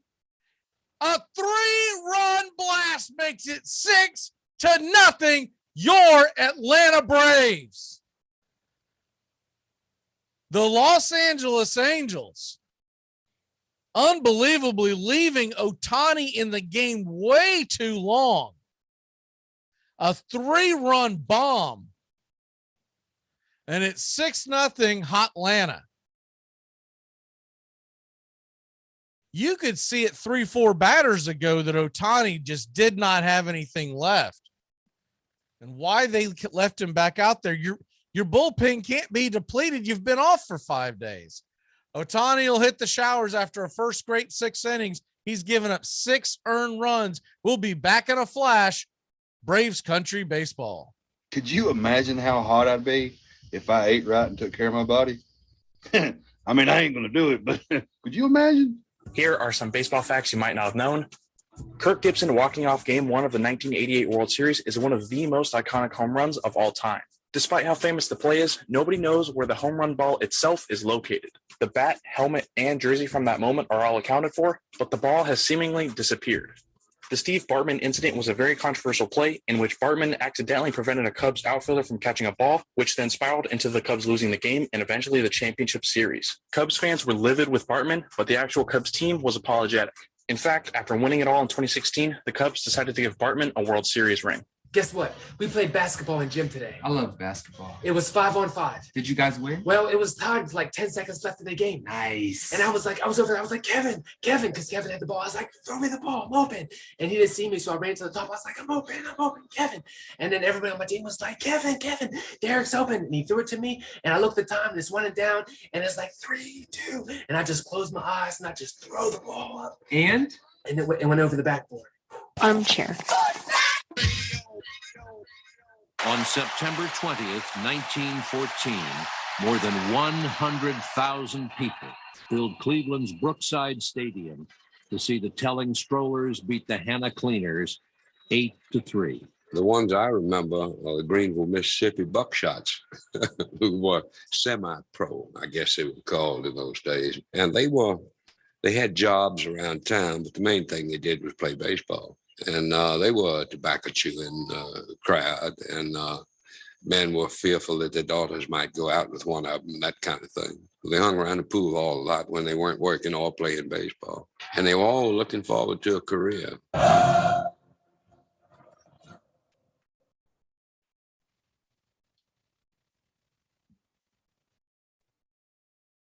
Welcome back to Braves Country Baseball. The Atlanta Braves lead the Los Angeles Angels, score 6-0 in the bottom of the 7th. It had been 0-0 until this inning. Atlanta had only gotten 1 hit off of Ohtani. The first pitch from Loop is on the way, and that ball's dragged in between the first base and second base hole. And Michael Harris gets himself a single with 1 away. Good piece of hitting by Harris. Just took a slider that was left well over the plate, and he dragged it where they ain't.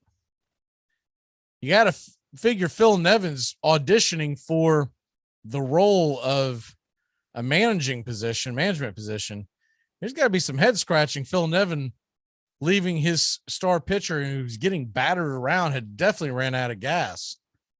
Of course, remember, Nevin has taken over from Joe Madden, who was the manager at the beginning of the year before getting fired. First pitch on the way to Acuna is taken for a ball. It's 1-0. Acuna is 0 for 3 on the night.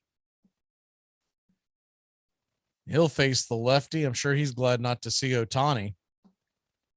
The 1-0 delivery is slider inside. Did he go around? He did. Alan Porter said he swung. It's 1-1. First base umpire. It's 4-1 San Diego in New York in the bottom of the 9th inning as they've brought their closer on to try to end it. The 1-1 pitch. Slider right there at the knees, outer edge. It's 1-2. Good pitch to Acuna. That was a nasty one. That was an old-fashioned pitcher's pitch You don't want to swing at that with only one strike. The 1-2 pitch down below the zone. Good eye by Ronald. It's 2-2. Now up 6-0. You don't figure Harris is likely to steal in this position, but you never know. The conventional rules are out the window nowadays. The 2-2 down below the knees, changeup misses. It's now 3-2. San Diego, they're now just 2 outs away from getting that W, that first W against the Mets. Would be a big help for the Braves.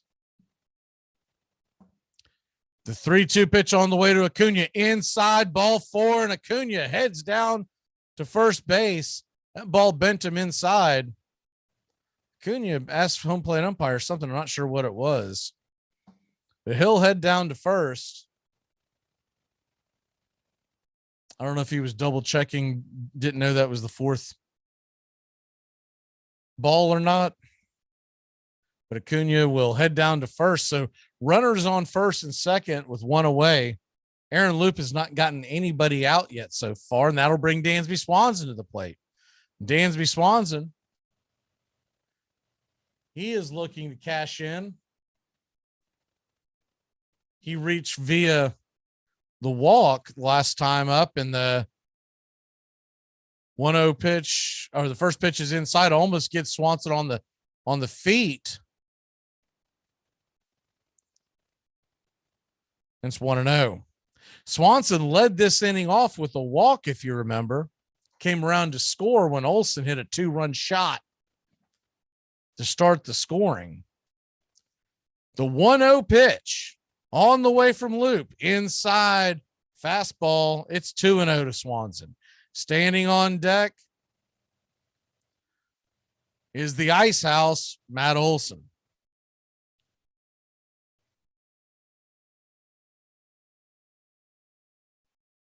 Two-0 pitch to Dansby, and swing and a miss. Strike 1. It's 2-1.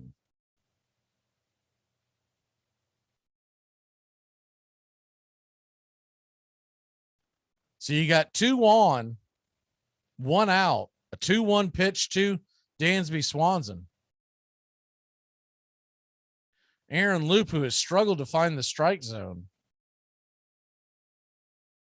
coming out of the bullpen. He has thrown, this is now his 11th pitch, and it is down low, ball 3, 3-1.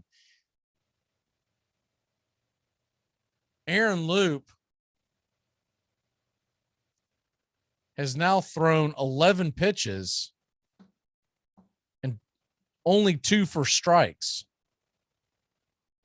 1 was a base hit. The 3-1 pitch to Dansby, fastball right there at the knees. Full count at 3-2.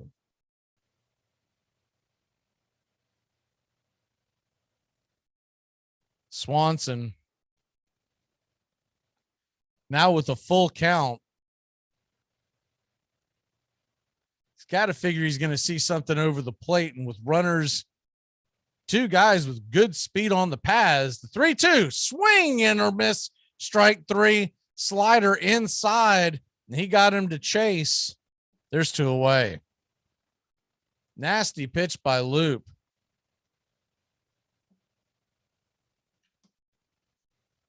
And that'll bring Olsen to the plate. Matt Olsen, if you're just joining us, the Ice House went deep his last time up. Here's the first pitch to Matty, and the first pitch is way outside wide, 85-mile-an-hour cutter, and it's 1-0. Olsen, that was his 18th home run of the year, 62 RBI and 834 OPS now.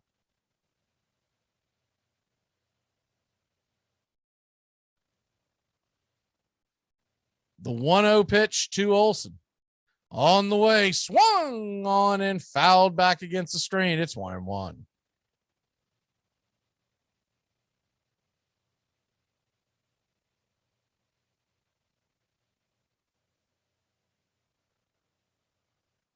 Braves 6, Angels nothing, bottom of the first inning. By the way, the Padres are doing their best to kick the ball around the infield. They have put the tying run to the plate for the Mets in the bottom of the ninth. The 1-1 pitch. Fastball. Did that get Olsen? Looked like it did. He's heading down to first base. He's turning back. Did that get him or not? Or did that get the bat? I guess maybe it hit the bat. Looking at the replay, it hit the bottom of the bat, the knob. I thought, the way his reaction was, I kind of figured he didn't get hit by it because there was no hopping around, because that was a pretty hard pitch that would have hit your hand. There's no argument from Olsen. So now it is a 1-2 pitch.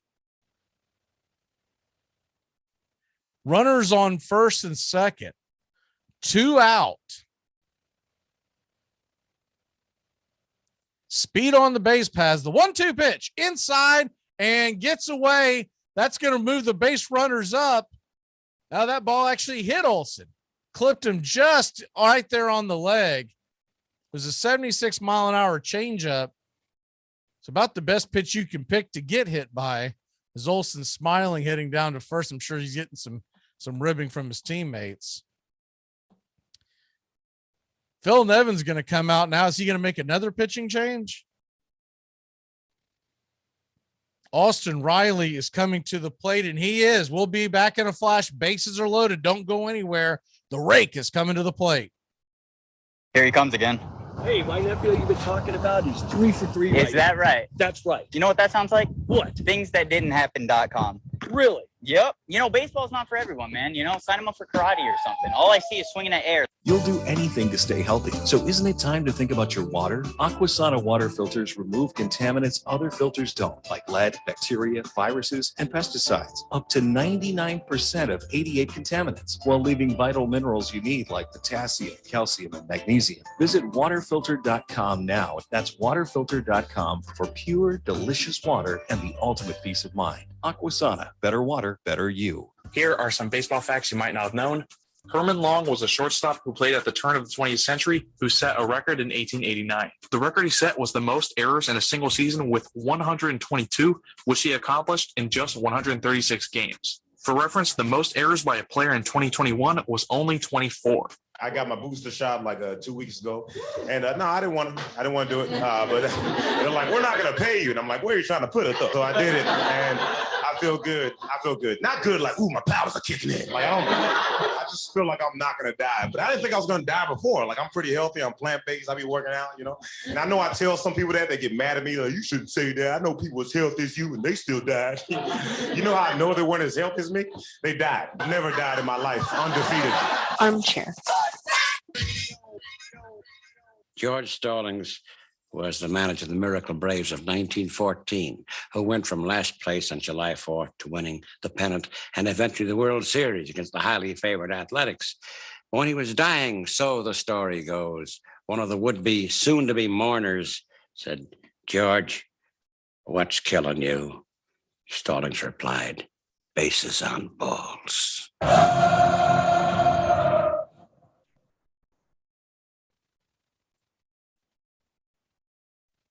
Welcome back to Braves Country Baseball. The Atlanta Braves have the bases loaded.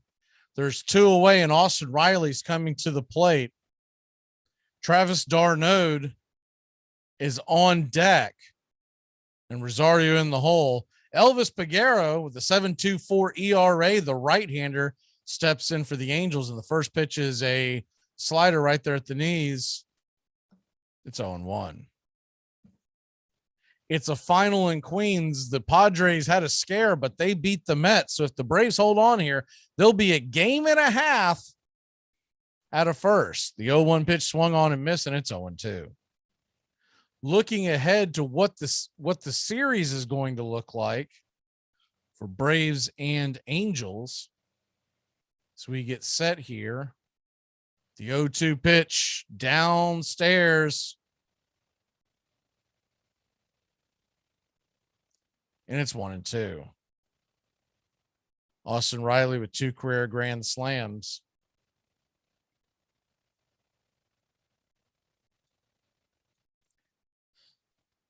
The 1-2 in the dirt, and it gets away, and that's going to be a run. Here comes Michael Harrison. Acuna rounds third. He thought about going second to home. He thought better of it.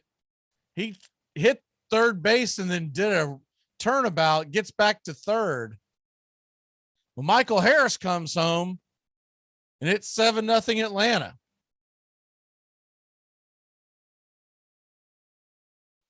Tomorrow, the game is a 7:15 first pitch. And Atlanta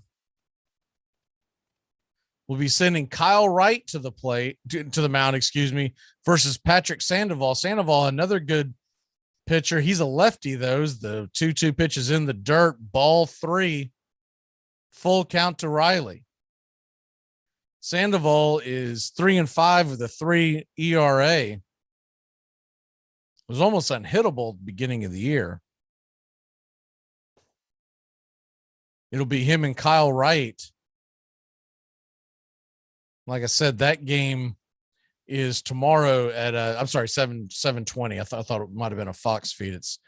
It's a local feed. 7:20 tomorrow. And then Sunday is the 3-2 pitch on the way. Swing and a miss, strike 3, 96-mile-an-hour sinker. And that'll end the inning, but not before your Atlanta Braves put a touchdown on the board. It's 7-0 Atlanta. We head to the top of the 8th.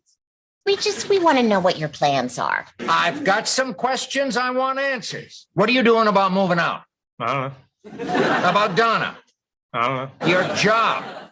I don't know. Your future? Okay, I'm going to go ahead and hit you with I don't know. Here are some baseball facts you might not have known. When the Dodgers beat the Giants in the 2021 NLDS, it was Max Scherzer who closed out the game. Because the score was 2-1, Scherzer was credited with a save. It was the very first save of Scherzer's 16-year-long professional career. In 1980, the legendary Willie Mays was actually banned from baseball. Commissioner Bowie Kuhn learned that Mays had taken a job at a casino and was concerned that he would gamble, even though he only worked there as a greeter. The ban didn't last long and was reversed 5 years later in 1985. You're listening to Braves Country Baseball. Please like and subscribe today. YouTube.com, Armchair Quarterbacks 1. He never complained, never alibied. He was never known to criticize a teammate or call an opposing ball player lucky. He accepted his great success modestly and the many vicissitudes of his life in silence. He was easy to like and hard to know. New York World Telegram. If Walter Johnson and Christy Mathewson had a challenger for the title of best pitcher in baseball, it was a troubled young right-hander named Grover Cleveland Alexander, a Nebraska farm boy, the son and grandson of alcoholics, and one of 13 children. He had honed his startling accuracy by hurling rocks to kill birds to help feed his family. He was a minor league star at 22 when a shortstop's throw to first hit him squarely between the eyes. He was unconscious for 2 days, then stricken with double vision. He kept throwing anyway, and after months of relentless work, his vision suddenly and mysteriously cleared, though he remained subject to epileptic seizures for the rest of his life.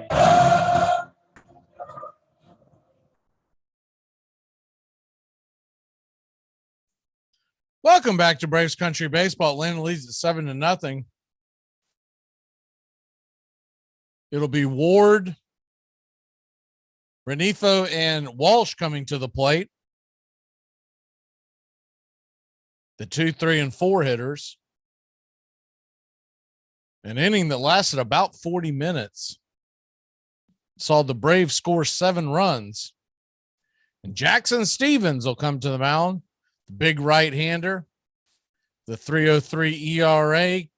He fires the first pitch, and it's a 94-mile-an-hour fastball off the plate. It's 1-0. Looking at the Braves the next few days, the 1-0 pitch is high strike called. It's 1-1. Kyle Wright pitches on Saturday as the 1-1 pitch is fouled off over towards the first base dugout. It's 1-2. Sunday, a 1:35 first pitch, you'll get Ian Anderson versus Reiner Detmers. Detmers threw a no-hitter earlier this year. The 1-2, fastball high, it's 2-2. When you're looking at the New York series, they've got a tall task in front of them. As the 2-2 pitch on the way, swing and hammer down the left field line. Plenty foul. We'll do it again at 2-2. Tomorrow, I believe they may be one of the national games of the week on Fox. It's Blake Snell versus Chris Bassett. So that'll be a nasty one as the 2-2 pitch, swing and a miss, strike three, fastball top of the zone, and there's one away. The Sunday night game is Mets and Padres. And that is Joe Musgrove in his minuscule 2.42 ERA, 8-2 on the year. He will be facing Carlos Carrasco in the Mets. So if the Braves can hold serve here at home against the Angels, as the first pitch is on the way and misses wide to Renifo, it's 1-0. Braves should be 1.5 games back as the 1-0 pitch is dragged to the right side. It'll stay fair. On it is Matt Olson. He'll step on the pillow and there's 2 away. The Braves hold this lead. There'll be 1.5 going into tomorrow. In theory, you could wake up Monday morning in first place in the NL East. Now, not likely. You got to figure the Mets win at least one, but I'll tell you what, that Musgrove matchup on Sunday night could be a lot of pressure on Carrasco, a Sunday night game. If the Mets are clinging to a half game lead in the NL East, as the first pitch is banged foul by Walsh, it's 0-1. Beginning of next week, the Braves go to Philadelphia for a strange 3-game road trip. The 0-1 pitch, swing and a miss. It's strike 2. Looked like the curveball. He just got a piece of that, by the way. I thought d'Arnaud had held on to it, but it actually went to the backstop. Walsh is 0 for 3 with 3 strikeouts.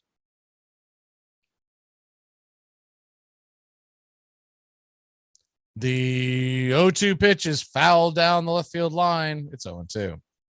The Braves could be a game and a half out tonight at the end of tonight's action.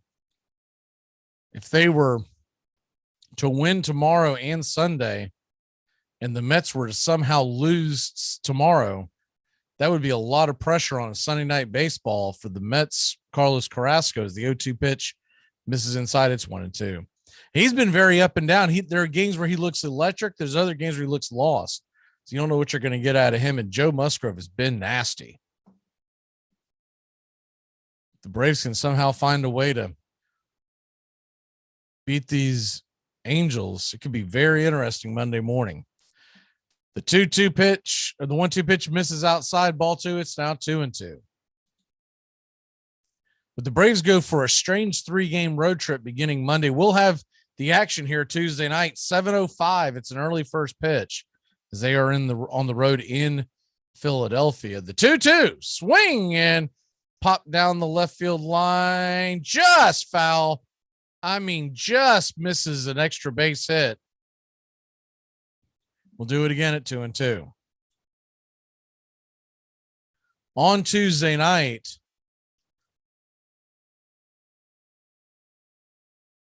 they have not named a starter yet. It would either be Fried or Strider. The 2-2 pitch on the way and curveball misses wide. It's 3-2. I believe they're going to hold off and put Strider as that last position because they're going to try to manage his innings being a rookie. And of course, just a season and a half removed from Tommy John surgery. Cubs beat the Phillies 15-2. The 3-2 pitch swung on and hit high and deep into right field. Running out of room is Acuna. He jumps at the wall. It goes off the wall and rolls back into shallow right field. Harris is on it, and it's a 2-out double for Jared Walsh. Acuna tried to make the circus catch, went up the wall, and I mean, his glove missed it by maybe a few inches. Just mistimed his jump. He came really close to making that catch. He was also battling not knowing how close he was to that screen in the Coors Lighthouse. So that'll put Adele to the plate with 2 outs, and the first pitch is a fastball. Misses high. It's 1-0.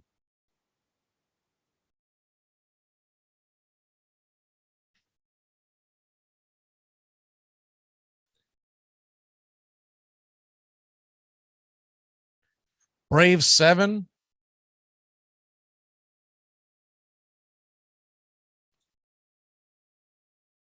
Angels 1-0. And the 1-0 pitch is a curveball at the knees. It's 1-1.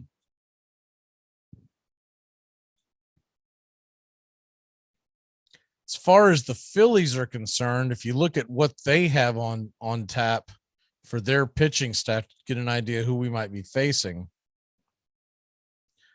As the 2-1-1 pitch is swung on and hit high and deep down the right field line, giving chases Olsen, but the ball's going to bend out of play and foul. It's 1-2. Tonight, the Phillies, who just got hammered by the Cubs 15-2.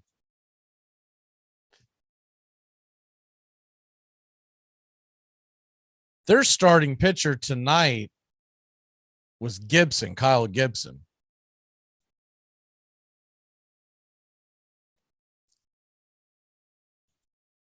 The 1-2 delivery from Jackson Stevens on the way, swung on and fouled down first base line out of play. It's 1-2. Tomorrow, Philadelphia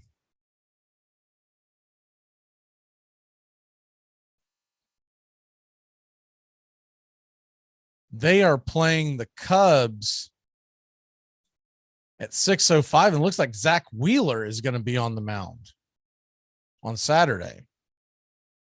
And if that is the case, Sunday, it'll be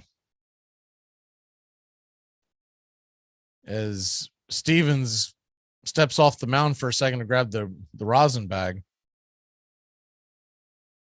They have not announced who they are putting on the mound on Sunday nor Monday, but as that would sit, as the 2-2 pitch misses low, ball 3, it's 3-2. Curveball missed way out of the zone. If Wheeler were to pitch tomorrow, that means that he would miss the Braves because there would only be 3 days off in between Saturday and Wednesday. The 3-2 pitch, fastball swung on and missed, strike 3. And that'll end the inning. The Angels threaten but fail to score. Atlanta leads at 7-0. We head to the bottom of the 8th. Darno, Rosario, and Ozuna coming to the plate. Started training mixed martial arts, MMA, some people call it UFC. You do UFC. UFC is an organization. MMA, mixed martial arts, is a sport. That's like saying you do NBA, you do Golden State Warrior. Anyway. Today, we're going to talk about the career of Mickey Mantle. In almost 2 decades, he compiled a lifetime OPS plus of 172. This puts him 7th best all time. He won the league home run title 4 times and the league slugging title 4 times. He hit 300 or better in 10 seasons. He was a 20-time All-Star, had 3 MVPs, won 1 batting title, 1 Triple Crown, and also won a Gold Glove in his 18-year career. He played in 12 World Series during a 14-year stretch. Mantle would help the Yankees win 7 titles in his career. He is the only switch hitter to hit 50 home runs, and he did it twice. The 1951 World Series, Mantle would trip over an exposed drainage pipe while attempting to catch a fly ball. In 1969, it was determined that Mantle had played all of those years with a torn ACL in his knee without having it repaired. Mantle finished his career with a .298 batting average, 536 home runs, 1,509 RBIs. He scored 1,676 runs and had 2,415 hits. Alexander stormed into the majors in 1911, striking out 227 men for the Philadelphia Phillies in his very first season. He would win 30 or more games 3 seasons in a row. He pitched 4 one-hitters in 1915 and 90 shutouts during his long career. He was utterly businesslike on the mound, throwing an arsenal of pitches with pinpoint accuracy. Game after game, he'd pitch in an hour and a half, a teammate recalled. No fussing around, no stalling, no wasted motion. Even the men he struck out so consistently liked it. Between games, he was modest, good-humored, and kept mostly to himself. But then he began to drink.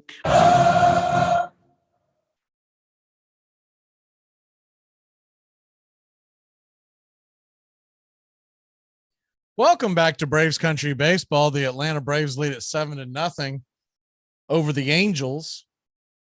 It'll be d'Arnaud, Rosario, and Ozuna coming to the plate. Peguero is still out there, and the right-hander fires a 97-mile-an-hour sinker just below the knees. It's 0-1. Scoreboard real quick. San Diego Padres beat the Mets 4-1. Thank you, Friars, helping out the Braves. Toronto 28-5 over Boston. That game is in the 9th. The 0-1 pitch is swung on and grounded to the left side, scooped up by the shortstop Velazquez. He'll get the put out 6-3, and there's one away. Tampa Bay leads Kansas City 6-3. Texas and Oakland, they are in the middle of 5. It's 1-1. Arizona 5-0 over Washington. Diamondbacks will be coming to Atlanta next Friday night. We'll have the call 7:20 first pitch. Brewers and Rockies, it's 3-3 in the 8th. Cleveland leads the White Sox 8-2. That game is in the bottom of 8. The first pitch on the way to Rosario is swung on and grounded foul. It's 0-1. Houston leads Seattle 1-0, bottom 3. Top of 3 in Los Angeles, Dodgers lead the Giants 1-0. Cincinnati beat St. Louis 9-5, and Cubs 15-2 over Philly. The 0-1 pitch is in the dirt. Rosario ducks out of the way, and it's 1-1.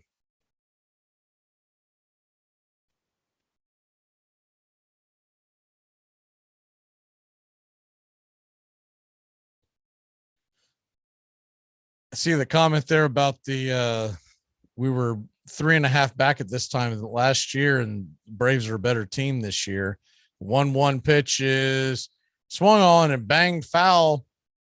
It's 1-2. I also believe the Mets are a lot better team this year. And the difference between this year and last year, whoever doesn't win the East will most likely still make the playoffs. You've got a new owner in Steve Cohen that I don't think he's going to be outbid. So whatever they have to do at the deadline, they're going to do. The 1-2 pitch is in the dirt, ball 2. It's 2-2. Now the Braves are doing all of this without Ozzie Albies. They hope to get Kirby Yates back really soon. And Mike Soroka on the 2-2 pitch to Rosario just gets a piece of it, bangs it off the plate, and we'll do it again at 2-2. Mike Soroka, probably early September is what you're looking at for him. He has not began his stint yet. And unless it happens really, really soon, you're probably looking at beginning of September for him. And I don't think you can expect him to necessarily be a starter. They may put him in as a bullpen or a piggybacker, someone who comes in and opens a game. But they don't expect him to. They don't want to put a lot of innings on him, as he's had 2 Achilles injuries in the last couple of seasons. The 2-2 pitch swung on and bang foul. It's 2-2.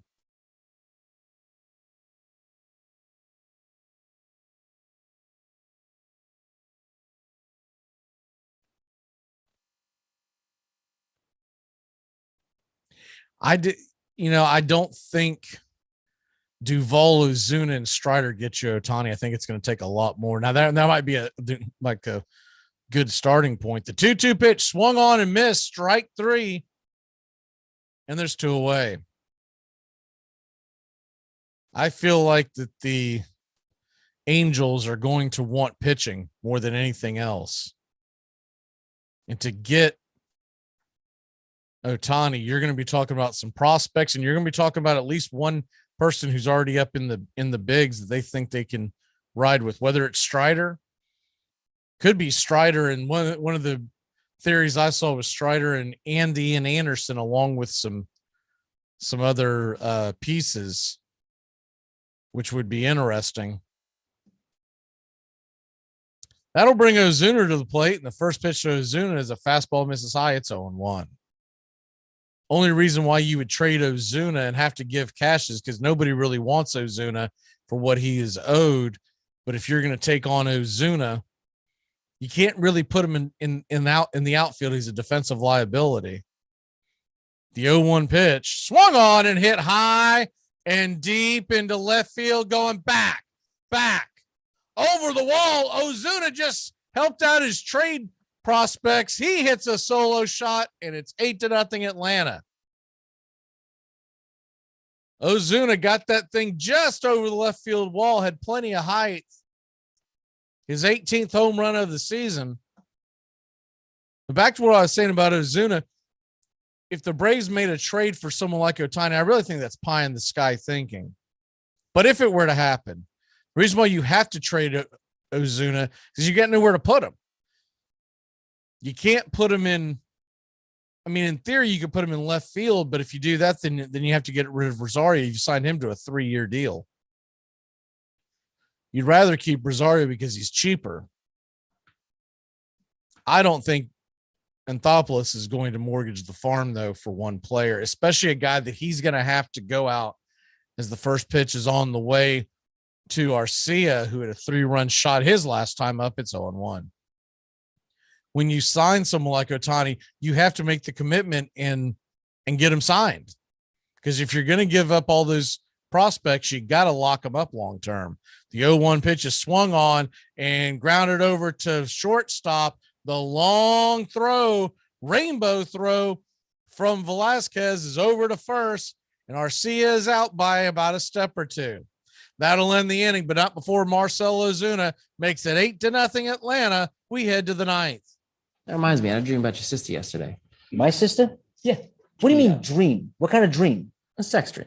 Oh, that's my sister we're talking about. You're having sex with my sister in reality. But that's my wife. I got a contract with the priest. You're having premarital sex dreams. Here are some baseball facts you might not have known. Future Hall of Famer Albert Pujols pitched in a game for the first time in his career. His pitching debut came in his 2,988th career game, which breaks the old record by over 500 games. Adam Wainwright and Yadier Molina, together, they broke the record for most wins by a battery in MLB history with 203 wins together. I mean, I don't know what you want me to tell that. Everybody's like, football is a team game. Okay, it's not a team game. Okay, I did my part. All right, I put in a great game plan. I mean, these players, they're horrible. My players are no good. I mean, everyone's like, no excuses. I got 22 excuses, 11 on my offense and 11 on my defense. Our offensive coordinator is terrible. He gets half of his plays off of Madden. Red zone defense is like Oprah. Like, you get a touchdown, you get a touchdown, you get a touchdown. Our quarterback, look at the playbook. We put in plays for Peyton Manning. He plays like Cooper Manning. Tried to recruit bigger, better players to come play for us, but they went to good schools. I'm down to Rick Pitino some guys if I need to, but not at this level. I'm not going to jail for these kids. Armchair.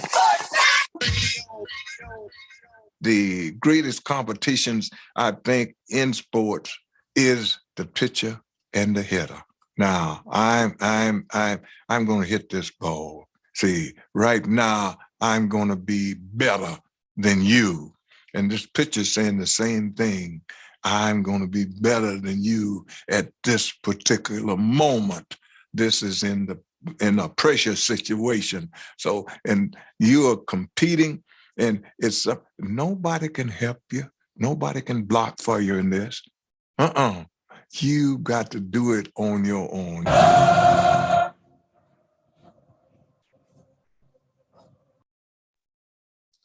Welcome back to Braves Country Baseball. The Atlanta Braves lead at 8-0.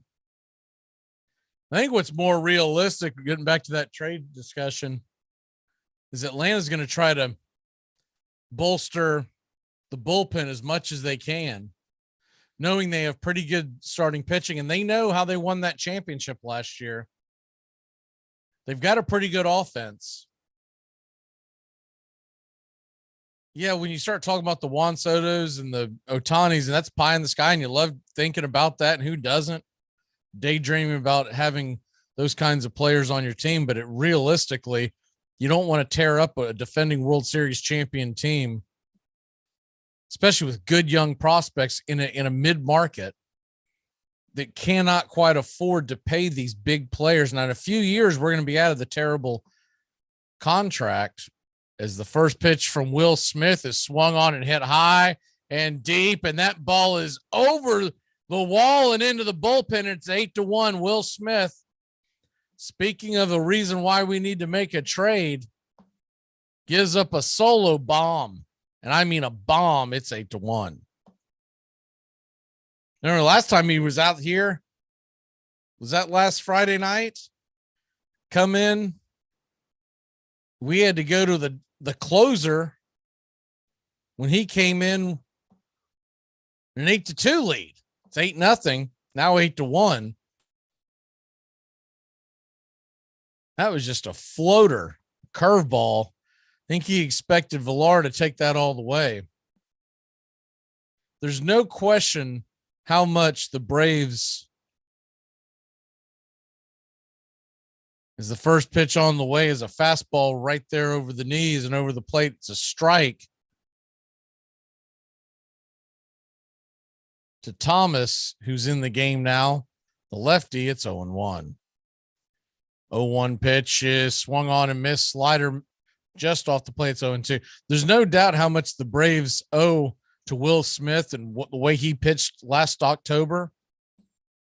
But when you look at how he's been pitching recently, you got to be prepared that you may not be able to lean on him in high pressure situations in this October. The 0-2 swung on and missed, strike 3, and there's one away.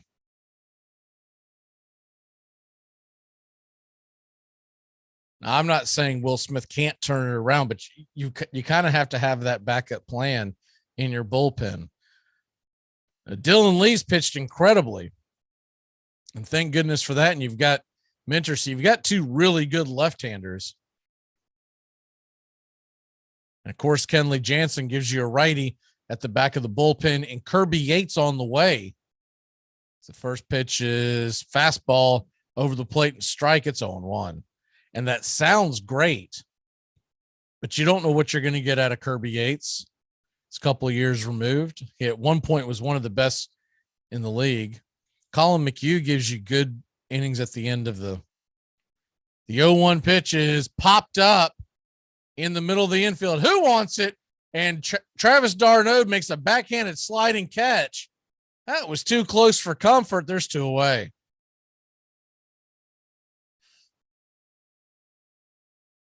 He made the play, but my word, you don't expect that much drama for an easy can of corn. Realistically, Riley or Olsen probably should have waved him off.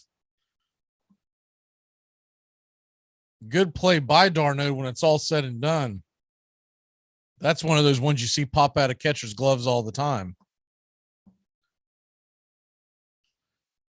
So the Angels are down to the last out, but to put a cap on that thought, I think it's more realistic that Atlanta does what they did last year and tries to add some pieces down the stretch. The funny thing is Atlanta tried to make that move that they thought was a big move when they added Rich Rod from Pittsburgh, and he was no help at all in the playoffs. It was the turnaround of Minter, the turnaround of Smith that got us to the World Series. The 0-1 pitch is a fastball, misses inside. It's 1-1. I'd love to see them go get Jock. The only thing about that is the Giants are still in the conversation. They're only a game out of the wild card. The 1-1 pitch is in the dirt. It's 2-1. Braves lead at 8-1. 2 outs here in the top of the 9th. Angels down to their last out. We'll talk much more about this tomorrow on the morning show, the Armchair Quarterbacks, 9 a.m. to noon. The 2-1 swung on and popped up, and that should do it. Underneath it is Swanson. He'll make the catch, and that'll end the game. So Atlanta fought toe-to-toe with Ohtani. Morton, valiant effort. And the Braves bats finally woke up in the 7th inning, scoring 7 runs. They scored another in the 8th. And Atlanta holds on to an 8-1 lead, 8-1 win, excuse me. Looking at tomorrow, 7:20 first pitch, Atlanta versus the Angels. Kyle Wright will be on the mound. We'll be back Tuesday night. What will most likely be a Spencer Strider night, as Atlanta is now just a game and a half behind the New York Mets, who lost tonight.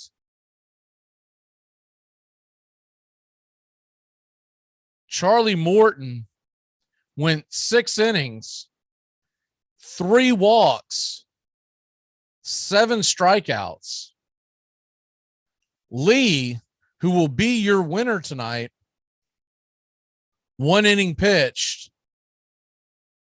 1 hit and 3 strikeouts. Jackson Stevens, he came in, pitched a clean inning, did give up a hit, and then Will Smith gave up the only run, a solo shot. 42,867 at Truist Park tonight in paid attendance. The game was 2 hours and 59 minutes, but you can add another 55 minutes to that because this game started late because of a rain delay that never took place. The Atlanta Braves are just a game and a half out of first. When we see you Tuesday, hell, we might be in first. For all the guys and gals behind Armchair Quarterbacks, we'll see you tomorrow morning, 9 a.m. to noon for the football show. I'm Mac McGee. Have a great evening. The Braves win.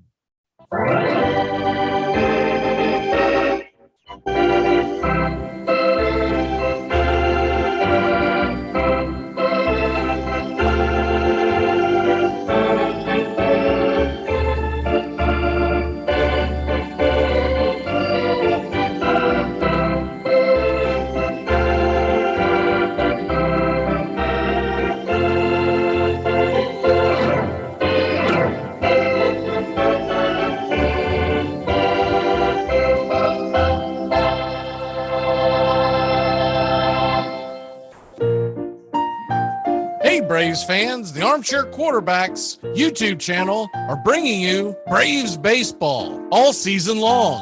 Hi, I'm Mac McGee, and I'll be bringing you Braves baseball play-by-play for the Braves fans out there, for all of Braves country. So pull up an armchair and join us for Braves country baseball, first pitch to last pitch, Tuesday and Friday nights, right here on the Armchair Quarterbacks YouTube channel. This portion of the show is being brought to you by The Best Things in Life, which are still free with minimum purchase at participating dealers.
The outlook wasn't brilliant for the Mudville Nine that day.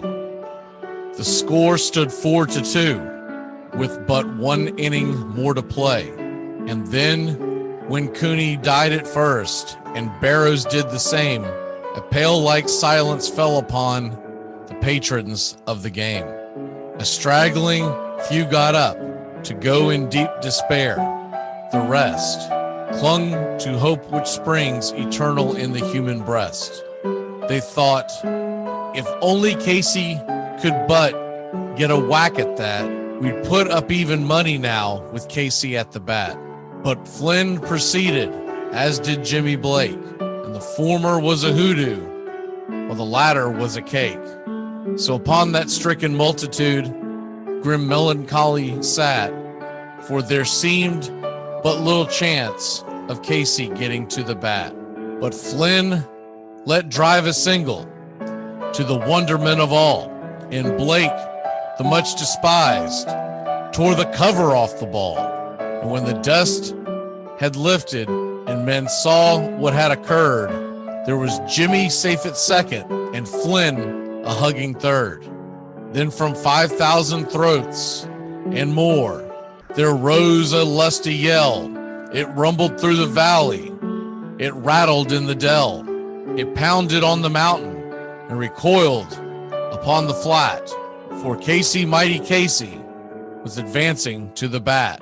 There was ease in Casey's manner as he stepped into his place.